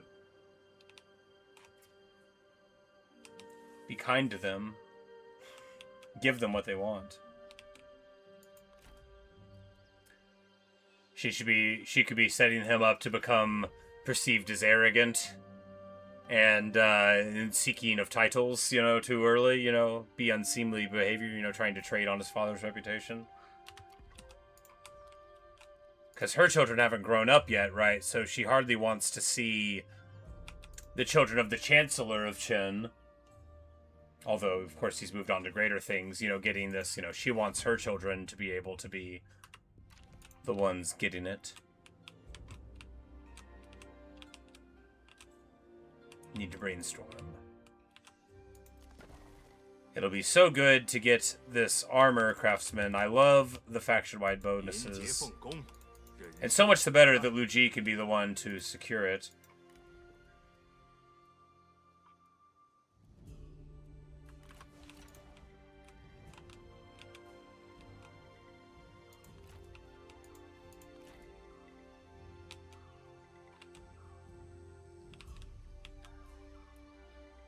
Stir the pot, make the original Imperial family seem unworthy, enjoy a long regency, countersun. Yep. Because it must be said that even if Lu Ji has children, Lu Ji is like my girl, right? Her ambition is not to stay in the palace. She doesn't really... She loves her husband and all, but she doesn't want to stay there and do I'm the Empress type stuff. She's a martial Empress. She's not going to be worried about all of this stuff going on. She's got priorities. And they don't involve sitting at home and baking cookies, you know. And the Emperor Jian, having known Lu Ji basically his whole life, and been in, you know, sort of, you know, innocently in love, and then actually in love with her later, knows perfectly well that you can't make her do anything.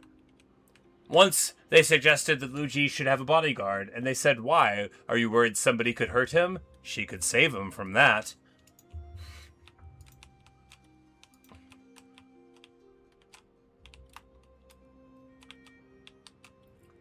When Lu Bu was trying to make his daughter into a marriage with Yuan Shao. He had to tie her to him because he knew that nobody else would be able to move her. It set a precedent for highly powerful matriarchs. Not a bad thing to hear, but the Tong dynasty was highly stable for these sorts of reasons, called growing mates, yes. Because, of course,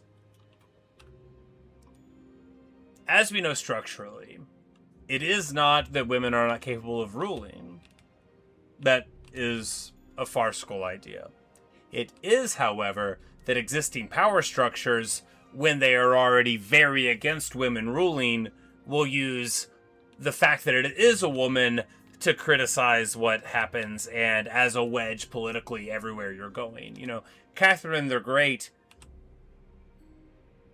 you know, got clubbed domestically because she was Catherine. You know, not for anything that was done.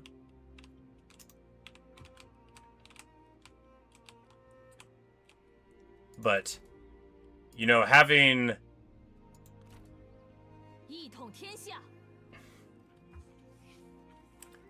this going on in the background, it's wonderful. And of course, we don't need to go across the river.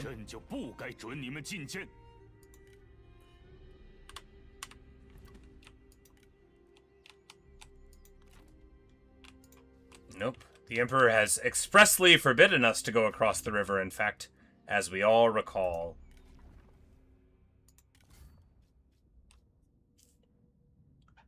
We've got the gold sword and board. Do we put it on?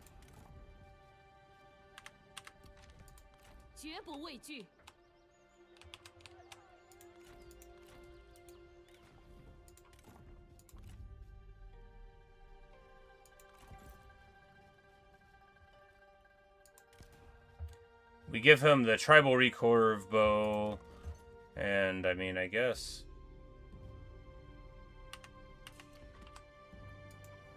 abdication without taking the single piece of land is a fun goal to try for. I think so too.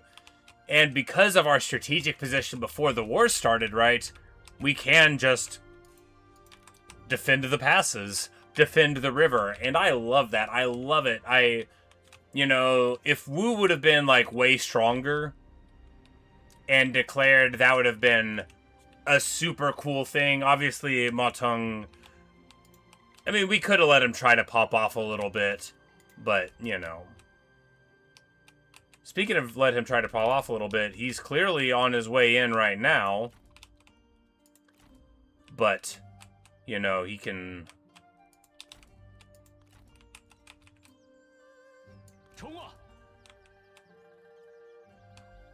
The army of the Grand Commandant will be able to get in here. I think actually, because we'll march down the road. Yeah, you can't get in there. We'll march down the road to get to the, you know, the old capital. It's not like the Imperial City. We do need something here, but they can't get up in there, you know. Lu Bu's right there. Are they really going to get through that? The answer is no. They won't. By the way, you're still at war with Lu Bu a little bit, you know. You might have problems, Ma Chao. You might have problems. I mean, you do have problems.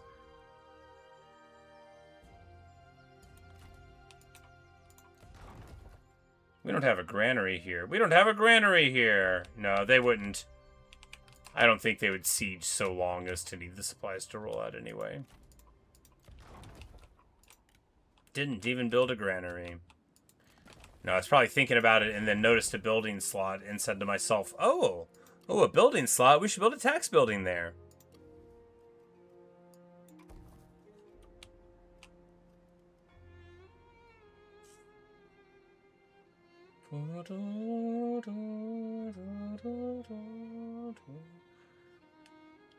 Man, 84% corruption. Of course, an admin reduces it some. We had the assignment to counteract corruption from the Emperor himself here. We found some corruption. I guess this one gives you an event to become mad at the administrator, too, which is pretty fun. But we need an administrator of the other Imperial City.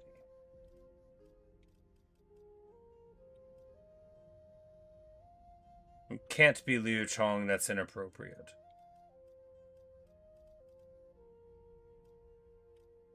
Because the administrator is also expected to, sort of set up there.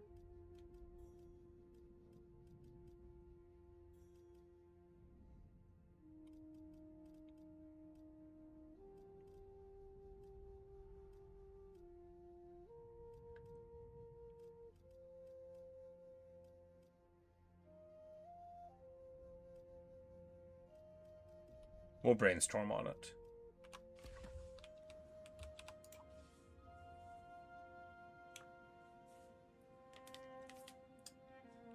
I do. Could do. Putting her in charge of the Emperor's seat rather than being the heir is totally fine.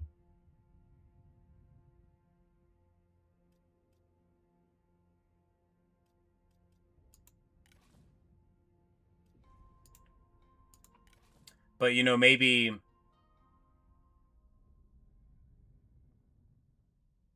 That's the hook. Okay, so... She gets made the administrator there. She says to Liu Jia, right now, a child of the imperial family should be the heir. Obviously my husband has sworn you that Liu Ji, his first son, should be the Prince of Qin. But that doesn't mean that all of our sons must be the Prince of Qin, right? And then we can get him to declare one of our other children to be the heir, right? Who's older, right? Because at least they would be able to take over for some time. Lu Ji and him don't have children yet, so they'd be able to there. We lose out on the heir benefits, but for the story, it's significantly better.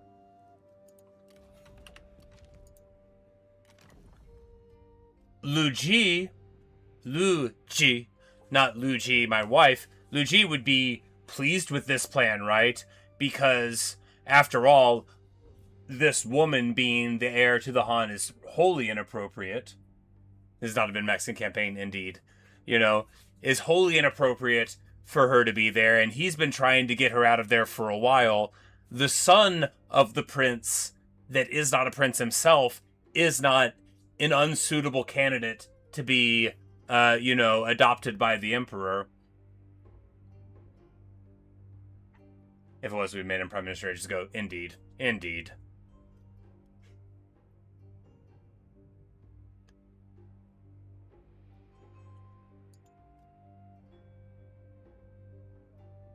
Well, we will, we don't have the money because I built this building. Because we need to do an adoption, right?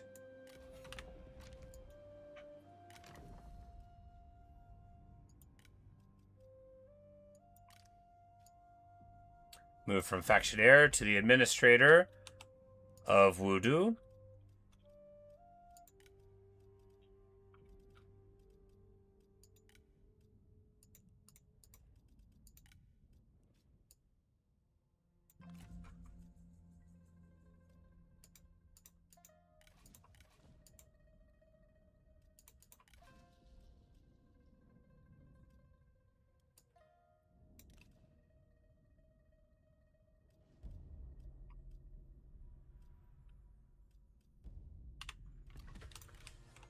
And so, I just need to check. I think it's Liu Lin that's our kid, but because of the way that the tree is now, we just need to check.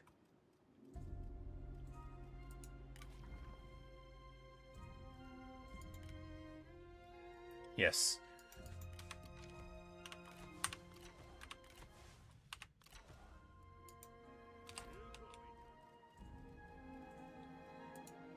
Liu Lin is an outsider. He is a pacifist, enigmatic, and intrepid, and of course, has, because he's hard to read, but he's a good guy, and not want to be flighty. He takes to his tutelage well.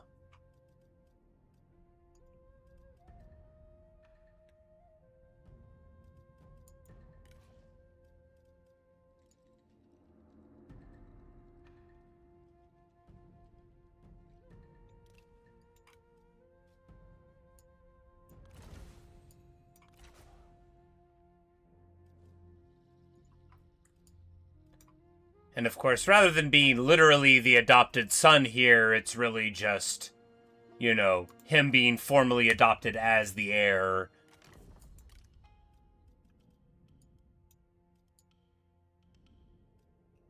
Oh, we have to do it through the tree. Yeah.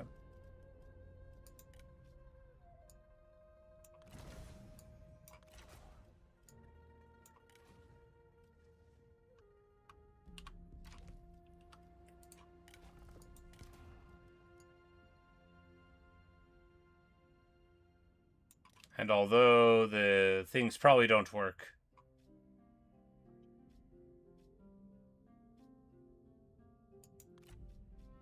no, the mother was using the other stuff, right? Yeah.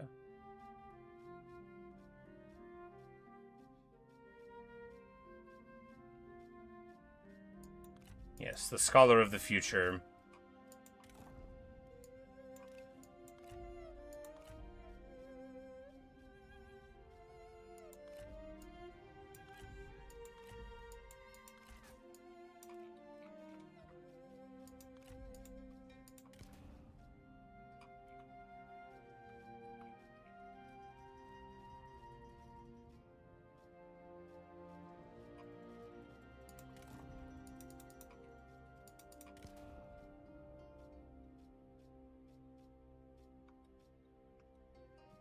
Like, why can't I find the scholar? Why am I the way I am?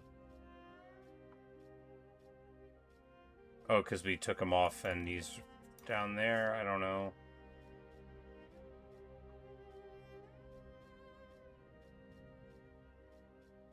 This is painful.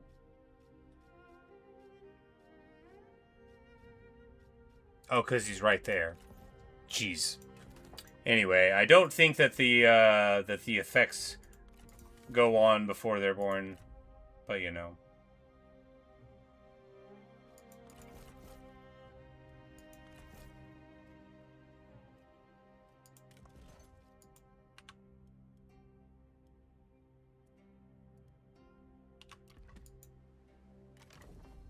No, they do not indeed go on before that. But hey,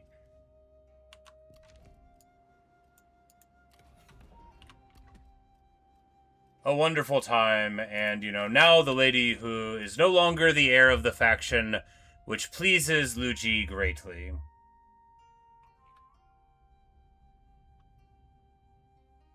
Could also make it Lu Ji, at least in the interim. Well, the thing is, though, is that Lu Ji doesn't have any children yet, right? And making the wife the regent in waiting heir without an heir for her to be protecting would be as inappropriate by Lu Ji, not Lu Ji, I don't know how to say their names, Lu Ji the guy, Lu Ji the Grand Tutor, you know, it would be a worse idea to have Lu Bu's daughter your declared heir in the absence of your children, right? Because there's no, like, she can't run things, right? Like, she couldn't be allowed to if you don't already have a kid. So making her the formal heir in the absence of one, even if the Emperor would be inclined to it, not while the Grand Tutor's here, right?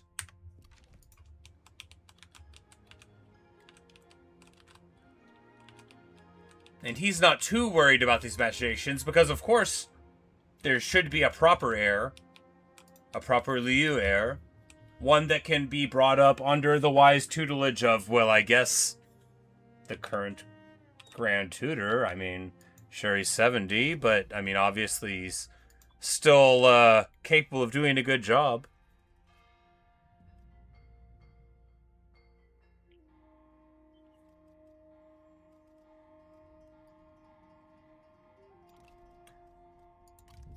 Do we make Mehung the Herald after this?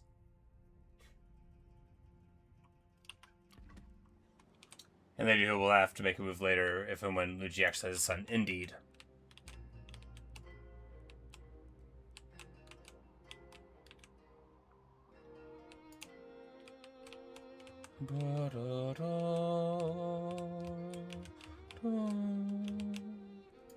结一致。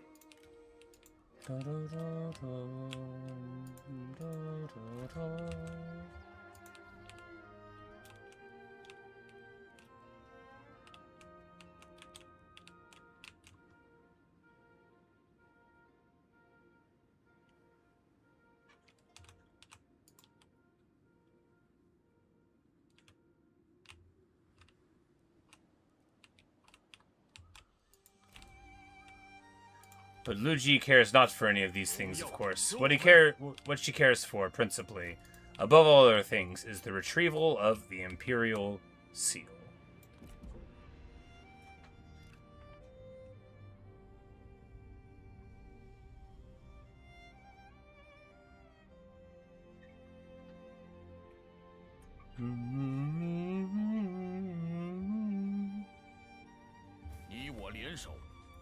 Liu is offering to assist against Chong. You know what? Why not? I did want him sort of focusing on the Kingdom of Song, but now, you know, he's lost his land on the last side of the river, but we consistently are going to be trying to keep him off, you know, and doing what we can.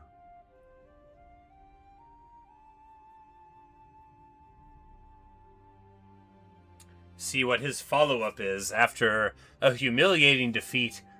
You know, we'll multiply all the numbers by 5 or 10 when we write the Chronicle. After all, that's just good sense. You know, he brought 50,000 men across the river, rather than the 5. Thinking to catch us unaware. 很高兴足下能够满意。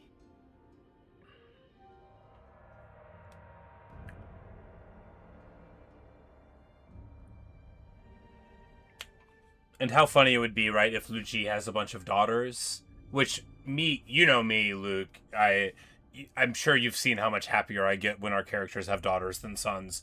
But, for the story, because we're trying to track somewhat on... Look, if I was writing this story, it would be like, and then all the ladies had equal rights, and Lady Hu got to be the emperor, the end. But, you know, we're trying to be a little bit more... Ladies ruled for a long time, everything was good, and there were dances, and everybody had enough to eat. You know, that kind of thing. But, you know, is this really a rosy time period? 210 AD?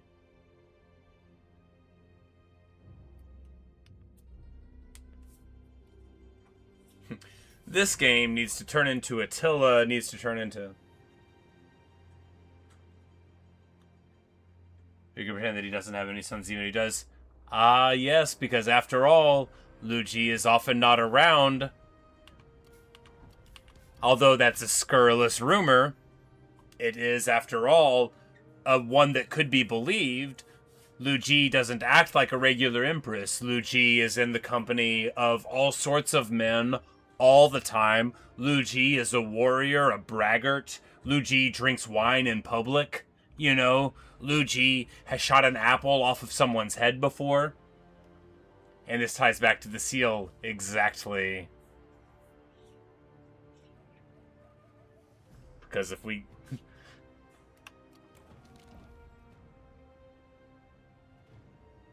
Oh no! 210, Sai Yong's only daughter Sai Yan has been captured and taken back to the camp. Well, we're going to be able to figure out what her abilities are. Good news, it's 210... and Sai Yan has arrived. And, you know, she'd make, like, a fine wife for Liu Tong or something, potentially. How late for this? Yeah, I mean, I feel like this normally happens, like, 10 years earlier, right?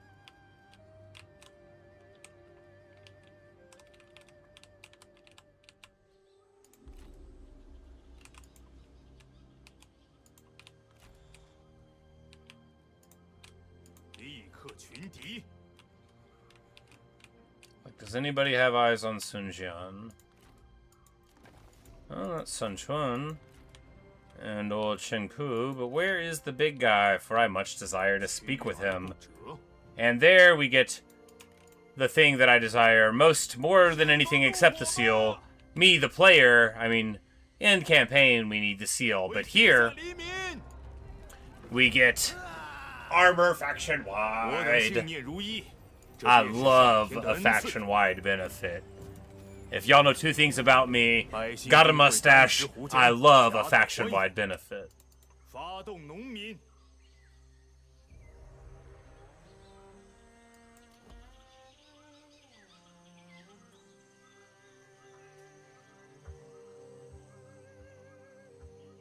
Oh, we don't have artisans. Yeesh.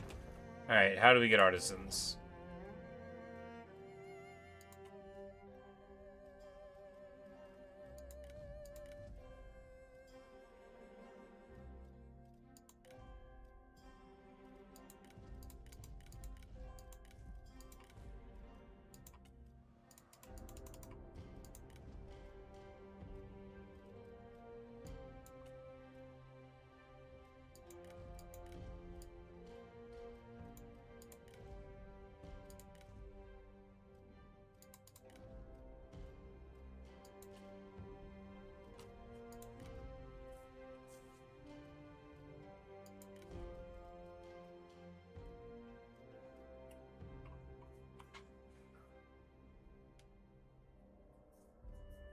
Obsessed over the heirloom seal of the realm to such a point that heaven curses her not have a son. His horns are wasteful like chasing the seal and find herself with no one to pass it along to.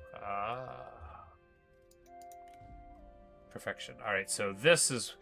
We go up this way, and that's when we get the industrialists. Alright.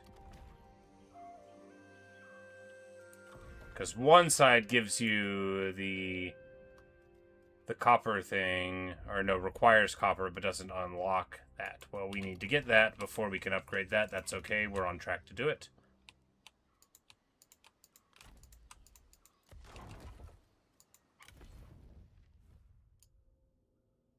Last army.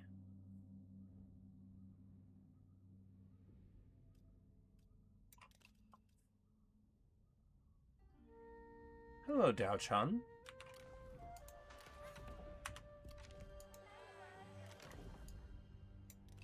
Where you been, girl? What's good?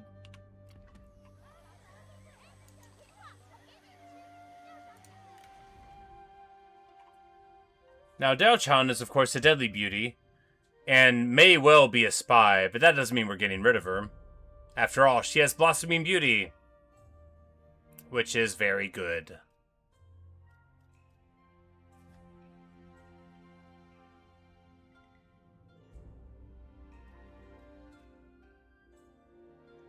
Look at her smiling there. She knows what's up.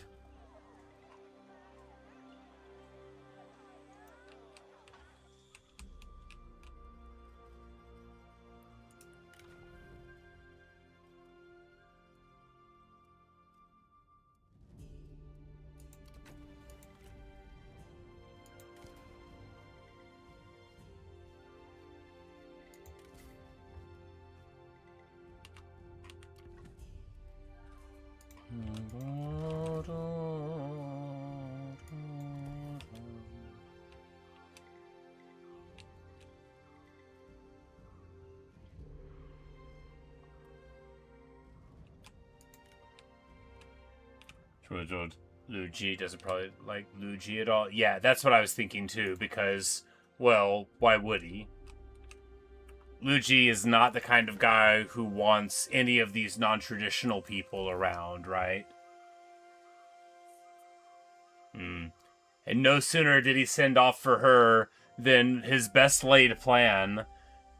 You know, he had arranged for a calm, gentle, respectable wife. Jigapyeon was of still waters, you know. She was pacifist, a little cunning, but concerned, you know. And that was going to be great. And then, no sooner did it get arranged than the most disastrous possible thing could happen. And Lu Ji was found.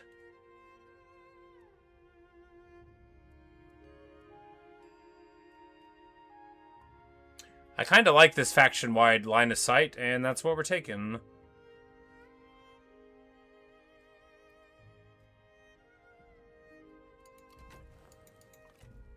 Another army is another army, but I like the line of sight. That's good. You know, he's getting his experience. He is counteracting the corruption. He is not taking that hands-off approach that people might have expected him to take, and maybe a lot of people that just got counteracted their corruption wanted him to take. Huo Nu gets to level 7. You know, my man has just been fighting hard, getting it done, going on assignment constantly. He has been rewarding the filial and corrupt. Speaking of, we probably need to roll a couple more of those on. Looks like some of them are wearing off, huh? Well, Jiao-chan, you know what that means. Go do that for a little while till we figure out if you're a spy or not.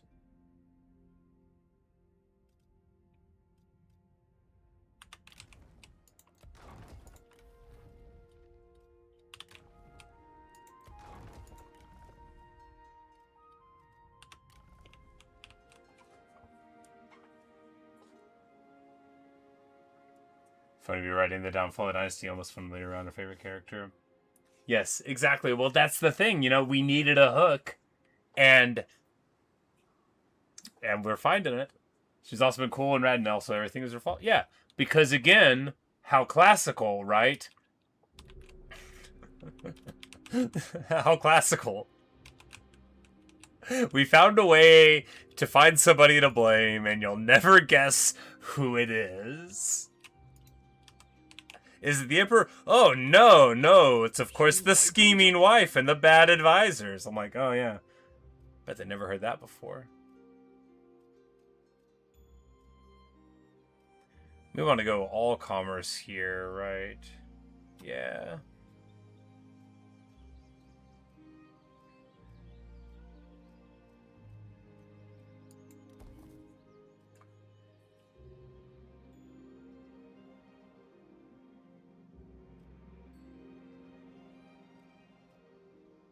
Well, you know, we want to forge, though. Yeah. You could build 4 buildings in a commandery like this. Plus 4 buildings. When you're at 8 million people, you can build 5 buildings at a time. It's pretty good. If you can have that much of a population, you might be the Prince of Chen.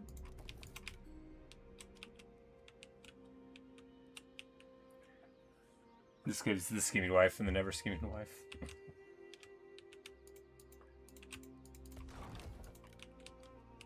And all the more so that, you know, the lady who had always been considered a reputable sort, but now... No. This is so much fun. I'm loving our story that we're writing here. We're gonna move them further up the way, this way, you know. This will be like a nice army to garrison and assist our friends over on this side of the river. Our friends, our vassals. Friends. I'm sure they think it's very friendly when we charge them money. 行动如意。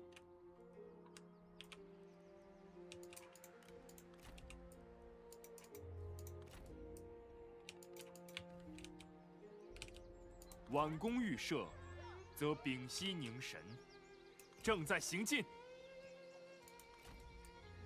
势如利刃，千层波浪，充实巨岩，绝不动摇。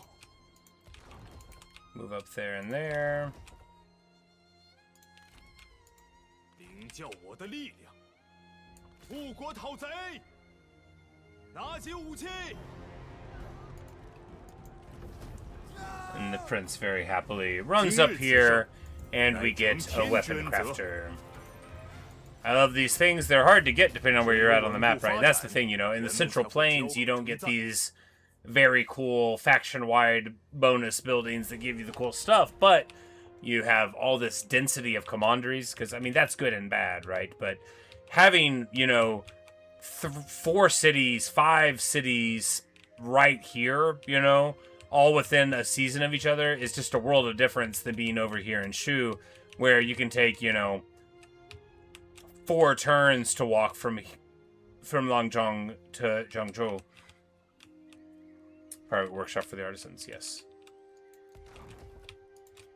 廉洁奉公。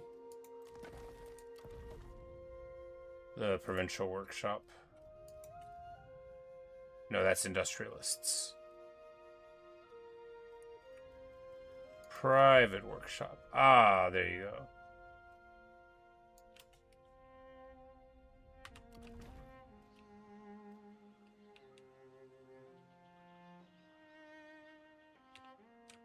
Because it wasn't industrialists we needed, it was artisans. Do we have anything along that line? I doubt it. Yeah, because this is the building we had for the other one. Well...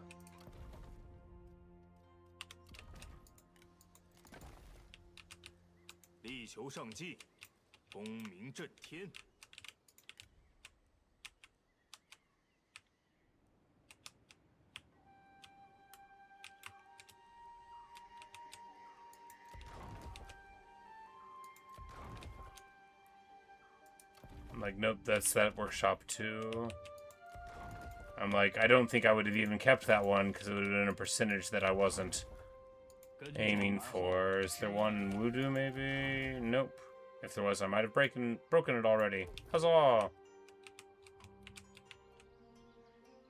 Oh, look at that.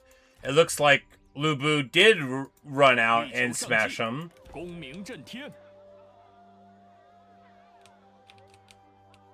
杀呀！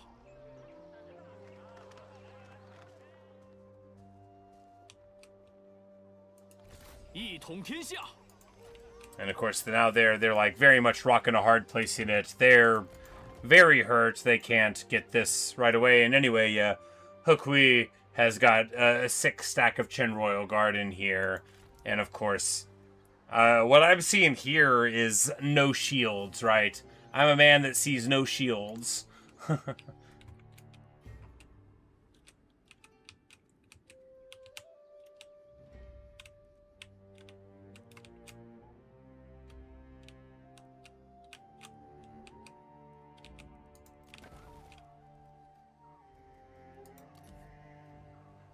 Yeah, we can just demolish... No, not you. The tax building. We get an additional building there. I can have some credit for noticing no shields. Indeed. You know, once you pointed out that those units don't have them, now I notice it a lot more.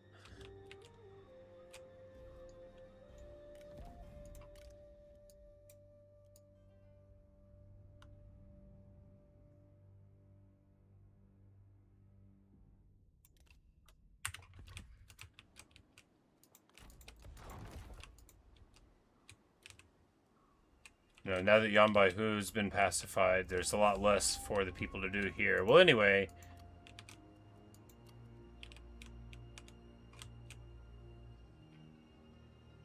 You know, we still have the map looking nice. You know, there'll be a little bit of these vassals in the middle there, but hey, what are you gonna do?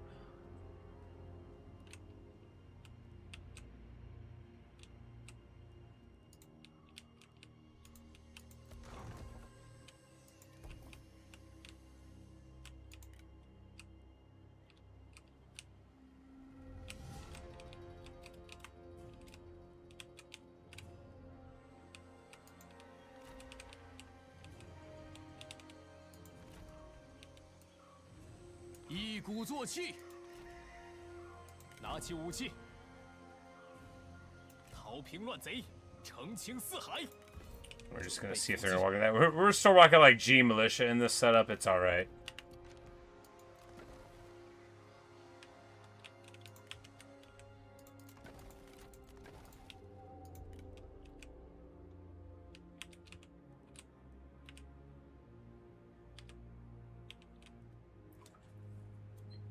Said sure it'd be anticlimactic if someone else captures Sun Jian in the seal. Like one guy. It really would be pretty disappointing, wouldn't it? Because if somebody in a different faction did it, then we just declare war on them immediately, right?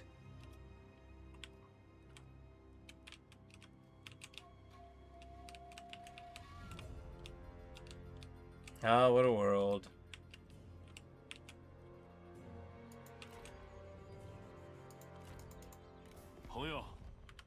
But of course, it looks like Gun Zan is not really winning this fight up there, which makes sense. You know, we've got our vassals paying us and then dealing with the brunt of the problems, as is tradition. The Duchy of Wei guarding the coastline. Beautiful stuff. And, you know, a nice, you know, because sure, we can't get the upgraded one for another year or two when we build the buildings, but hey, a little bit extra armor and extra AP damage, that goes a long way. I mean, even just 3, that's like 10% AP damage for a normal unit with a bunch of AP. And, I mean, for like an archer, that's 50% additional AP damage right away. It's really quite nice. Doesn't matter for, you know, the generals. The armor matters a tiny bit for them, right? But really, it's all about improving all the units.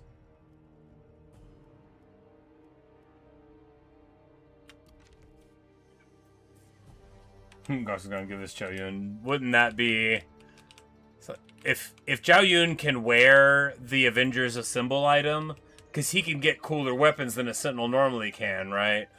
But really, that Avengers a symbol item, we probably should give it to, like, Yalu, because Tenacity of Steel, or anybody with Tenacity of... I mean, no, Zhu Huang's married to his weapon, but I'm like, Tenacity of Steel, he doesn't even have it, that's right. Tenacity plus that weapon for massively increased swing speed puts you into the rarefied Ultra Duelist category, right? Although... ideally, it would be on somebody, you know, with evasion and elemental vigor and, you know, anyway. He's a light in the dark. We don't know what he's got on him, but we'll figure it out.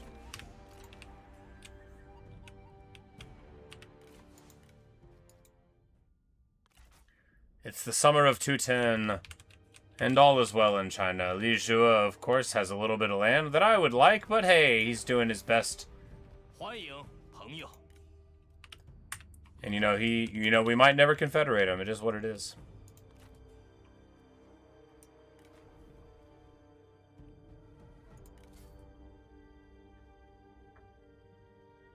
Among men, Liu Biao.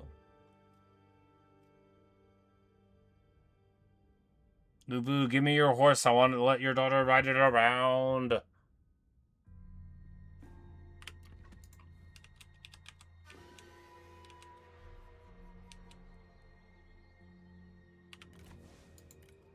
Dissolve it. Ah, I see.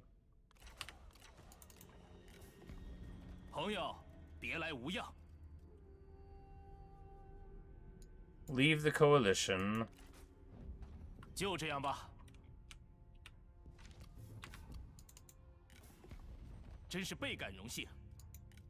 That's exactly what we needed to do.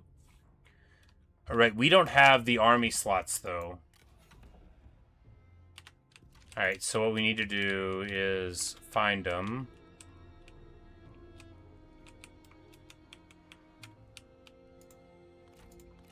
You know, this army of Zhurong, now that the Emperor is well pleased with it, can be dropped. 大人，听您吩咐。 These 3 armies here are sufficient. This army doesn't need to be here, right?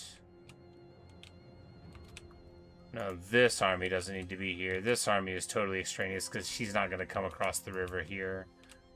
And this guy can support either way up there. Lu Fan can. Well, we'll just... 大人，为您效劳。 Yeah, because we're actually pretty secure in this position too. Liu Chong, well, you know, we can drop Liu Chong's army for that matter. No, because this guy's right here still. Yeah, we'll drop this one. 有何吩咐？ 听凭吩咐。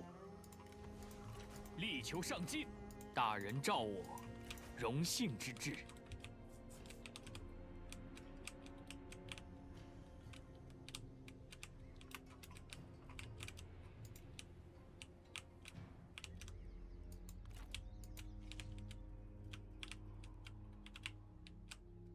平息战乱。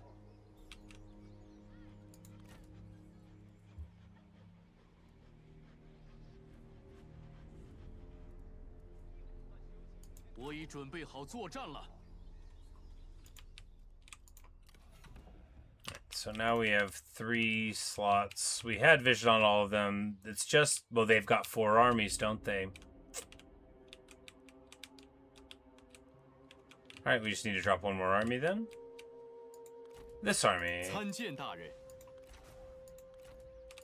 聚气凝神。主公尽管吩咐。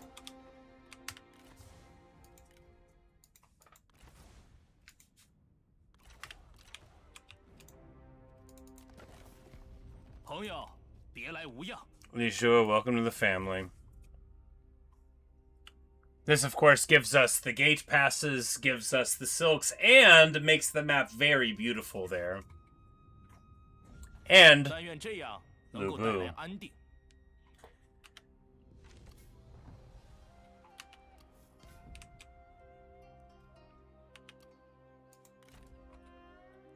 机不可失，时不再来。 at last it is complete indeed. 坚持不懈。 Which,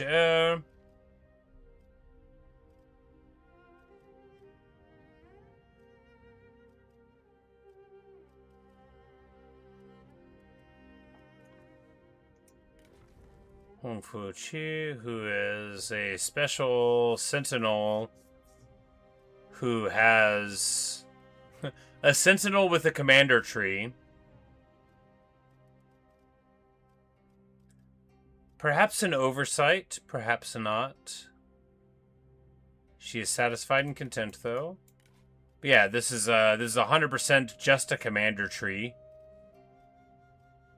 Huang Fu Chi, who starts in Jufu's faction. Hong Fu Song's kid. Oh, well, that would make sense then.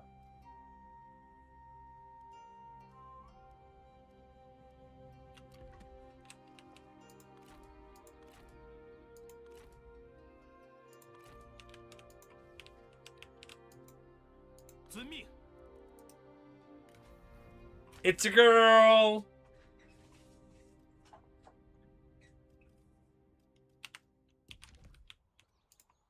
点燃激情，痛击敌军。我军如有天助，气焰大盛。 I just feel like without tenacity, the great things about a sentinel are... I mean, the evasion's good. 还是有些用处的。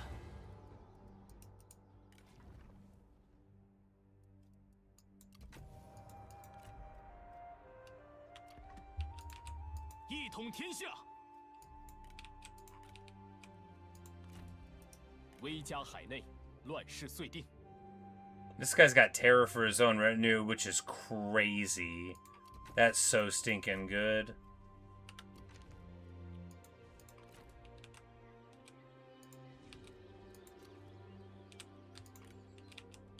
The passes here. Oh yeah, we're running out of money. No, we just need to drop this army. 有话直说。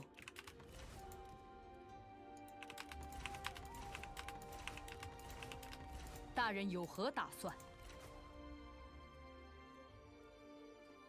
参见大人。谨遵命令。纯心守贞。打起精神来。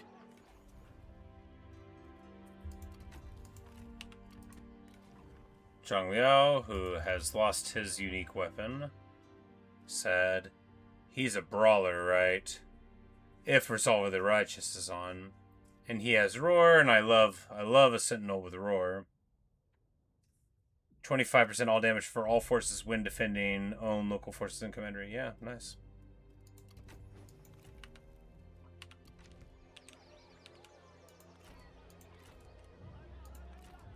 想问点什么？满怀信念。 Drop this one. We'll keep this one because we can reinforce this stack. And Lu Bu's got half HP. Yeah, because... Yeah, if either of them hit him... or me, then we reinforce there. And I don't think they have Night Battle. Yeah, no, they're the... We know what commanders are like. Yeah. So they won't have Night Battle. And then, you know, Lu Bu, he can show up. Zhang Liao is the kind of sentinel that gets the cool weapons.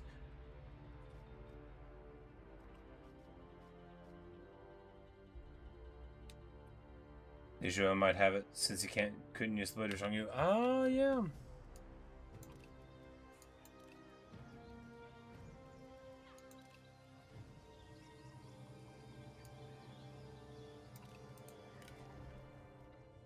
That's Li Le, not Li Zhue. Where is he? There he is.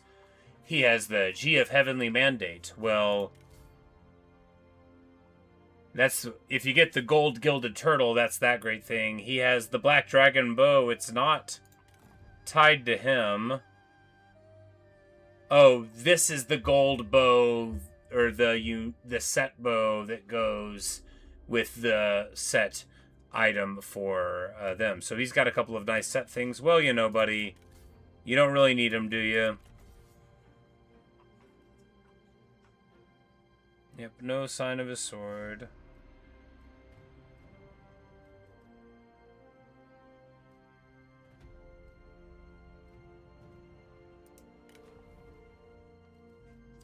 But, you know, Lu Bu's here, and we can send word to Lu Ji that her father is alive and well and brought into the umbrella of the Emperor. Here, we're just going to drop this stack 2. 大人，愿一切安好。大人有何打算？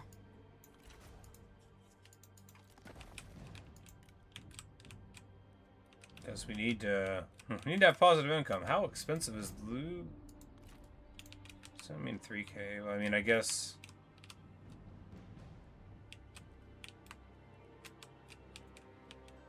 Is there another one that we're not seeing somewhere? Oh, the salary. I'm like, how did our income drop that much? The salary. The salary probably increased a ton. Because Li Su is there, and we got his crummy little army. 有话直说。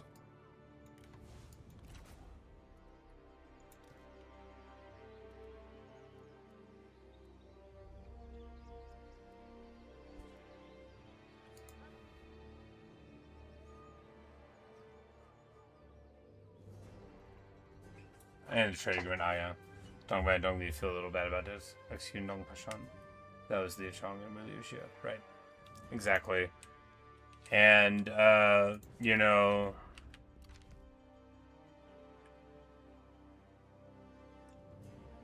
they don't have to go down there. You know, they can hang out up here in the north and not really show their faces around Liu Chong, right? They won't be asking for any imperial favors for a little while. Anyway.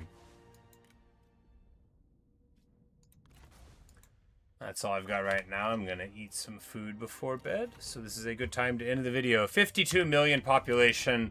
Of course, we could have way more if we were trying to.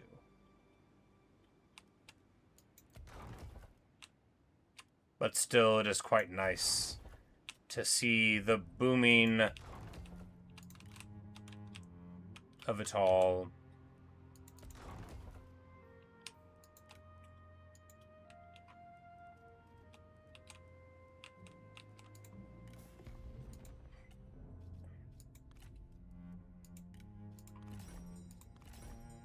很高兴见到足下。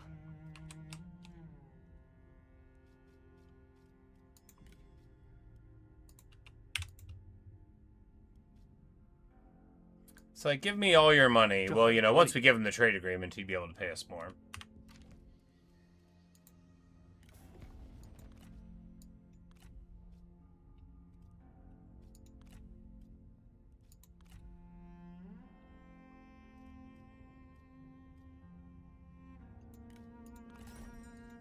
We 还有什么可说的？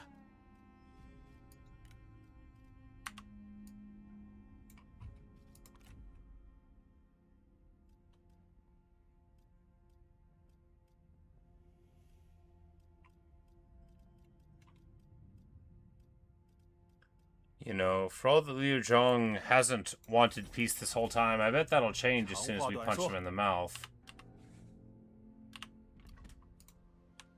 Anyway. Ain't that beautiful?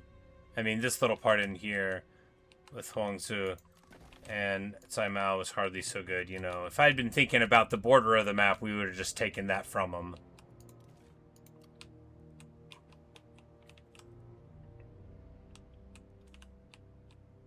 Because it would have been so much nicer to have the vassals all around the... You know, we might end up taking it anyway someday. You know, it's hard to say.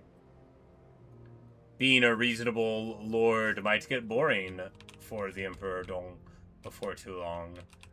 9 more turns of the Han Dynasty being restored, and then we'll see what happens next. Corruption's becoming totally outrageous. Yeah, 90% corruption. Yeesh.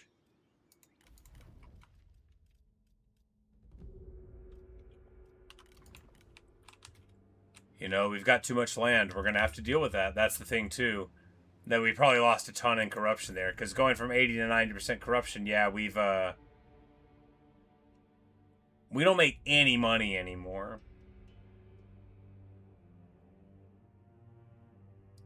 From 20... Yeah, you know, from 30,000, 35,000 from peasantry, industry, and commerce, we're down to 4K.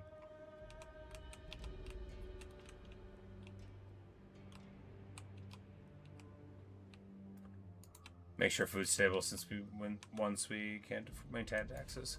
Well, we could maintain taxes anyway, because even with the faction support going down, we get enough from him and other people, and then we could just do a couple persuaded gentries, but still.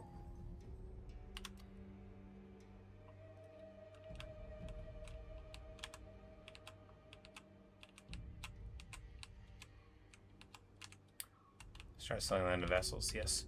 Oh, and actually, so Tsai Mao's land, too, is not a major settlement. So if we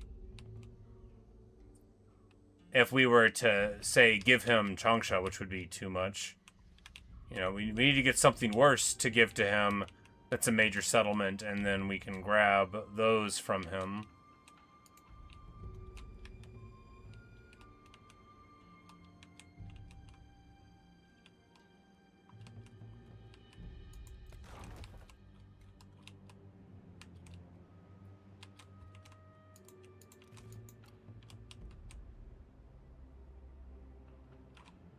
Oh yeah, his capital's over here. That's right. He's got plenty of land. He's doing fine.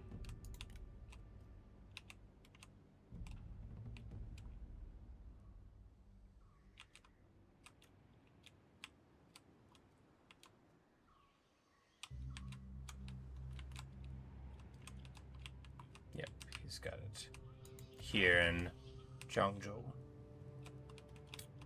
Well, a wonderful time. What a great experience. The Duchy of Wei there, you know, we see the Kingdom of Song trying to do his thing, you know. He significantly stymied in his attempt to cross the river earlier, and of course our vassals keep on probing, keep on attacking him, keep on saying, well, that Emperor's seat looks mighty undefended. But all of that can wait till next time. Huang's is the problem, right? Yeah, because we don't really want him to... Of course, he is super broke and has low public order, but, you know, I don't know if he's going to lose any more of the land. And he has. 有话快说。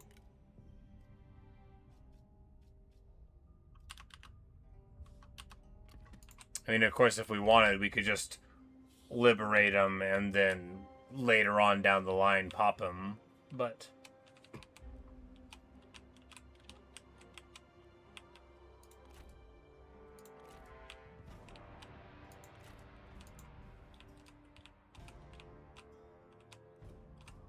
By the form, the land gets public order worse. Oh yeah, that is clever.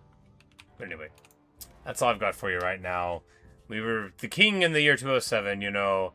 I don't know why he gets to be up there at the top. I guess because he was the first one to declare. But 52 million.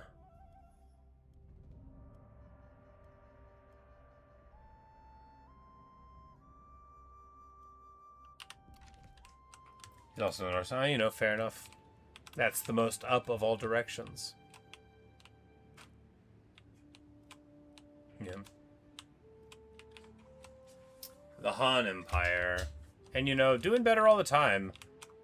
Of course, we Still have the problem of the seal, which has not solved itself.